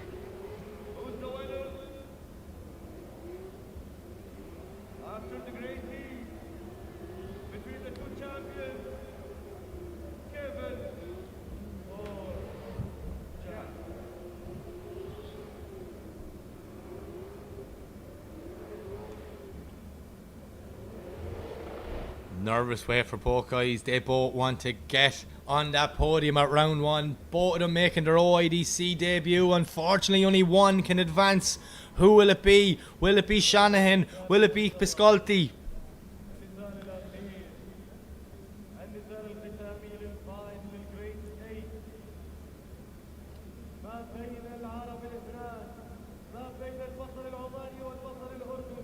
Two guys having a conversation.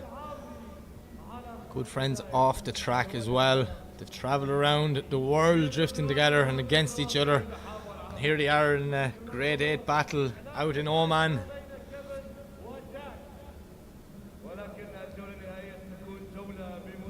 Just waiting on this graphic to drop in. The nervous wait. Look at Kevin doing the nervous step. Jack looks like he's standing for a national anthem. He is so still.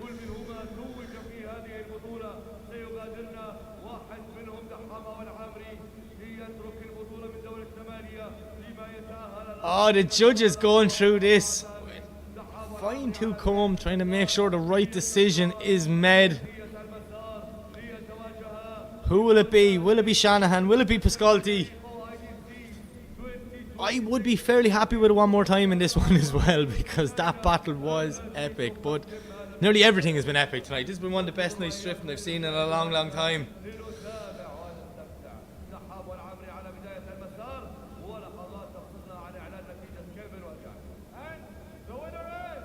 And there you have it. Jack Shanahan gets the win. He advances on to the final four. Unfortunately for Kevin, that's the end of his night, but definitely that is a debut in OIDC that will not be forgotten. And yeah, I've just realised we have two Shanahans in the final four on opposite sides of the battle, or bracket should I say. I don't want to get ahead of myself, but a Shanahan final would be crazy. But Jack has to beat the winner of this battle about to happen right now, which is Ahmed Daham and Ahmed Lamri.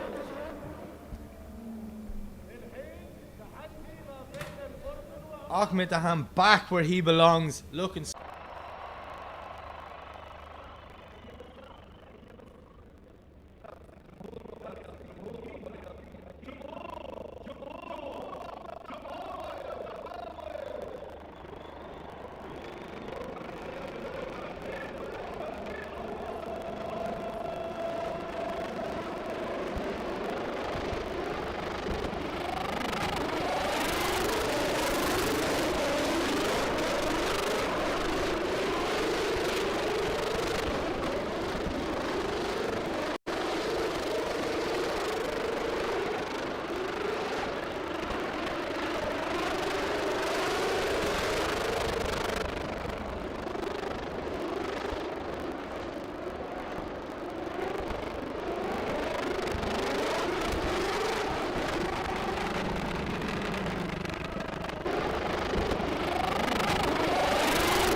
Ready for a surprise? The off-roader has evolved with hybrid power while inheriting its legendary toughness.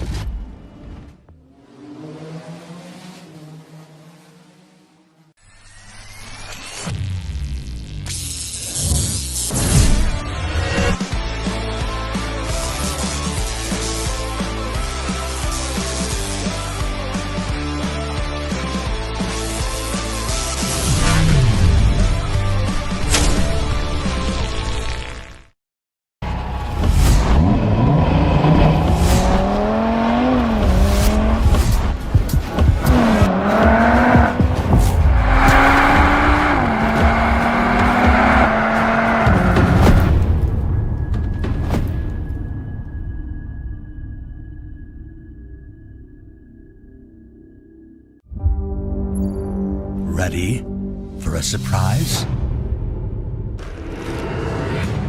The off-roader has evolved with hybrid power while inheriting its legendary toughness.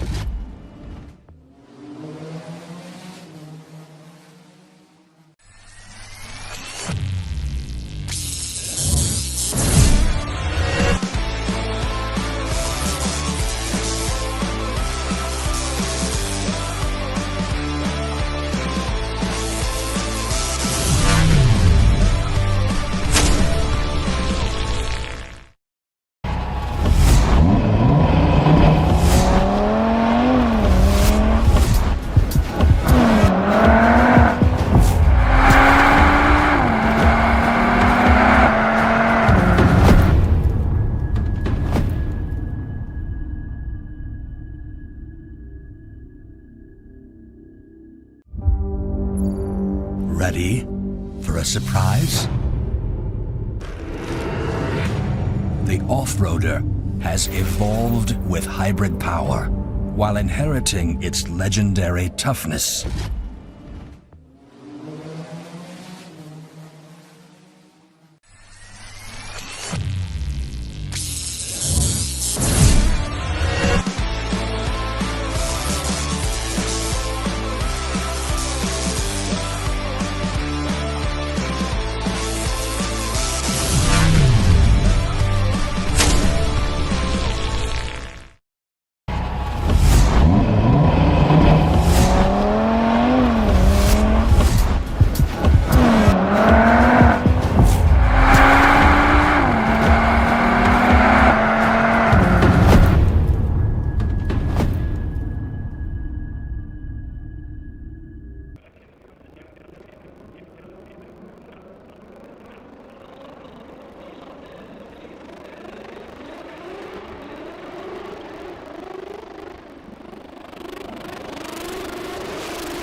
خرج أيضا من دور الثمانية وخرج من دور 16. دحام في OIDC عاش كل تجارب هذه البطولة، قدم منافسة قوية حتى أعيدت لمرات ثلاث في النهائيات مع KFC. دحام وجه على المسؤول.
خلاص هذا يعني انتماء. الله يوفقك يا احمد دحام. امين. حاسه من قلبك. امين. حلو. تعال اقول لك، تعال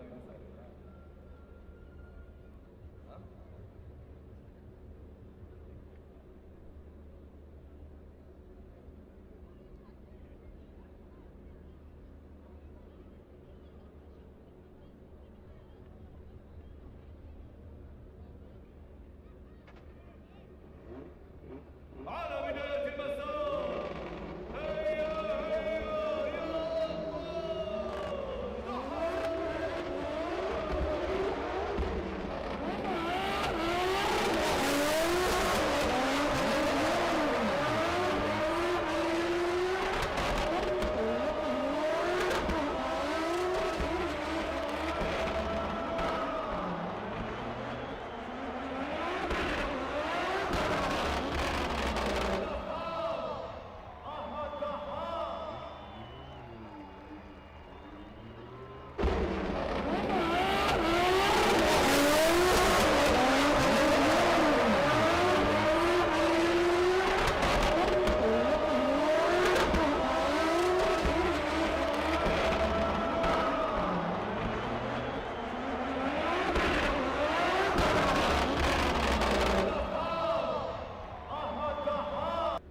قرار لجنة التحكيم.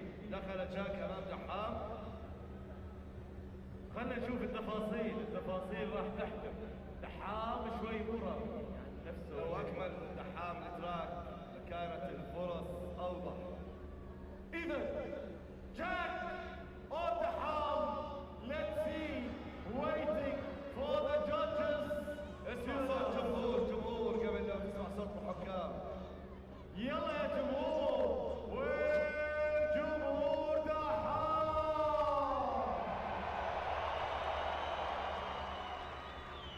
وين جمهور جاك؟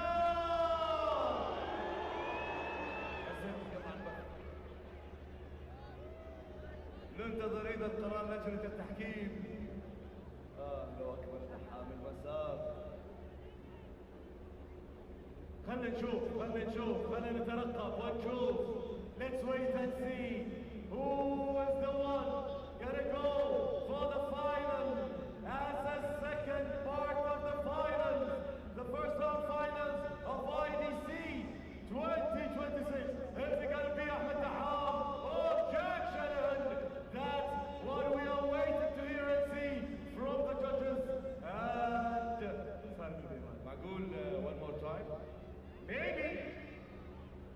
لأنه التقييم صار على أول رد، على أول هيت.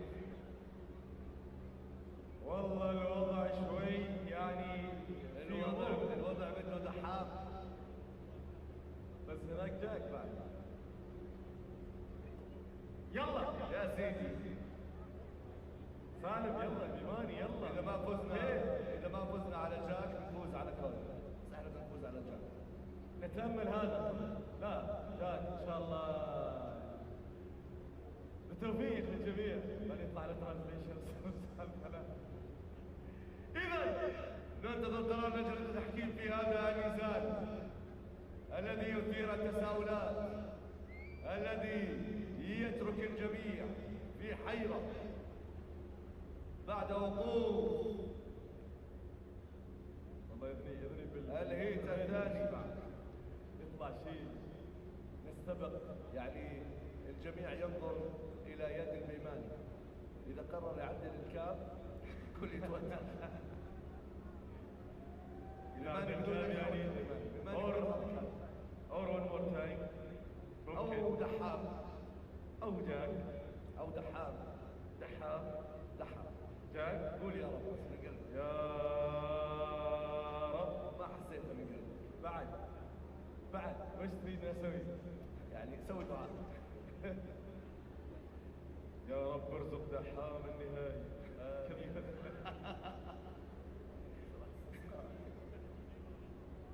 إذا let's waiting. Come on judges, we want to know, is it Jack or دحام؟ هل سيكون دحام جزء ثاني في النهائي أم جاك؟ يلا جمهور، جاك دحام. إذا الفائز هو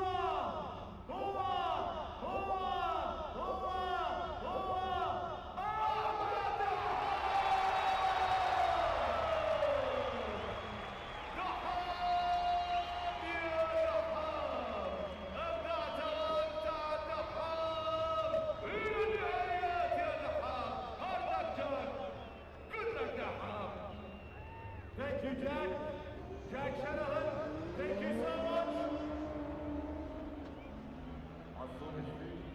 دحام إلى النهائي. خلينا نسمع صوت الجمهور. أحمد دحام.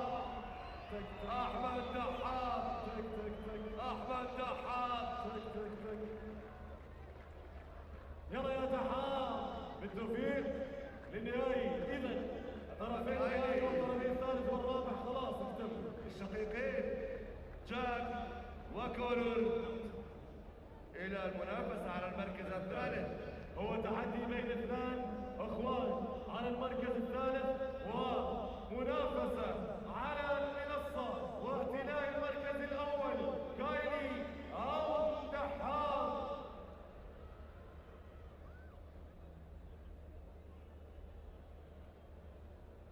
في هذه النزالات لن يكون هناك إعلان نتائج في الميدان، بل سيكون إعلان النتائج على البوديوم وفي حفل التتويج بعد ختام النزالات. سنتابع وإياكم إذن نزالين قادمين قويين، كل منهما يجمع بطلين. الأول سيجمع كونر شانهان وشقيقه جاك، فيما سيجمع الآخر تومي كايلي وأحمد دحام. وهذه دعوة أيضا للجمهور الكريم بالتفضل بعد انتهاء النزال وبعد انتهاء المرحلة والقتال الباتل النهائي بالقدوم إلى المنصة. راح ننزل تحت إن شاء الله في الحلبة. هذه المنصة موجودة هنا أمام البادوك، راح نعلن فيها النتائج وراح نعلن الفائز بالمركز الأول والفائز بالجولة الأولى من نهائيات OIDC First Round. إذا هذه دعوة الجمهور، وشكرا لكل الجماهير من الآن لتعاونهم مع المنظمين وفريق السكيورتي الذي ينظم الدخول من البوابات إلى داخل الحلبة لحضور. Okay, ladies and gentlemen, I'm back from upstairs. And yeah, we just had some little technical issues. Not 100% sure what. The guys think it's sorted now, so for everyone who was sending messages, let me know. The audio was dropping in and out. Really appreciate it. Thank you so much. And woo! Just in here now just to comprehend what's about to happen, because the next battle we're going to see is Jack and Conor Shanahan in 2 borrowed cars. There's no better rivalry than a brother, and it's a friendly rivalry. You know, that sort of way. The Shanahan brothers always pushing each other to do the best that they can, and I'm really excited to see two guys in two borrowed cars, never drove the cars before yesterday, and here they are going for that last spot on the podium. But look, really quick, before we get to the Shanahan battle, we just want to say a massive thank you to all our sponsors who helped make this season of OIDC possible, and they are Shell, Red Bull Mobile, the Minister for Culture, Sports and Youth, and Muscat Knights. Thank you so much for supporting OIDC. بعدنا على النهاية ننتظر فقط شكر للجميع. شكر للرعاة، شكر لك سامي، شكرا لك. جهود ما شاء الله مباركة، يعطيك العافية، الله يديم عليك الصحة. ولازم يعني نشكر الرعاة أكيد، ولكن خلينا نوجه كمان شكر لياز أو يزن حبيبنا. شكرا اليوم هو تجربة ليزن بالوجود هنا ب OIDC، ومن خلال الاستوديو التغطية والمتابعة مع أبطال OIDC. يعطيك العافية يزن، أبدعت وبداية قوية إن شاء الله القادمة أجمل. كيف هي تجربتك يا يزن هنا في عمان كأول مرة؟ احنا الحين بنسوي مقابلة معك.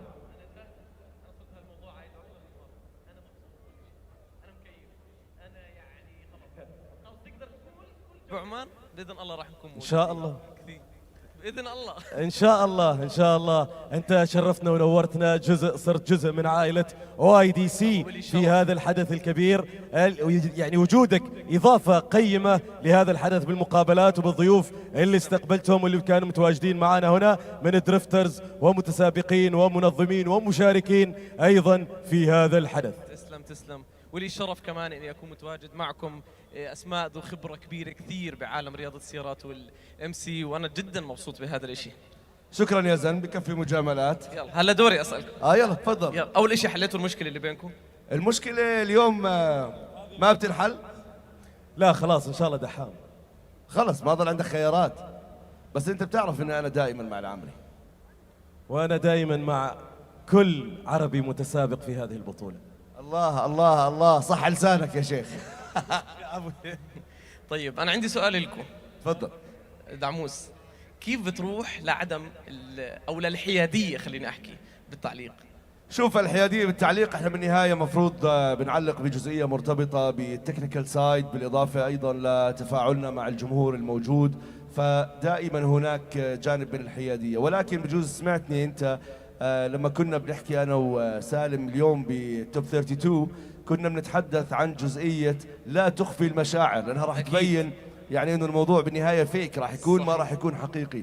اذا في مشاعر اظهرها وافتخر فيها، ولكن دون ان يكون هناك لا سمح الله اي تقليل للمتسابق الاخر والمنافس. فبالتالي احنا قبل ان نكون معلقين على رياضه السيارات احنا عشاق واحنا جمهور، وانا شخصيا يعني خليني اتحدث عن حالي، انا بدات من المدرجات. نعم. فبالتالي لابد في كل جولة بغض النظر من هو المتسابق ما هي جنسيته، لابد أن يكون هناك أحيانا أنت تشجع مدرسة قيادة معينة.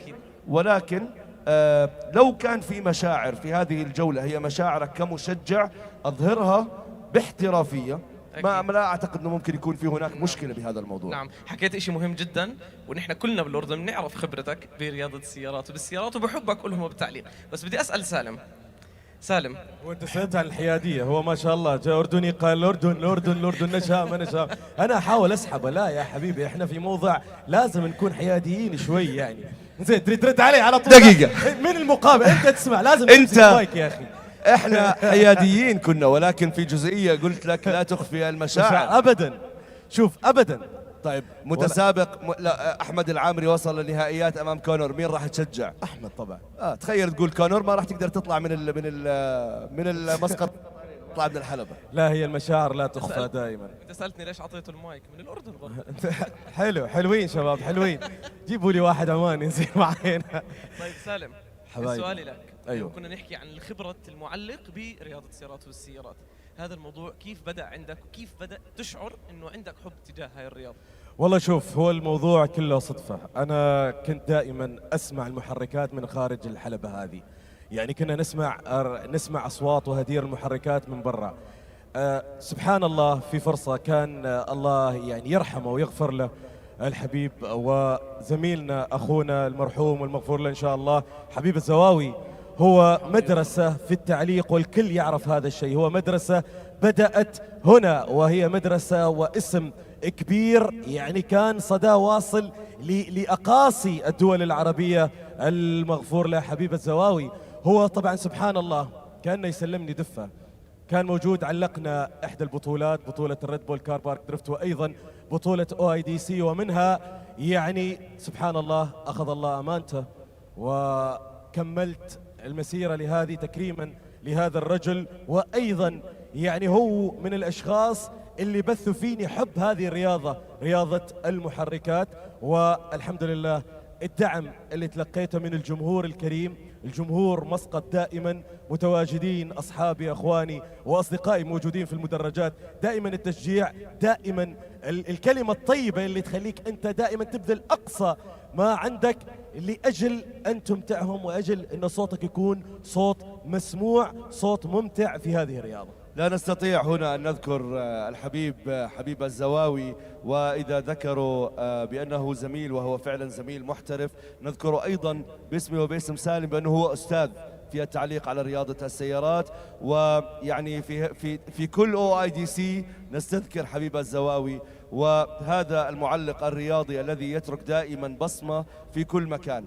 اليوم حبيب الزواوي في بطولات دولية وعالمية، هناك جوائز ثابتة سنوية، جائزة الأخلاق والروح الرياضية تحمل اسم حبيب الزواوي، جائزة حبيب الزواوي. وهنا أخصص على الأقل بطولة الشرق الأوسط وشمال أفريقيا للكارتينج، اللي في كل عام وفي كل نسخة تكون هناك جائزة تحمل اسم حبيب الزواوي.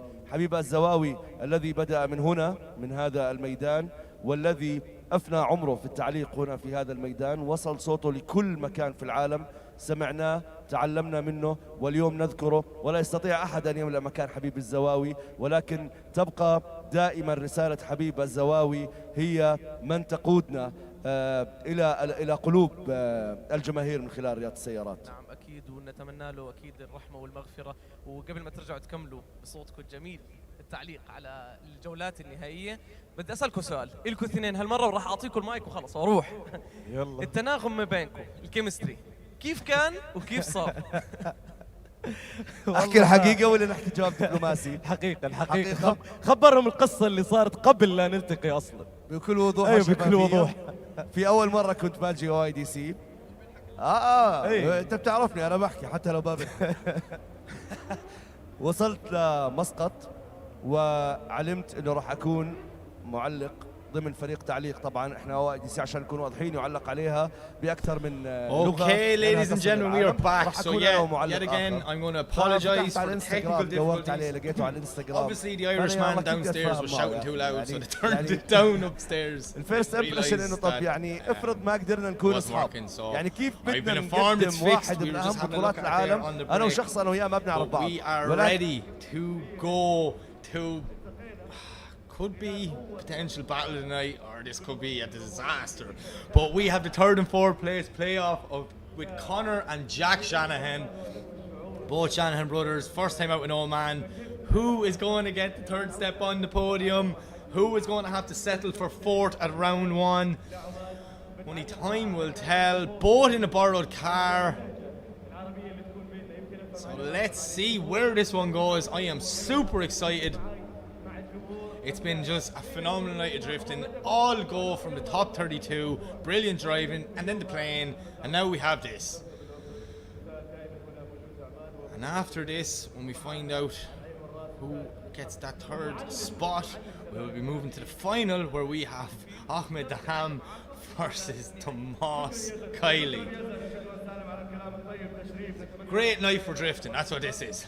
And it's only round one, the season's just kicking off. Right, here we go. That's not the graphic that's up on the screen.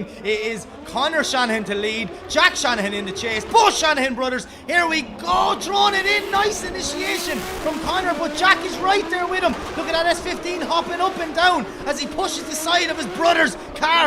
Jack doing whatever he can to try and stick it on his little brother's door as they're coming through the second zone. Little bit of contact from Jack. Connor doing a brilliant lead line here now as they make the way in. Huge transition from both Shanahans. That was epic. And now look at Jack putting a masterclass on in the chase going, hey, you're my little brother and I'm going to prove it. That was some driving from both Shanahans.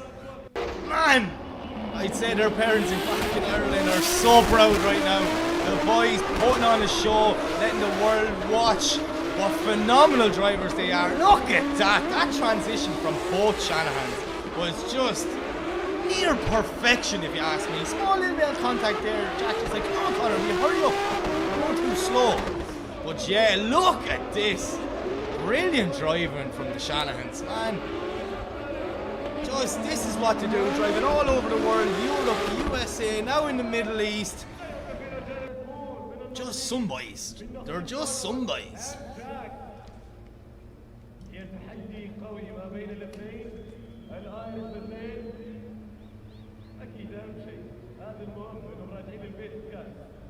Okay, so we've Connor back on the line. And here's Jack now. Coming through.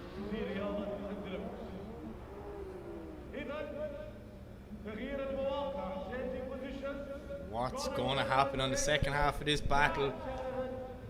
Connor knows Jack was close all the way around, so he's going to have to stick it on his door from the start. Jack Shanahan just needs to put the lead line of his life in to see who's going to the third step in the podium. This is it. The Shanahans are off for the second time, throwing it in big, backwards entry in from Jack. But look at Connor, he's right there with him, pushing his big brother around that first corner as they do a snappy transition. I could watch that all day long from the Shanahans. Look at Connor Shanahan putting a masterclass in the chase position. Jack on a phenomenal lead line round. Contact there as they're coming up towards the decel zone. But both guys stay in it. Full commitment. They want to settle by the judges, pushing each other to the limits around the last corner and over the line. Man, I could watch Jack and Connor drift together all day long. Absolutely epic driving from both Shanahans. Unreal. Look at that transition, just boom, like synchronized. Like, it's just so nice to watch. Connor with such an aggressive chase there. Man, Jack's lead was epic, like not putting a wheel wrong anywhere in the circuit. Oh, I would not want to be judging this one. That's a tough call for the three guys upstairs. Wally will definitely be coming into play with this one, trying to figure out going, look, we may go off proximity, who was closer. There's not much in it as our main drone heads for home. And look at there, Connor's there. Jack's just on a little bit of a cool down. Connor's out of the car. That was epic. You can only imagine how much fun that would be, doing that with your brother. You know what I mean? Drifting is fun on a normal day, but having moments like that with just...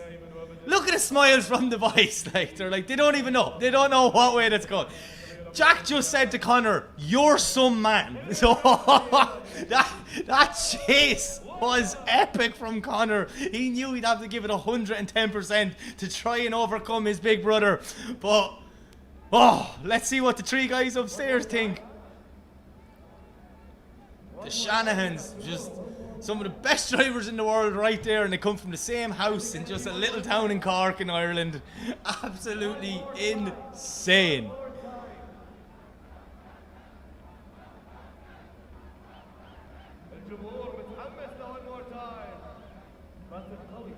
Who's it going to be? Is it going to be Jack's night? Is it going to be Connor's night? Well, do you want to know the worst thing?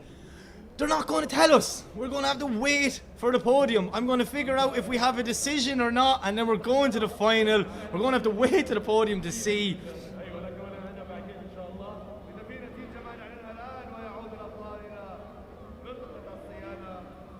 But I can hear in the background cars warming up, so the final is ready to go. Yeah, so no, the boys have been told to park up. Okay, we have a decision on the Shanahan battle, so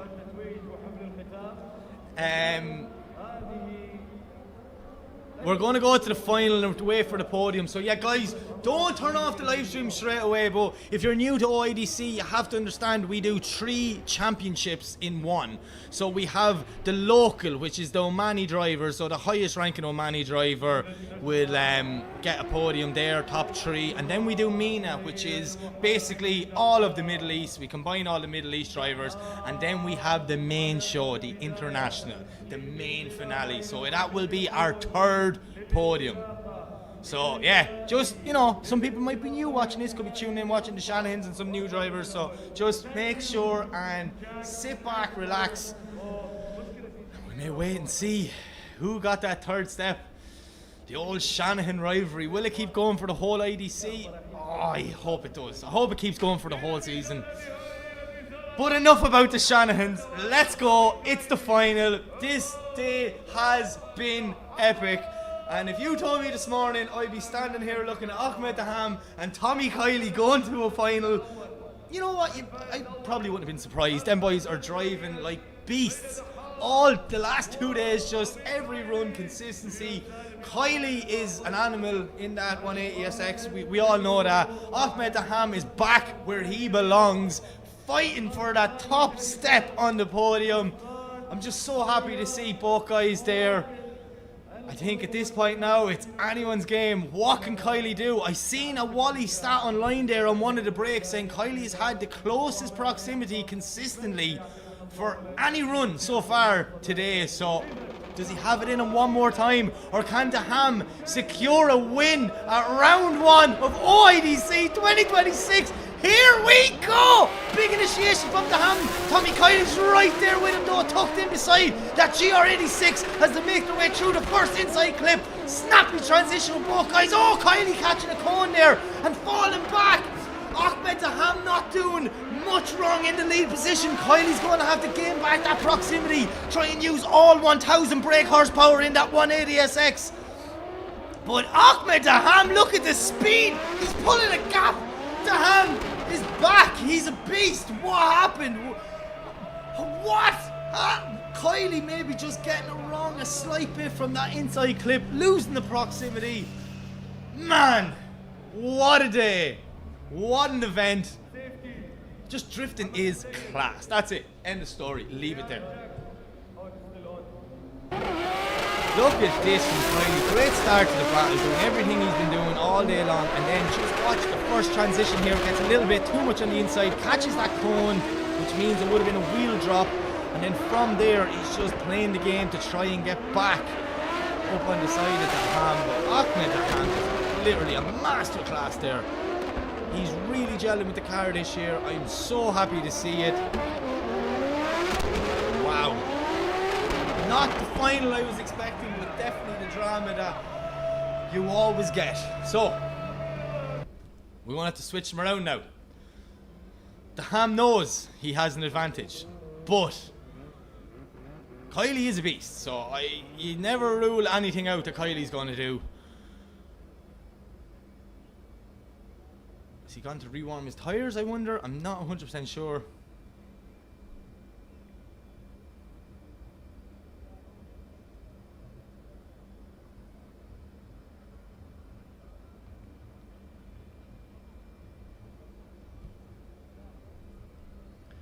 So I'm not sure, did Tomas call a 5-minute rule, or has he just gone in to get, oh no, there's the 5-minute signal. There's something wrong with Kiley's car. There must be. It just looked so much slower than it did all night. So unfortunately, we're going to have to wait to see the other half of this battle. Hopefully Tomas and his team can get that car fixed and get back out so he can give us the final that we all deserve. But man, what a night here in Muscat. Round 1 has been an emotional roller coaster, and every minute of it is just epic. And this is just round 1. We've got 2 more to go. We are back in 2 weeks' time here at the Muscat Drift Arena for round 2, and then the following week round 3. So action-packed drifting for the next couple of weeks, coming straight out of Oman, and I cannot wait to sit here front row and loving every moment of it with you guys. But yeah, see Daham out of the car. We're going to have to wait for Kiley, and then we'll get the final underway. Camera in the pits frantically at Kylie's car. Oh, spraying water. Trying to cool the temperatures. I wonder what's wrong.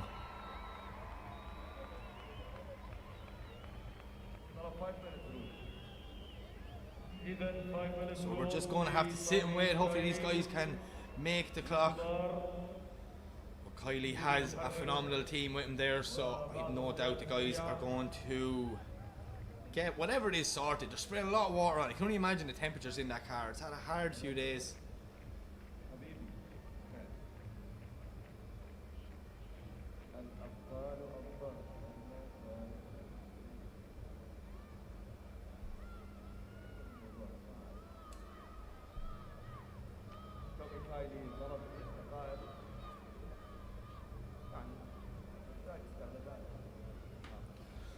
So we see there's some amount of water and air going in front of that car.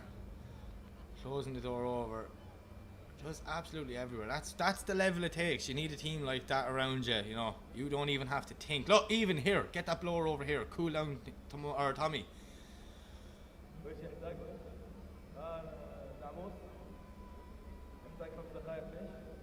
Right. They're all saying step back. Letting them out.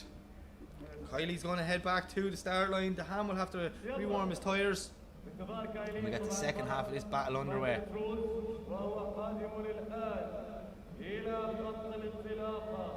So we see everyone in the pits, frankly watching the big screen, enjoying it.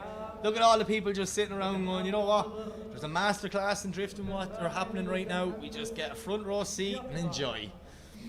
But yeah, Ahmed Ham will more than likely go back and rewarm his tyres. He's an experienced driver that he is. Yep. Kylie will do the same. And then we'll get the second half of this final underway. My opinion, and yet again, I'm a commentator. That's it. I'm not a judge. But I think there might be a slight advantage to the Ham. So let's see what Kylie can do here in the lead position. Or is this the night that Ahmed Daham returns to the top step of the podium? We will soon find out.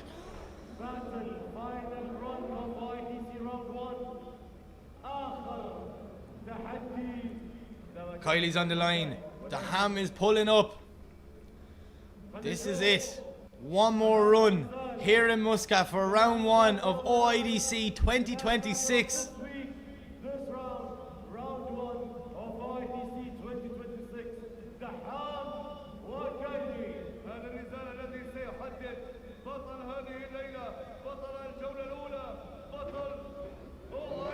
Right, anti-lag is on, the light is set, it goes green, away they go. Kylie to lead, the Ham to chase for the last run of the night here in Muscat. Tomas throwing it in nice and wide. Ahmed the Ham goes right there with him. Kylie dialing on more angle at the end of the zone, locking up them front brakes. They took the nose to that inside clip, but look at the Ham's transition. Ahmed the Ham doing a great job in the chase. So we see Kylie now putting foot to floor, trying to gain as much proximity to see can he bring this to her one more time, but he cannot shake off Ahmed the Ham as they come through the centre section. One more transition from both guys. Huge dive from the Ham as he puts the foot to floor, gets that GR86 right up on Tommy Kylie's door as they come through the last inner clip and over the finish line. Yes! Just yes! Epic night of driving here in Muscat, and it's only the beginning. Is it enough? Has the Ham done enough to secure the win? Could Kylie get it one more time? I don't know. I'm not even going to speculate. I could be against it one more time now, lads. I tell you that. As we see massive burnouts over there from the guys, so let's figure out, do we have a decision? But really quick, one more time before we figure it out, thank you so much to our sponsors, Shell, Red Bull Mobile, the Minister for Culture, Sports and Youth, and Muscat Knights. Thank you for your support of the 2026 OIDC season. It looks like the Ham's parked up with the Shanahans. Is it the decision? Are we going to the podium? But really quick as well, guys, we are back in a couple of weeks' time for round two here in Muscat. We are back on the 29th of January for qualifying and battles on the 30th. So trust me, if tonight's anything to go by, you definitely want to be tuning in. And then after that, the following week, back to back, we have round three. Oh, it's going to be amazing. I cannot wait. But For now, we need to figure out, are we going to the podium? Do we have a decision? What's going to happen? Keep in mind as well, we do 3 podiums, so the one you want to see will be the last one. We're going to go through the local Omani guys first, then the MENA, all the Middle East drivers, and then the big one to see who took the win. Will it be Ahmed Daham or will it be Tommy Kiley? I'm just processing everything that's going on here. Tonight has been one of the best things I've ever seen in drifting. I'm so happy to be a part of it. And I just can't wait for the rest of this championship.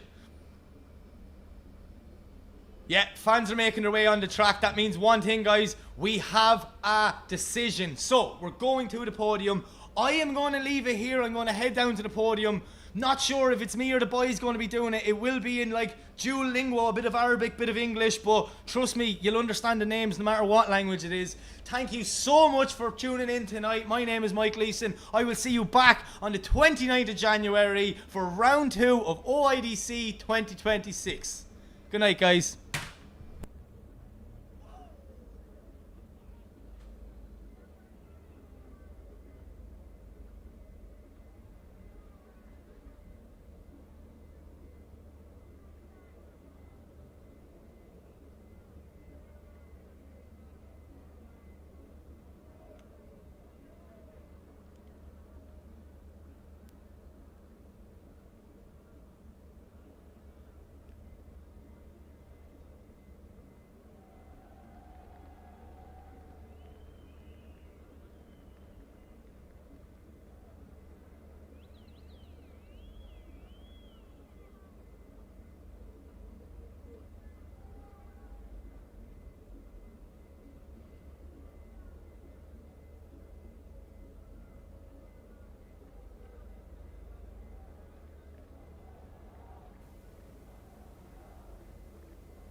تيم ان ام كي احلى ناس.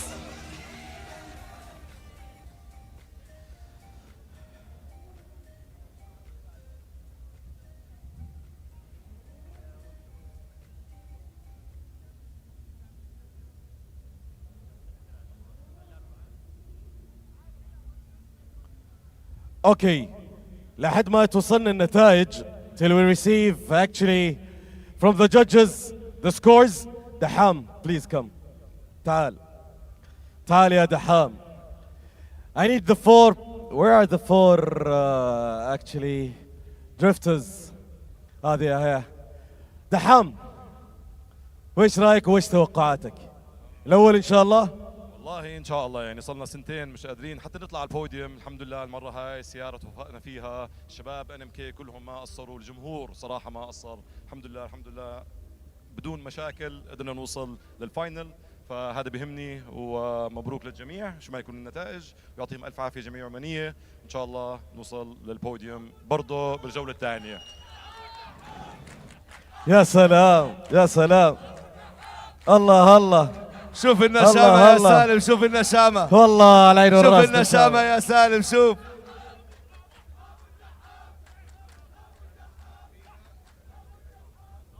سمعونا تحية لأحمد دحام، يستاهل تحية. Give him a round of applause أحمد. All the best. Please guys, can you come to the stage? Connor, Jack, Kylie please. Connor Shanahan, the Drifts Master Champion and the World Champion, here with us at OIDC. What do you think about your participation and how did you see it actually? Yeah, really good. Really fun day. Was trying to push. Haven't drove left-hand drive in quite some time, so the references are a little bit different in this car, but I think mine and Jack's battle, the last chase run, we showed that we kind of figured it out. There were some good transitions, and makes a difference when you can really trust and push, and great day. Oman, thank you for having me. It's a really good championship. I'm glad to be here, and yeah, I don't know what position we get tonight, but it's a good start and 2 rounds left to fight for a championship. Let's give him a big round of applause. Give a big round of applause to Connor Shanahan. We are actually happy to have you here with us at OIDC, and we enjoyed really a lot seeing you drifting at this arena, Muscat Arena. Thank you once again, and all the best. Wishing you all the best. Jack, how is it? Very good. It's been a long day. Really enjoyed myself. It's very, very tough battles tonight, and a lot of learning, trying to figure everything out, but we had a great time. Very good battle with Connor, and yeah, glad to put on a show for everybody here. Thank you for being so welcoming. It's been very good. Very looking forward to the next 2 events, and yeah, we get to push even harder in the future. All right, can we give it up? Guys, بسكم نشامة شوي نشامة يا نشامة شوي. سمعونا تحية لجاك شانهان, please. Give him a big round of applause. Still, I have one question. How it feels like to face Connor actually for the third place? To be honest, battling Connor is like one of the easiest battles we can do because we know exactly how much we can push. So like, I think we put on enough of a display that was probably the battle of the night, to be honest. And yeah, look, we had a lot of fun, and we do love driving with each other, and we just know we can push to 110% like from the get-go. There's no issues. That's great. It was one of the toughest battles actually at OIDC. Give them all a big round of applause, please. Jack and Connor. Thank you. Kylie. You've been here for the second time on podium.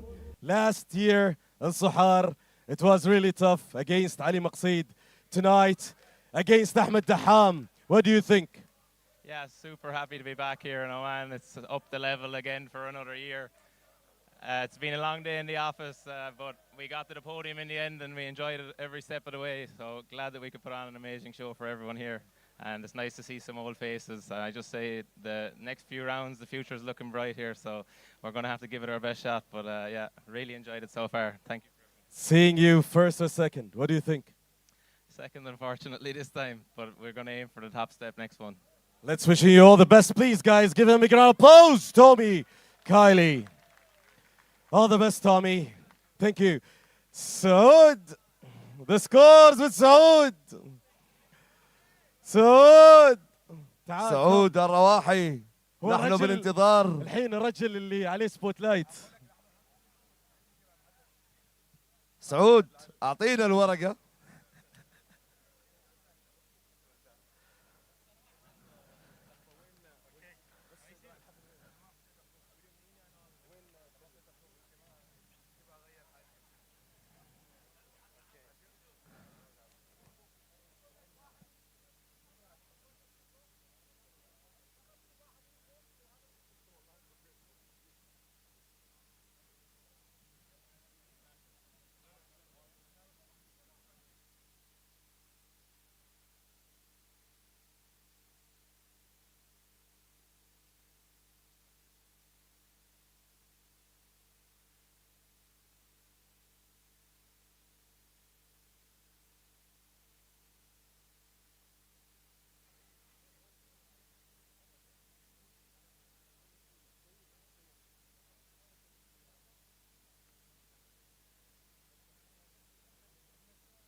جاهزين؟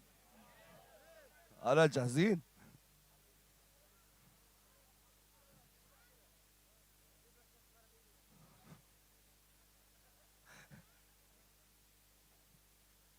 Are you ready? They're not. Yeah, but in Arabic. جاهزين?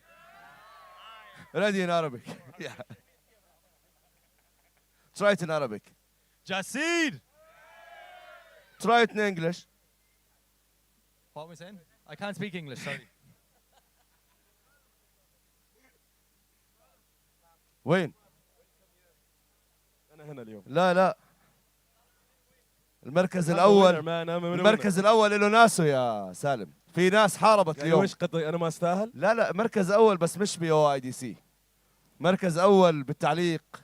مركز أول بالتقديم. إن شاء الله. مركز الأول اليوم في ناس تستاهل. إن شاء الله روح شل المركز الأول حالك يا سيدي. يلا جاهز؟ دائما وابدا جاهزين. بانتظار وصول راعي الحفل راعي المناسبة chief guest waiting for him to arrive to the stage coming all the way from the VIP area. So let's wait. MC's meeting. Turn off the microphones.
Okay, guys, did you have fun?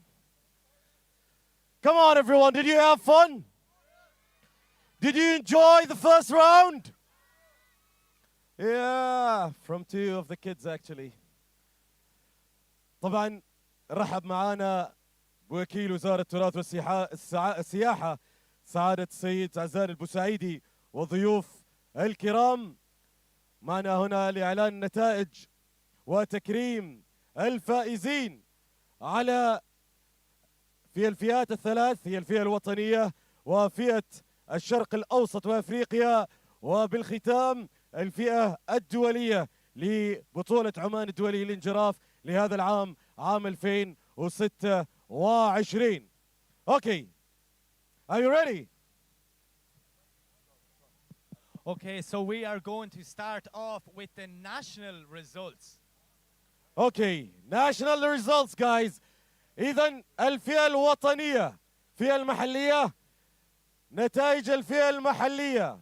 Starting with in third place in the national category is المركز الثالث للمتسابق في الفئة الوطنية المحلية هو علي البلوشي. وين العلوع؟ العلوع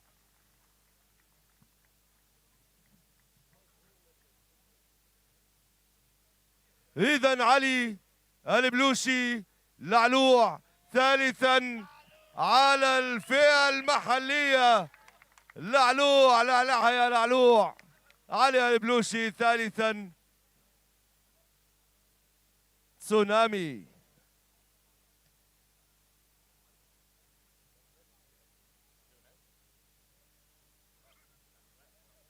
Okay, guys, so in second place in the national championship is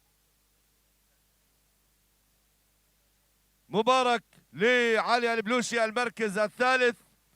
والآن مع المركز الثاني ثانيا على الفئة المحلية طارق الشيهاني.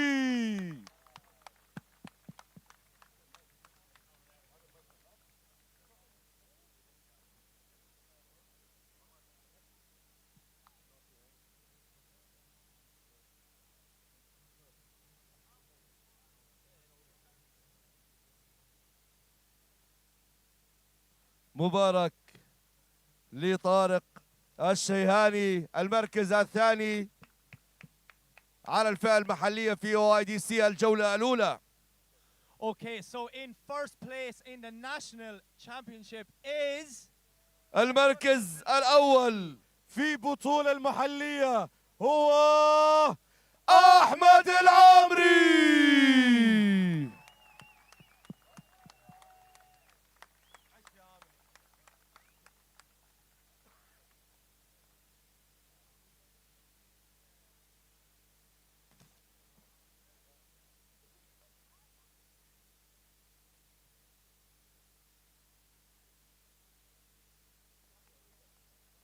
مبارك لأحمد العامري المركز الأول على الفئة المحلية، طارق الشيهاني المركز الثاني، والعلوع البلوشي المركز الثالث. مبارك للأبطال وصورة لأبطال البطولة المحلية ضمن OIDC 2026 الجولة الأولى. جماعية يستاهلوا تحية الأبطال، نسمع لهم تحية. give them a round of applause. well done to all the champions. طارق هناك قبل، هناك طارق، هنا الصورة بعدين.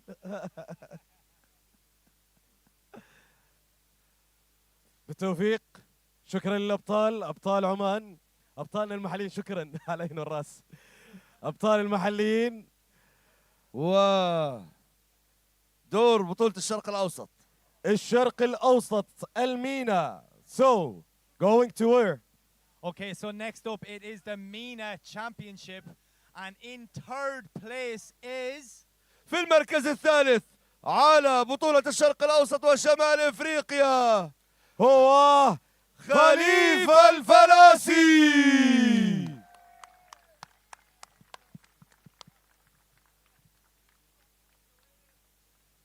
خليفة Khalifa. أين أنت يا خليفة؟ Ah, there he is. موجود. Give it up for Khalifa, everybody.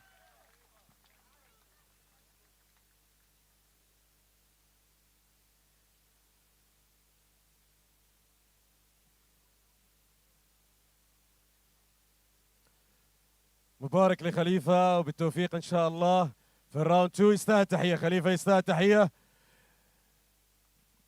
إذن second place المركز الثاني في فئة المينا.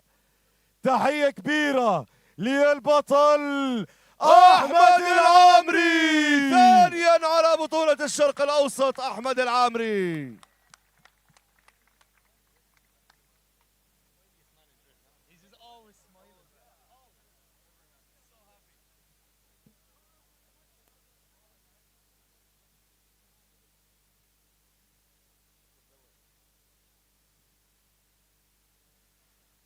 المركز الأول. Okay, so in first place in the MENA category it is أحمد دحام.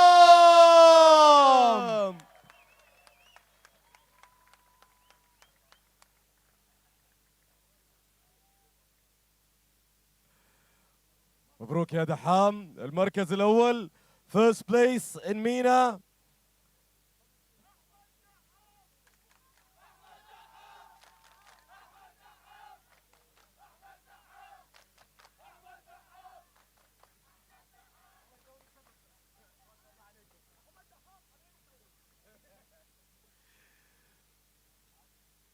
مبارك لأبطال بطولة الشرق الأوسط وشمال إفريقيا. في المركز الثالث خليفة الفلاسي، في المركز الثاني أحمد العامري، وفي المركز الأول أحمد دحام.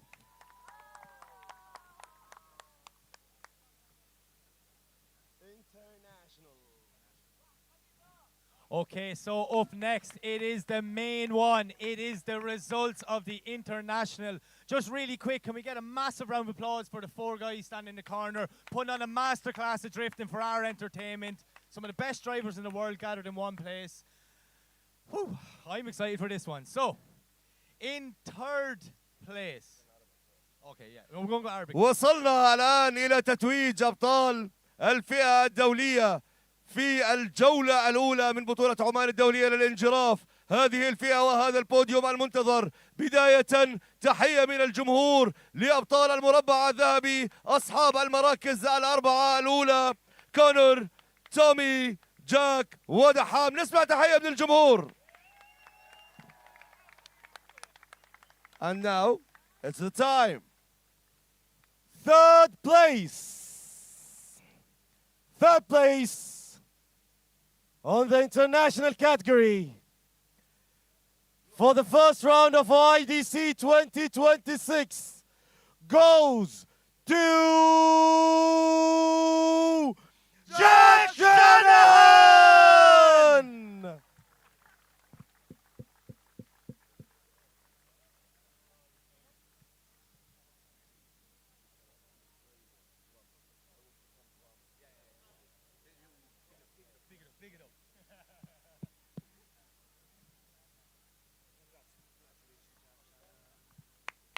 Congratulations, Jack Shanahan, getting 3rd place on his OIDC debut. But now the moment of truth. نبدأ مع المركز الثاني ولا الأول؟ First or second, guys? الثاني ولا الأول؟ Second First or or first? second? Now. First? Second? 3rd? نعلن الأول. Shall we announce the first place؟ اوكي، راح ناخذ راي ساعتك كيف؟ وش تتوقع الأول إذا ولا نقول الثاني؟ الثاني عرفوا الأول. لا الثاني بعدين الاول. ثاني؟ يعني احنا نلقى خلاص؟ ولا نخلي الأول ومفاجأة الثاني؟ الاول. يلا الأول. جاهزين؟ إذا جاهزين. Are you ready? Ready. Join. First place and the champion of the first round of IDC 2026 is Ahmed Daham!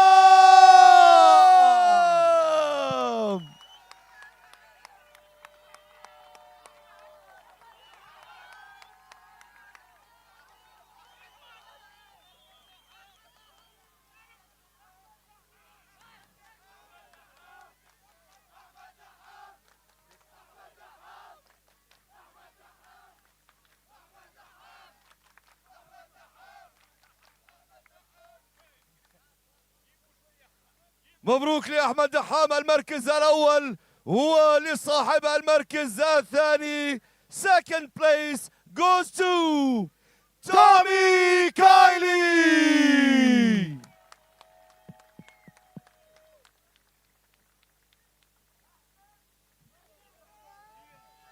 تستاهل يا أحمد.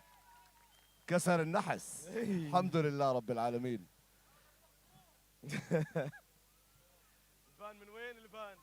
من وين جبتوه؟ Let's give it up, please. Give them a grand applause. سمعوا لهم تحية للفائزين معانا بالمركز الأول والثاني والثالث. أحمد دحام، تومي كايلي وجاك شنان. Where is Connor? I guess he should join them. Connor, join them, please. So yeah, big round of applause for Conor Shanahan as well, 4th place, and massive well done to all our winners here and all the drivers at round 1. Thank you so much to the fans and everyone who tuned in. It's been a brilliant night of drifting.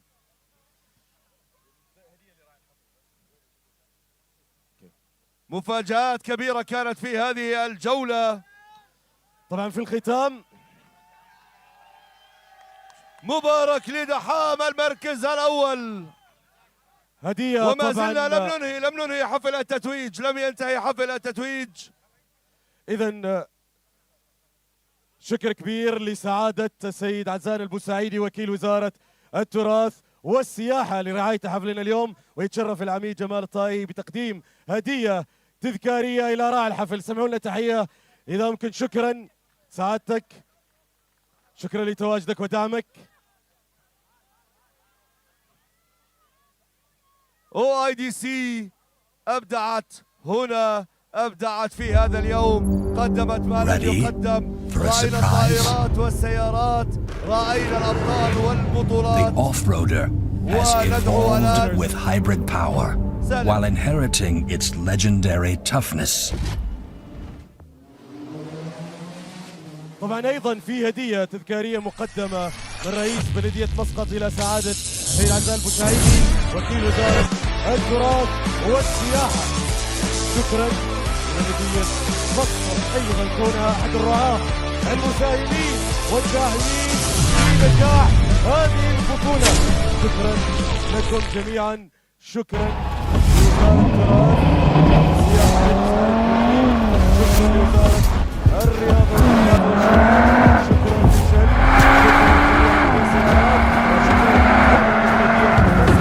وريد بول على هذا الدعم. شكرا لكم جميعا. Thank you all for coming and signing off.